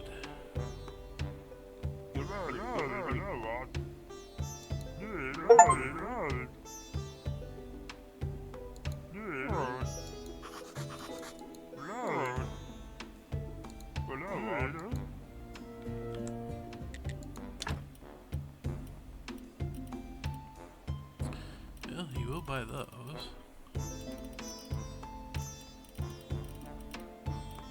He will buy royal fish. So I wonder. Well, he will probably buy those too.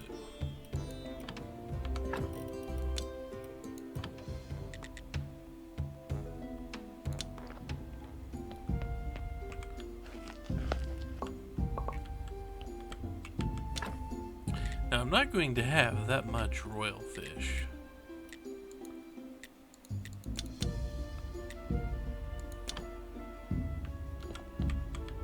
I wonder if I can cook 3 of those.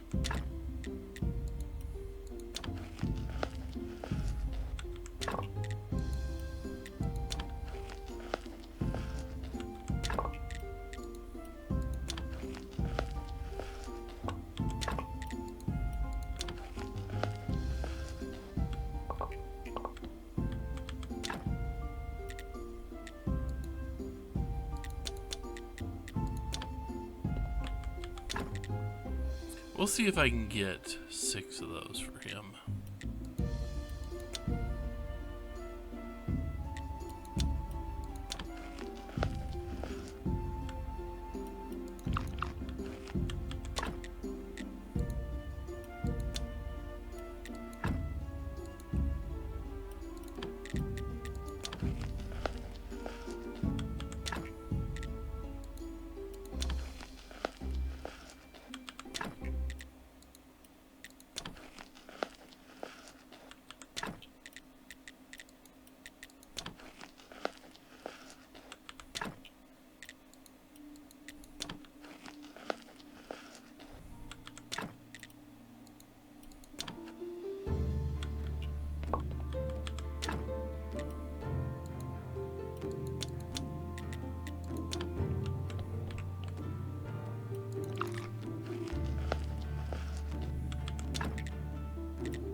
I don't think he's still gonna be there, but we will try.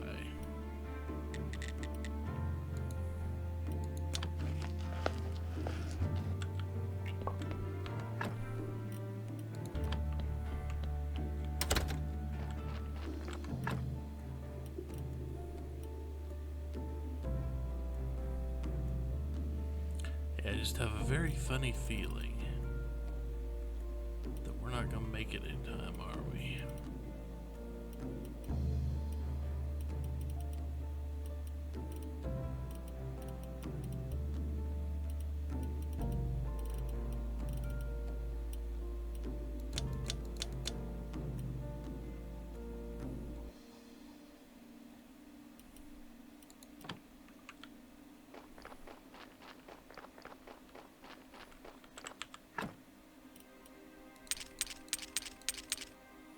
Nope, I've got like no room. Yeah, like no extra room.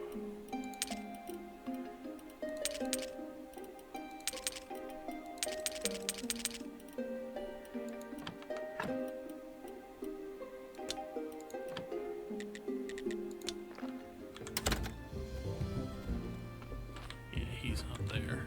Oh well. Didn't quite have the time to make all that.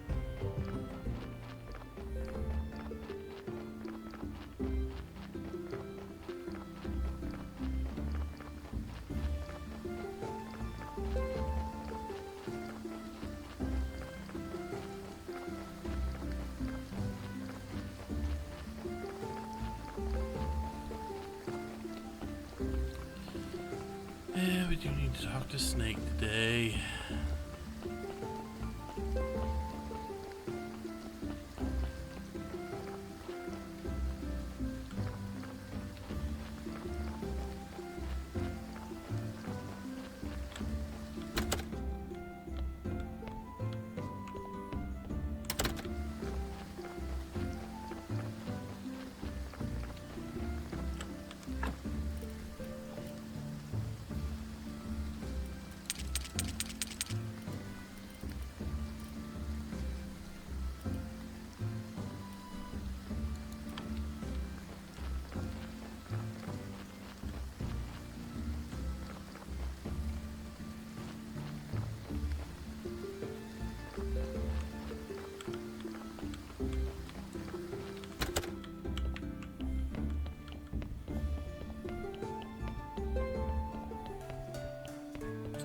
Right now,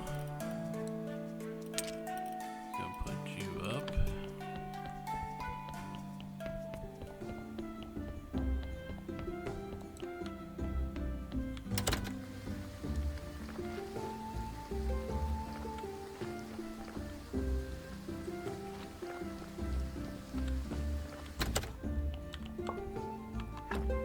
Let's see something here.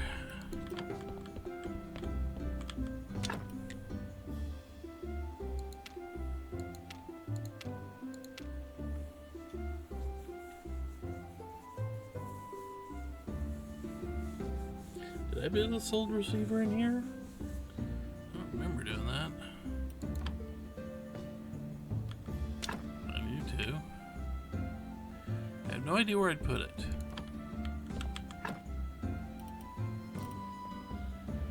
Okay, that is full.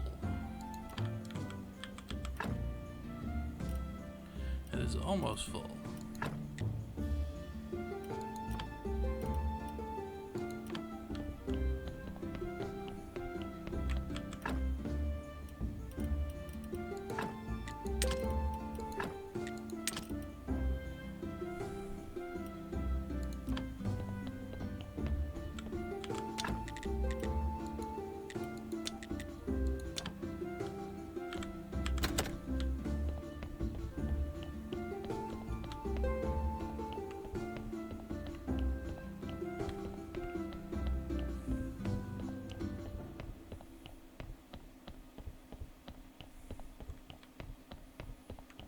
So what'd you think?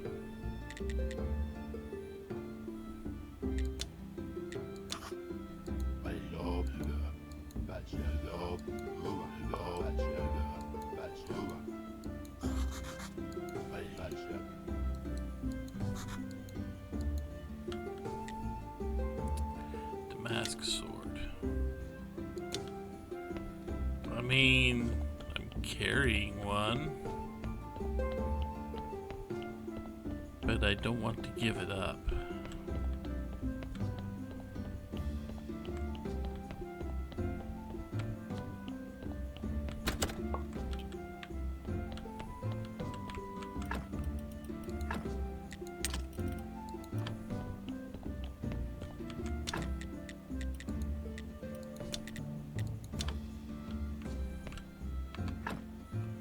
I wonder something.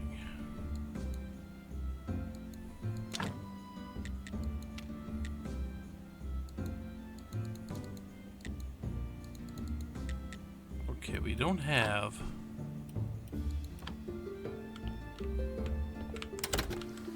that.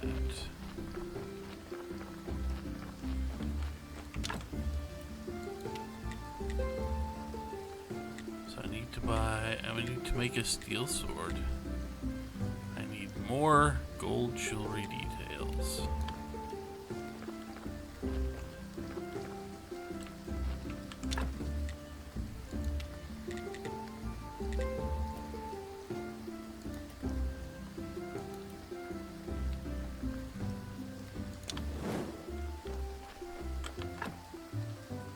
Okay.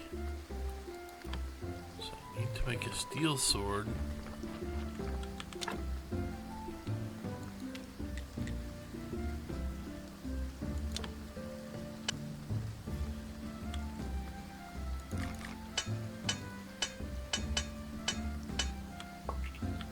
Fueled by honey. Yeah, the gold. I mean, we need 3 gold jewelry details. That's what we need.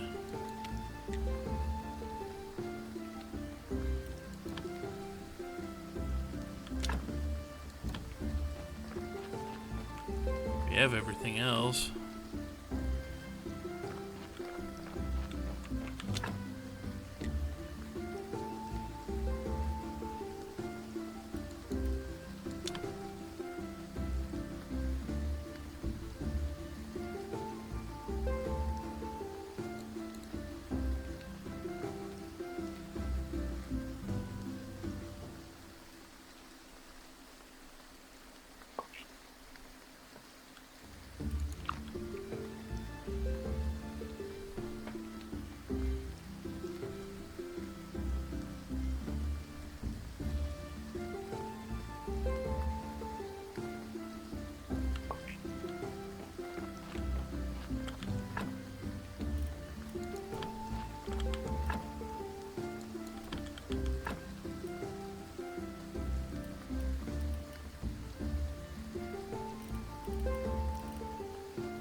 And you're already gone.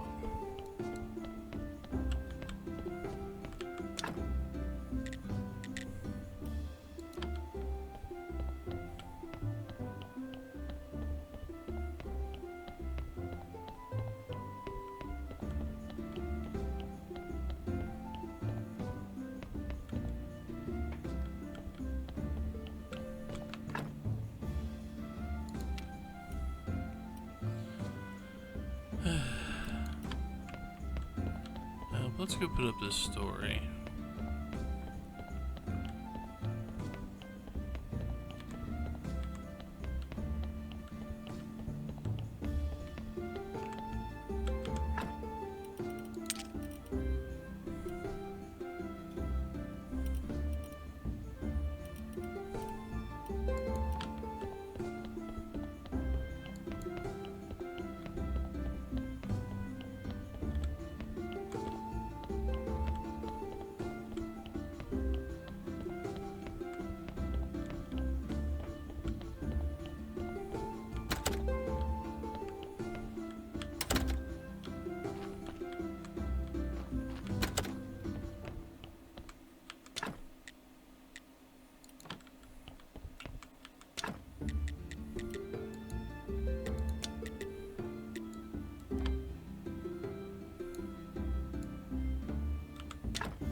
I mean, I know I don't need half of what I'm making even. I probably don't even need a quarter of what I'm making. I'm still gonna make it.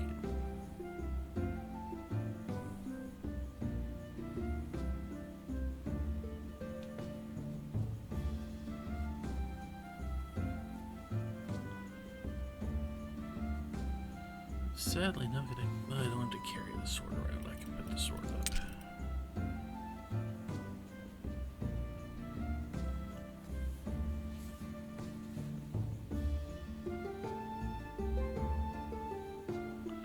Let's see. Me and all the fish in my bag here. I'm sure that smells really interesting, to put it mildly.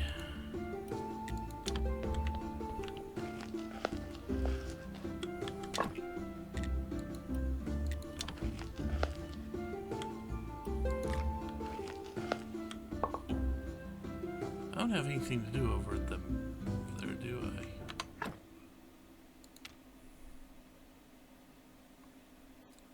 Gary hasn't had much to do with me. Now the merchant is done, the Inquisitor is almost done. Right now I can't think of what I have to do with him at the moment.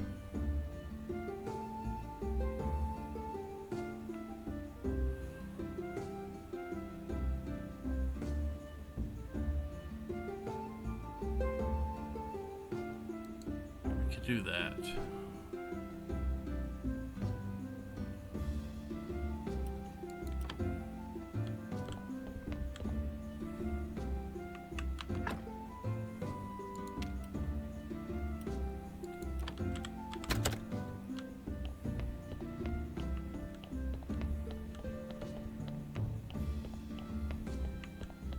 In fact, I think I will.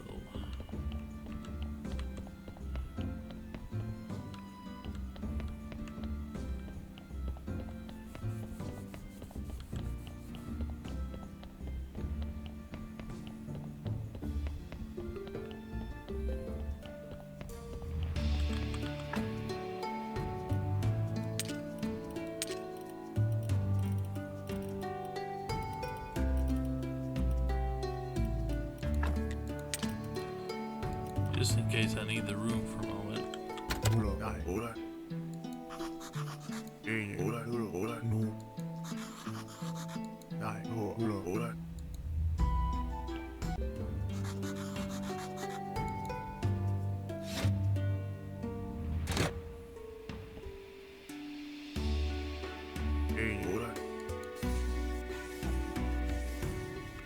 I have no idea what this is actually supposed to do.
Okay, so we have advanced a lot of plot lines, but we did a lot more fishing. This was very much the fishing episode. There will be another fishing episode eventually.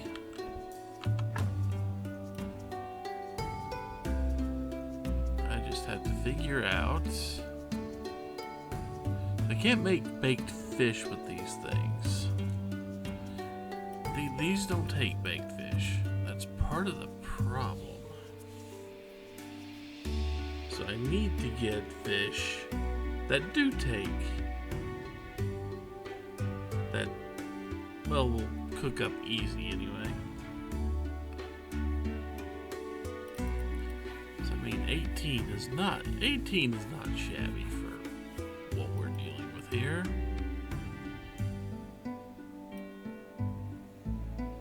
I know these are 60. Gold is even higher. Yeah, 84. So these are really good items, don't get me wrong.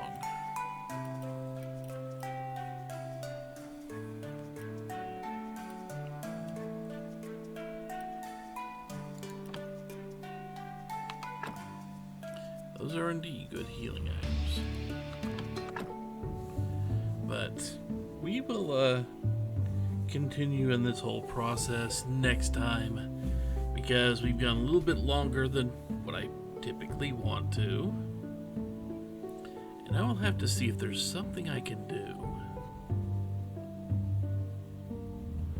I will have to see if there's just something I can do to use up all these fish, which means I find a way to use up all the fish, which means I find a way to use up all the maggots. I don't mean just chowing down on a bunch of fish. I would like to find some other use for them, like crates. If there was a way to turn them into crates or something, you know? Then I could make money that way, but yeah. I have a feeling, I don't know how much more money we're actually going to need. I have a feeling we're going to need some. I just don't know how much. Anyway, we will continue on next time, and we will probably do more fishing and more processing of the fish we catch. But until then, take care, everyone.